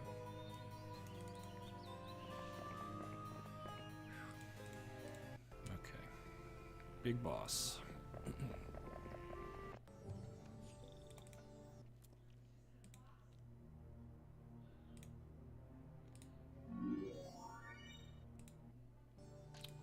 Day 5.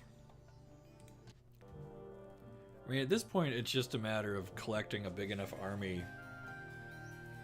to hit these last... What do they have? They have the Night City there. They have a little town here. And then they have their own necromancer thing down there.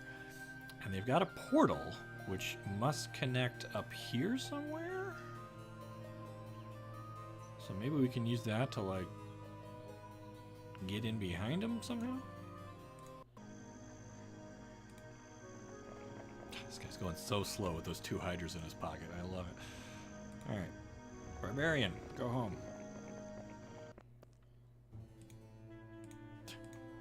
More goblins. Oh, right. We need to, like, upgrade the... Ooh, we can get trolls. I'd rather do that. Yeah, trolls. Trolls are good. Alright, we'll hang out here for a little while.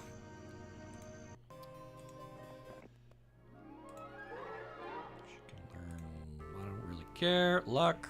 So do I use her to go reclaim this town? That might be good. Kind of hold it. Ryan, this is my top 3 games of all time. Was completely caught off guard seeing that you're playing it. Yes, sometimes I like to surprise people, and this is one of those days.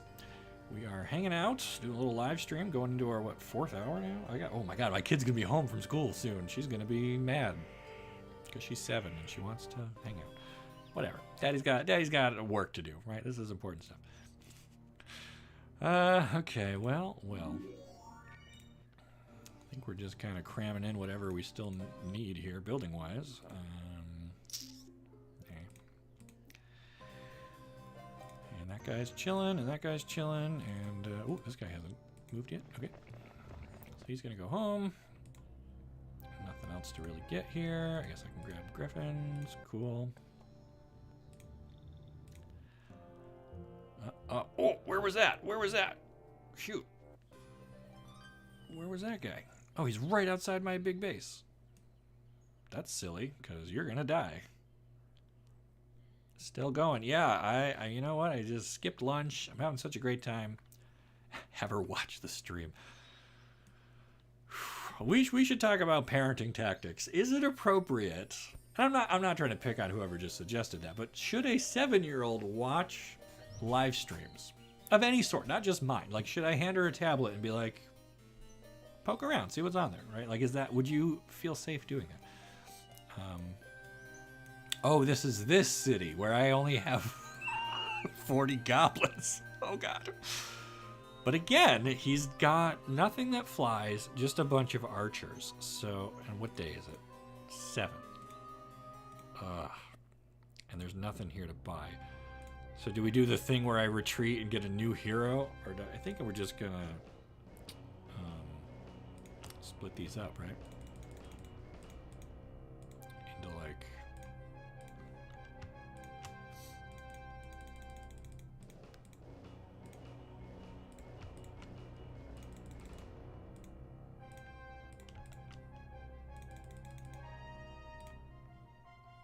Sure. Start a hot seat game, let her go. Yeah, well, I can't walk away from this. We gotta win the Beltway here, gang. Alright, so I just split my goblins up because if this knight attacks my castle, they I mean, they might have magic. They really only have the archers to shoot with, and I don't want them to like pick off all of my goblins in one shot. So hopefully this buys me time for like my own castle defenses to do their job, which I will just make sure I got the turrets and the moat. Not really much else I could do. I could increase morale with a tavern. But yeah, there's nothing else here that I could buy, and I don't think there's anyone else close enough to like recall down there for support, so...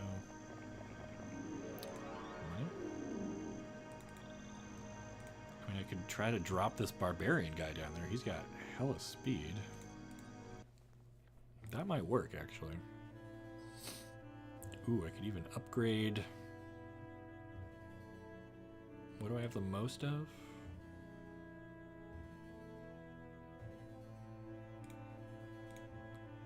It's an upgraded stick hut. Cool. Could get more wolves, but don't really have room for anything else. Okay, Mage Guild. Well, I went with the tavern instead. Okay, so can this guy get down? Almost. He can get pretty far. It might be far enough to scare away this knight. Or swoop in after they're, like, wounded. Meanwhile, on the other side of the planet... Oh, yeah, easy mode. Zap. Oh, wait, we gotta blind him. There we go. We've blinded the halflings, now we have to kill them. Oh, our blind just wore off.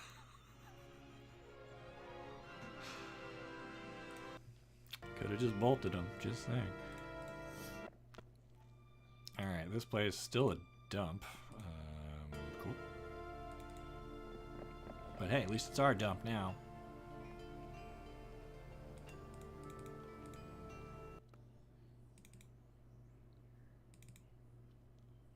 What was I doing with this guy? Oh, he just came home to like resupply and rearm, right? We gotta wait. Okay, because the week is ending. Okay, cool. Move one hero unit, hire another, force 2 attackers. Yeah, I mean, we tried that trick before. It does work, but I don't know. It seems like I would just be throwing money on a hero that I don't. Poor blind halfling. Alright, it really comes down to how much magic they have and how... Oof. Okay, well, they didn't lead off with anything offensive. They put a defensive spell on their thing. And our ballistas target that. Perfect. And I think this guy's even got an magic arrow. Yeah! It's no lightning bolt, but it does 30 damage. Okay. And so now we just need to try to use attrition in our favor and...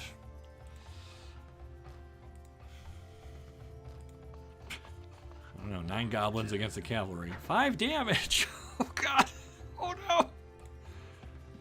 Alright. Yeah, at least the moat stopped him. I don't think this is gonna work, gang. I think we're about to lose our city. That's okay, because we have another hero right about to swoop in, and he's got a decent enough stack of stuff. So really, we just need to whittle down their shooters. Yep, at least there's a moat. Oh, maybe I should have attacked. What does this guy even have? I'm never gonna get to see. Oh, they did have lightning bolt. Okay. Somehow my goblins did not all die. Alright.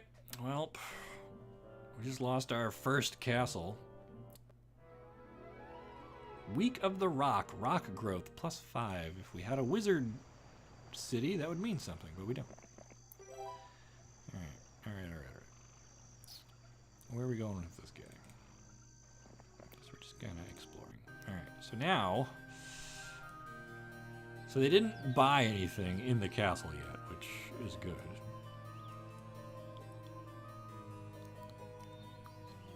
only have 30 archers, and everything else is pretty slow. So we would have to overcome the castle defenses.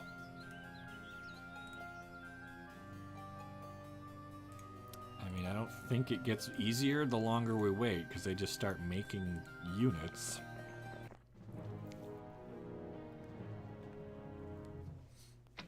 Oh, and I forgot, this guy doesn't even have any magic. Oh my god, and their towers are just going to tear up our archers too. Alright, this might have been an ambitious assault. Charge, yeah, well, we got to get revenge, right? We can't let them have our city.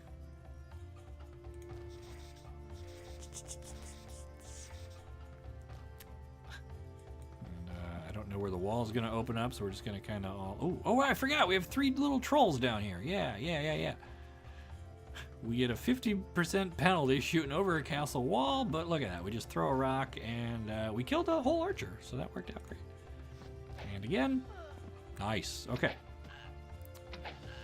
So unfortunately, they can still just sit in the castle and let their towers, like, pick away at us, especially if our catapult's going to miss like that. So, like, now I can't get in. So...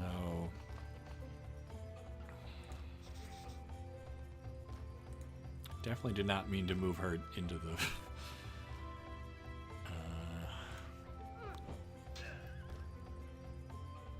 11 damage.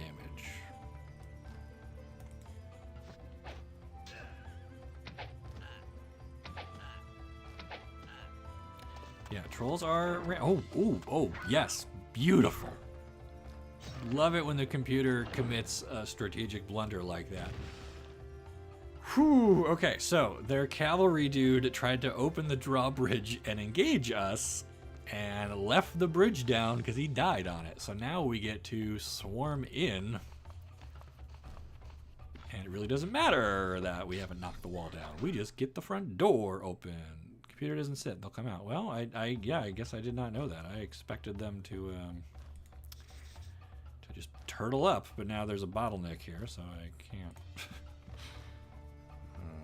Get past that guy. Okay, so this might go better than I had feared. Now that we have a way in, I mean, the Medusas we know are very good. They have peasants and 5 dwarves and some pikemen. Pikemen have high defense, but they're not particularly strong. I mean, they have 15 hit points. That's not a whole lot. So I'm going to bring the goblins around the back. And I'm not using any magic, because remember, this hero doesn't have a spell book and doesn't know any magic. Alright, Medusa can't get in, so she's just going to have to fight on the bridge. And now this guy can't get in, because Medusa's blocking the bridge. Okay. Yep. So pikemen are down. Now we just got to kill these guys all as quick as we can before their towers take us any further apart. All right.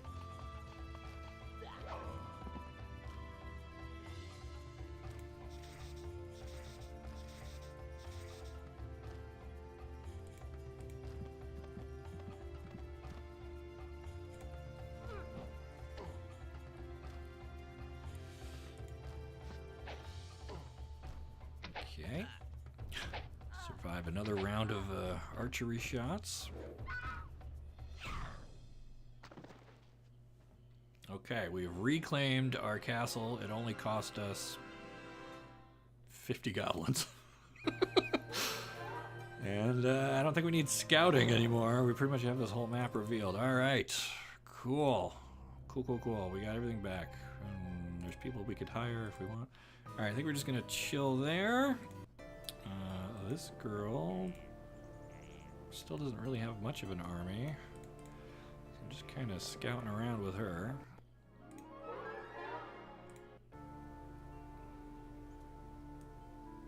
Horde of wolves, no thank you.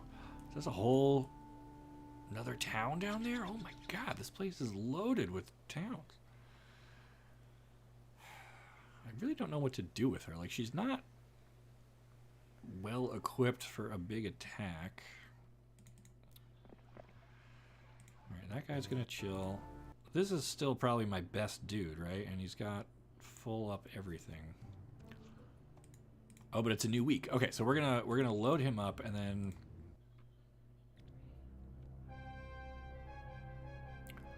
just came to like the vid. Well, thank you for checking us out, and thanks for the like. And I hope next time you get to stick around and watch, because this has been a lot of fun. And I hope people are still enjoying themselves. Still about 30 hardcore fans watching, which way more than I was expecting, to be honest. You know, but cool. All right. So gargoyles. I mean, we're not gonna take them, but I want to leave somebody in the castle. Is it worth upgrading the magic there? Which tower is this? Well, can I? Oh, I can't even afford to. I need gems and stuff. All right, ditch that. Came in late. Should have asked 2 hours ago. Single map campaign. This is a single standalone map. We're not doing a campaign. If enough people like this and want to see the campaign, I would be happy to do that at some point in the future. For anyone who missed my spiel at the beginning, the campaign in this game is great because there's two paths. You can be the good guys or the bad guys, and then there are branches within the campaign. Depending on choices you make, it can affect what your next level is and what bonuses you start with. So you could play the campaign several times and never end up with quite the same situation. I think this is a medium-sized map with 2 computer-controlled opponents. We have killed one of them, and I wouldn't say we've quite cornered the other one, but we're doing our best. And now that this guy is fully restocked on troops, he's going to start making his push out there to deal some damage. That's my plan. That's what I want to do. Neither of these guys are graveyard guys, so ditch that.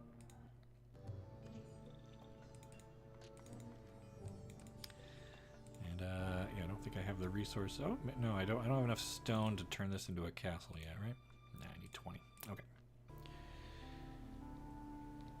Did you play any of the non-Heroes Might and Magic games? I did not. Literally, I had Heroes of Might and Magic 2 on a CD-ROM that I played in like 97, 98. I guess it was 98, 99 because I think I had the gold version, which had the expansion. So I think I played probably like 98, 99. That's when I got the PlayStation, and then I kind of got away from computer games into console stuff. So I honestly, my computer game background is pretty weak. I never played Diablo, never did. I did a little bit of Warcraft and StarCraft, but never World of Warcraft.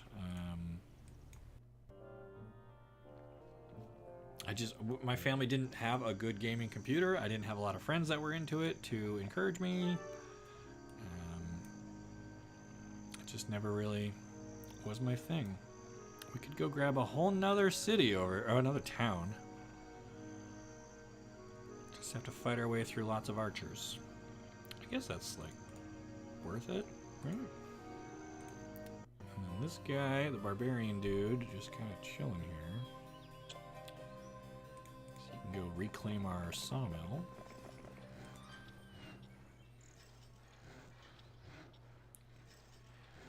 And then what? Do I send him back up to Barbarian Town? Sure.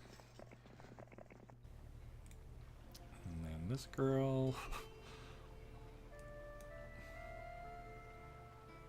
See, I don't know. Maybe I'm supposed to be like capping their resources and trying to starve them out. That might be a better plan. Okay. And then this guy.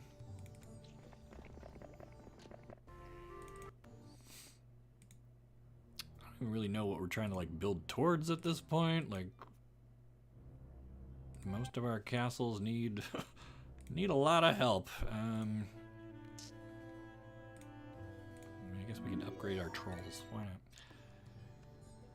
And then yeah, we got all of our units there. I think we have. Oh, we haven't bought anything here yet. That's cool. Gonna be a long time before we're getting a meadow.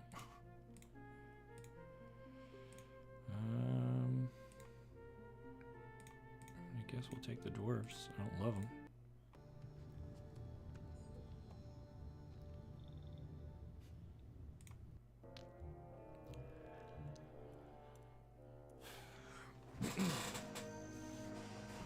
squeaky chair, Batman. Okay.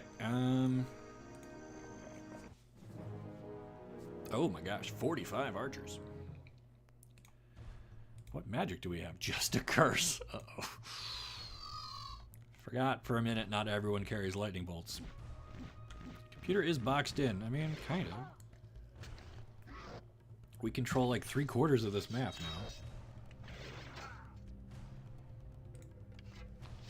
now. So I think we have inevitability. It's just a matter of, do I have the patience to sit here and do another hour on this stream?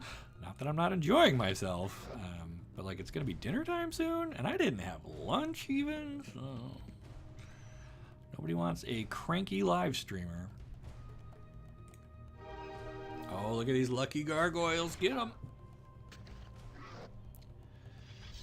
Archer's still tough. 18.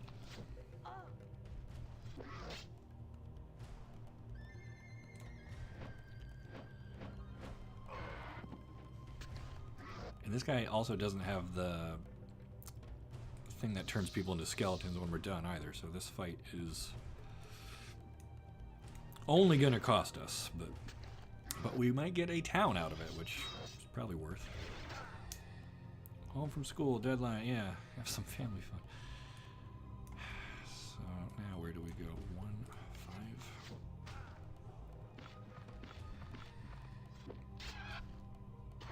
Brave of you, but foolish. Alright, just gotta mop up a little bit here. Hydra. Love the Hydra, just chilling in the middle of the map. Alright, we only lost 11 gargoyles. Rough terrain, more movement. That's all right. Can't even get inside. Alright. This guy going home.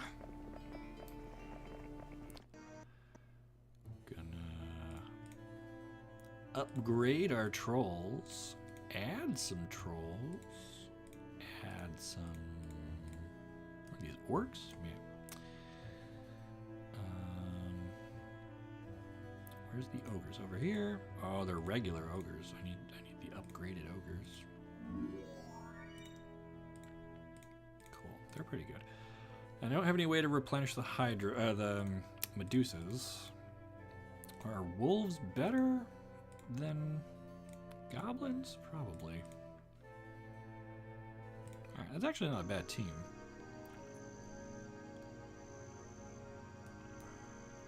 I just don't know where else to like send this guy now.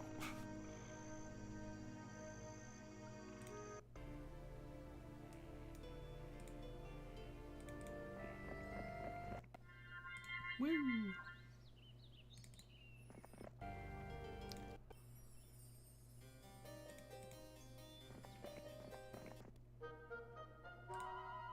Oh, we can recruit 70 sprites. Heck yeah. Alright, so maybe now these two together are what I send in after the knights. Maybe that's what it is.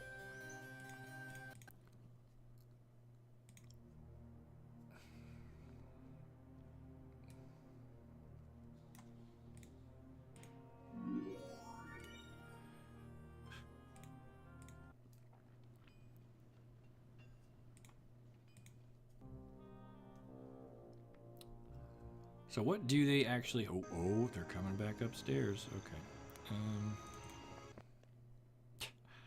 Empty fields with peasants and a little archery. 32 archers available, though. That's actually kind of a lot. Okay. I mean, the neat thing about this city is that it's on the water. You can get a boat, and you can do all sorts of boaty McBoat stuff. Not that I'm gonna do that anytime soon. And is it worth giving this guy a magic book? Probably not. We've bought everything we can. Alright, so maybe... Alright. Maybe it's time to just hit with everything we've got from every direction. Didn't I see another guy down around here? Yes, he is... See, he saw my undefended castle and he thought he could get in there. We're not going to let that happen. Alright.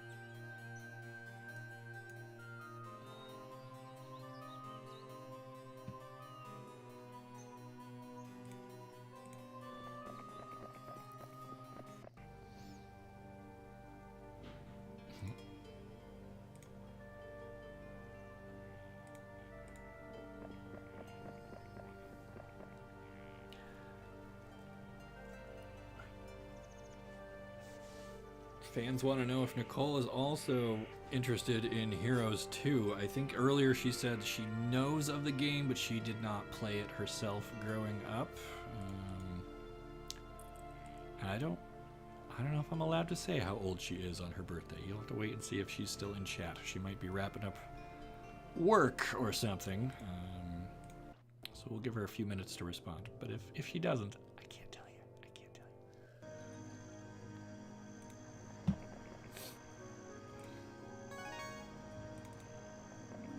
Ooh, paralyzed. Is that better than blind?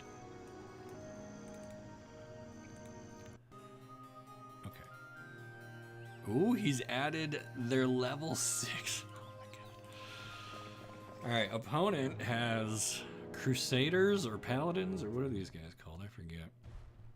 Yeah, you're allowed. I turned 31. Okay.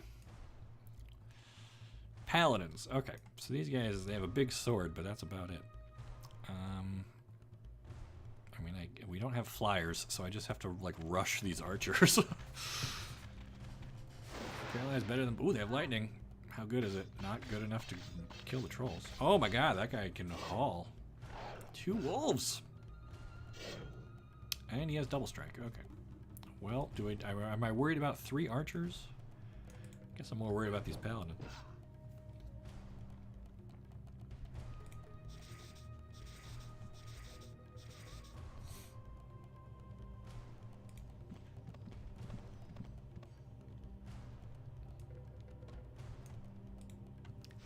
They're gonna die before they get a single shot off. That's fine. 5 hit points left on the paladin, so that's that. And can we kill the peasants in one shot? Yes! Oh, the one-shot kill on the peasants! Yes, that's the Crusader. It's tier 6, even stronger than cavalry. Well, not when there's only 2 of them. Okay. Diplomacy or luck? I mean, diplomacy is for getting random creatures to join you, and we're kind of getting past that. All right.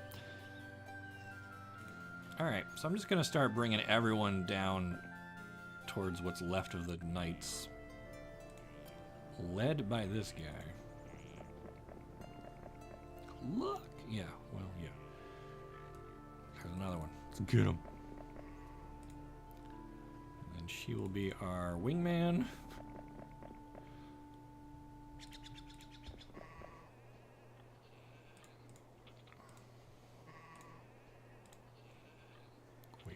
Save it. Okay. Alright, I think we're getting them kind of fenced in. They got at least one hero still out there in the backfield somewhere, but what's on that? Not a lot. So their forces are getting more spread out and depleted. So we might be within striking distance of closing this one up. 4 cavalry.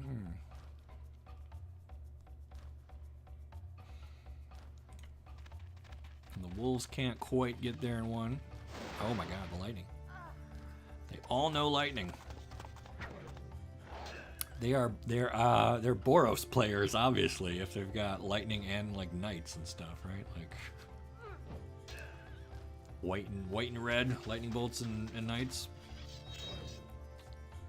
4 wolves perish! God.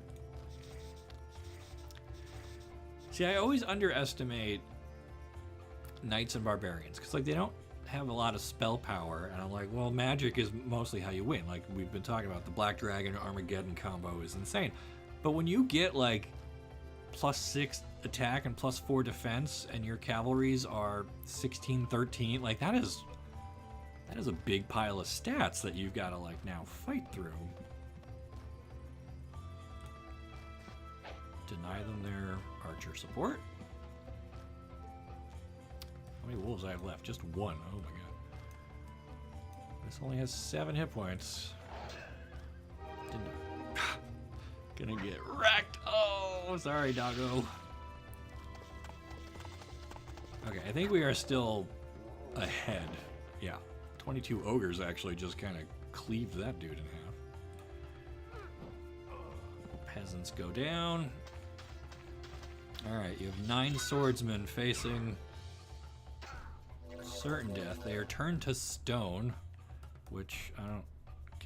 I can't hover over that. All right. I don't know what that actually is going to do, but.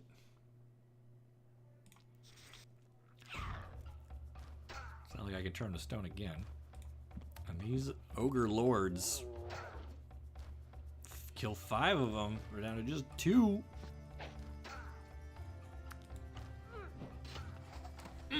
Okay. Another victory. Cost us our wolves, but we need to kill their heroes. That's how we win this game. And we're getting so close. So close, gang. I can feel it. It's gonna happen. We'll get a gazebo. Okay. So they have this guy. And again, just to be safe. Not that we've had to go back and you know. All right. A few cavalry, some other stuff. So we're going to hit with our... Do I hit him with our best guy? Or do I try and soften him up with... I think we just use her.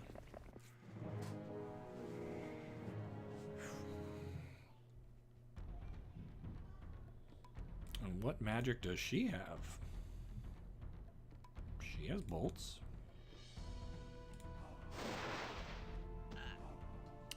Not very powerful bolts, but bolts.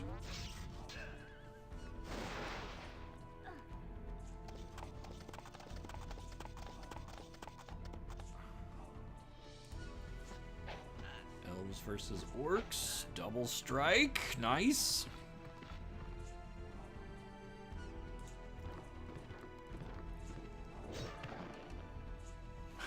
Dwarves just cut the foot out from under that horse. I don't know.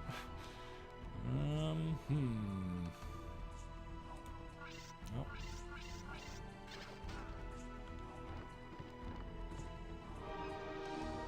Good luck shines on the orc. The one orc. This is a win. Okay.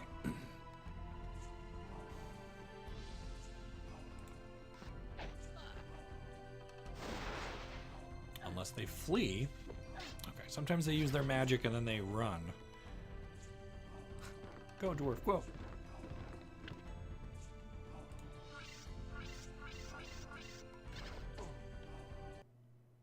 Yeah, okay, enemy has fled. We lost 65 sprites. That's fine, because we just bought like 75 of them at the treehouse. Alright. And then we can even steal that. So what do they have? They have their main castle with one guy in it. And then they have this castle with like nothing, excuse me, nothing in it. So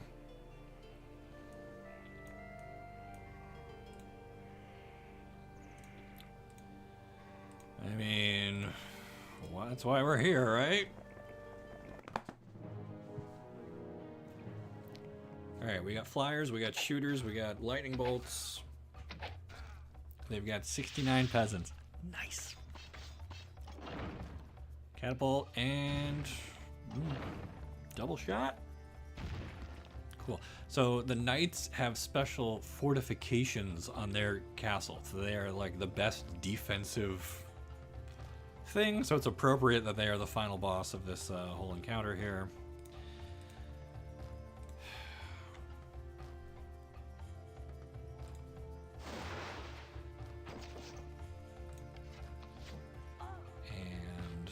Yeah, so I think this character has the golden bow, so we don't even get like a penalty shooting into their castle.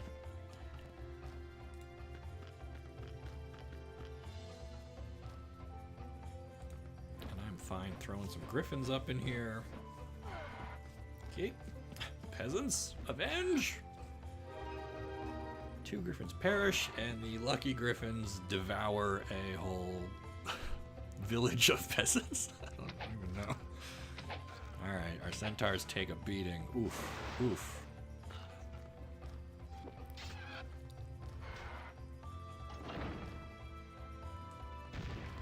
I think we get magic again.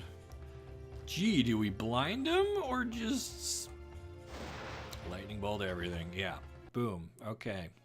So, kind of heavy casualties, but that was like their main main house is now ours. Let's go in and take a look. So they have this, I mean, the night one kind of looks cool. Like they have a legit castle.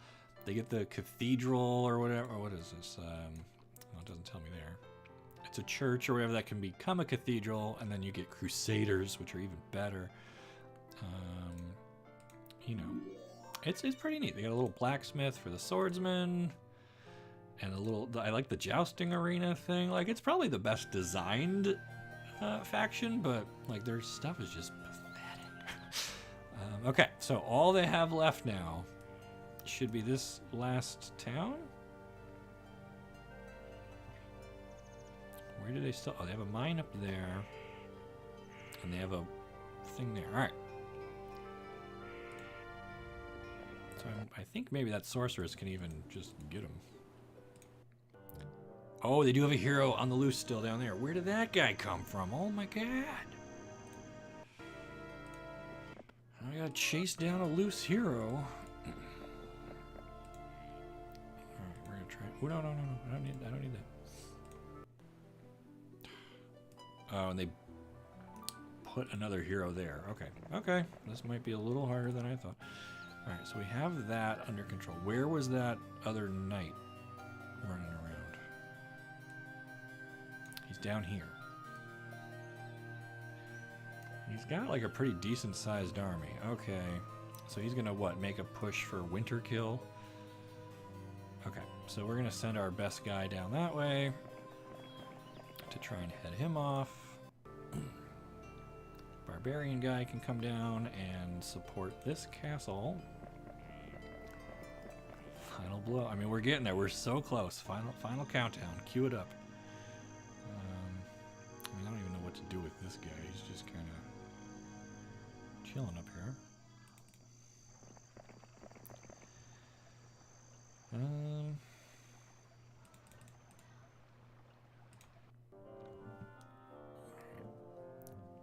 Reinforcements have arrived? Gold from the homelands? I've never seen that happen in this game. Why did we just get... Oh, because it's a new month? No, it's week 4 of month 2. It's just a weird... Alright, whatever. Week of the Weasel. Guess the computer doesn't like it when the game just goes on for 2 months. Okay, so where did that guy get to? Can I get him? Yeah, let's go. Okay. I think we need to win here, and we need to win back at their other castle.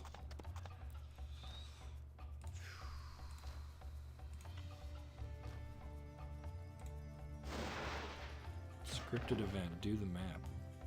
Scripted based on what? How much time had passed?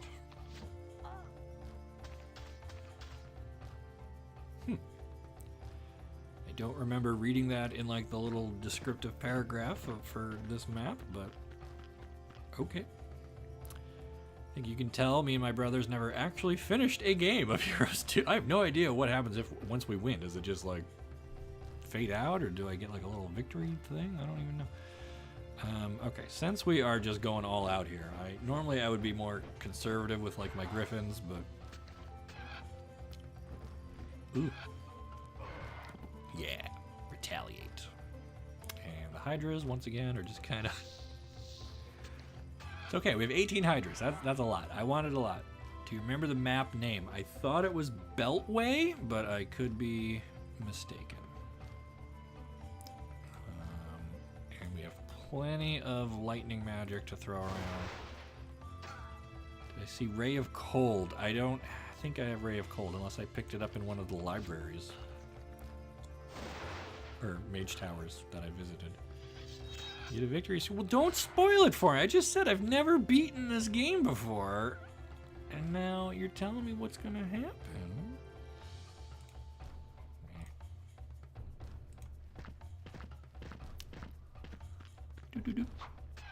And then the little mushroom guy is like, I'm sorry, but our princess is in another castle, right? That's what happens. And then it says, are you a bad enough dude to save the president or something, right? Like, am I thinking of the right game? Still can't use my magic. Oh my god. Alright, just gotta get these skeletons out of here.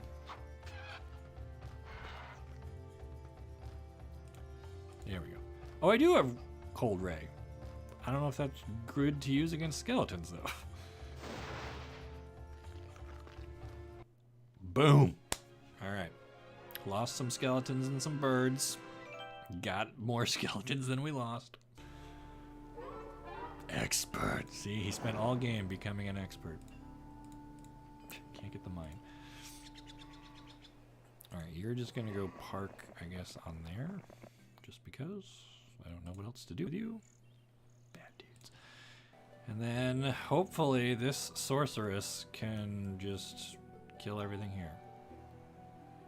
Just in case she can't. Because the game crashes, not because I think I'm gonna need to do this twice.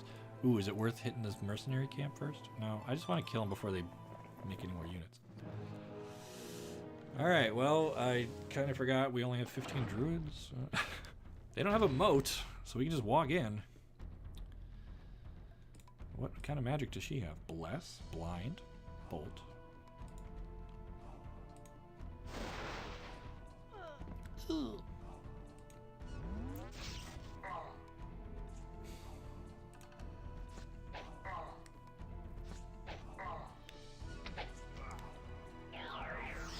Oh no, they blinded our dwarf. The computer's been listening to somebody in our chat. Yeah, mercenary camp is. I remembered that one, but like, is it worth going out of my way to get +1 attack for the last battle? I don't think it will. Is what I'm saying. All right, I want to trap these mummies on the bridge so that I can get my dwarves in, I guess. Although the wall is collapsed now, so it doesn't really matter. Okay.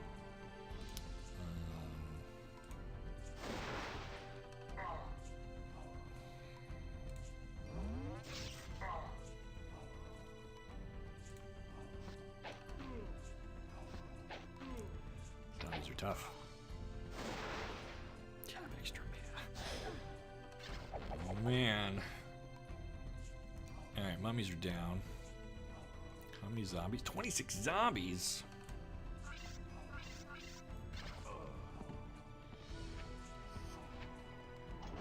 And they are bravely coming outside to fight me, which is great because then the penalty for going over the walls is gone. Do I have magic back? I do. I mean... Bolt you? Shoot you. Elves versus zombies. Nicole and me battling it out. She loves elves. I'm a pretty big fan of zombies. Sprites for the win. 2 zombies left. Sprite retaliation for the win behind the pillar of the thing. I don't even get to see it. Alright. And we will take advanced luck because we got lucky there. Alright, yellow player has been vanquished. Ooh, we get a little cinematic! Congratulations, 50 days. Base score 150, difficulty 100, total score 150, rating rock. Is that good? Is that bad? I have no idea. I don't know what happened, but we just won. And now oh, please enter your name for the high score list. Arcanum. Look at that. Arcanum is #1 on the Beltway. It took us 50 days. Everyone else took more than that. Cool. Legendary heroes. We are now legends. Pretty good. So that is it, friends. That is Heroes of Might and Magic 2. We started at 11 a.m. Eastern. It is now 4 p.m. That was a 5-hour stream. I've been sitting in this chair. Somehow I got through that with just 1 cup of water, too. But that is going to be it for me today. I really appreciate everyone hanging out. What is this standard button? Is that my... Oh, campaign. Standard.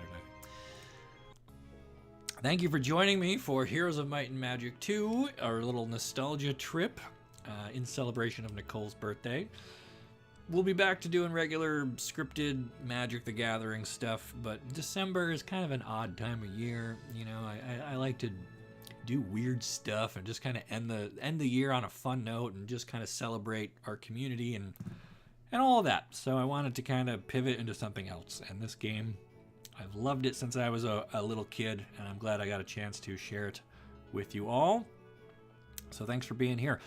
If you want to ever see the campaign or see another round of this or whatever, you gotta let me know. Leave a comment, like the video, subscribe to the channel, become a patron, visit our sponsors. Even though no one is actually sponsoring this video, I still get like referral bonuses and whatnot. So that's a great way to support the channel. If you can't afford being a Patreon, joining the Patreon just for this, my friend. You know, that's what I like to do. I like to share my love of weird magical things and zombies. So that's going to be it for today. Thanks for watching. We'll see you next time, all right? How do I get over to my other screen? Where are my controls? There we go. Okay. Thank you. Bye-bye.